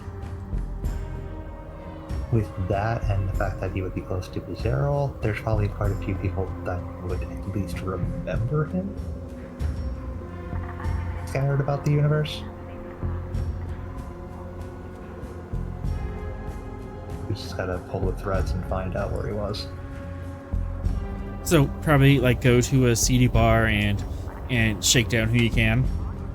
Potentially heading back to Carrion Station. Okay. Or Just- I don't know if the pirate base is still operating, or if that's now an Aegis Pact hideout. That is now an Aegis Base. Pact hideout. Yeah, okay. So Carrion Station would probably be our next best bet, unless we want to go to the party planet. Which one do you want to go to? Just so I know how to plan. That might be Your call, something we Vera. He's just- your dad. So it's either Carrier Station or what was the other one? Sorry. The party It was planet. it was a ski resort art that someone was running for criminals. Specifically, it was a pirate barons. Seeing as the Aegis Pact has a presence on the Carrion Station, we can ask them to keep an eye out and negate that for us while we check out the party planet, I suppose. Yeah, that sounds good.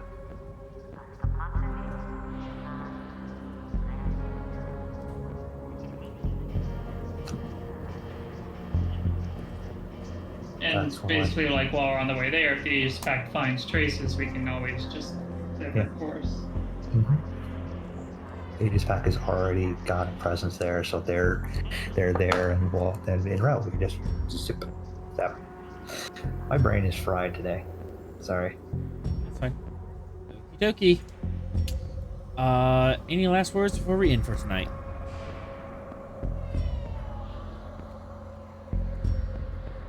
We're off to find Vera's dad to stop Vera's mom. Next time, playdate. Yes. Next time, play date. Next time we have play date, and we have severe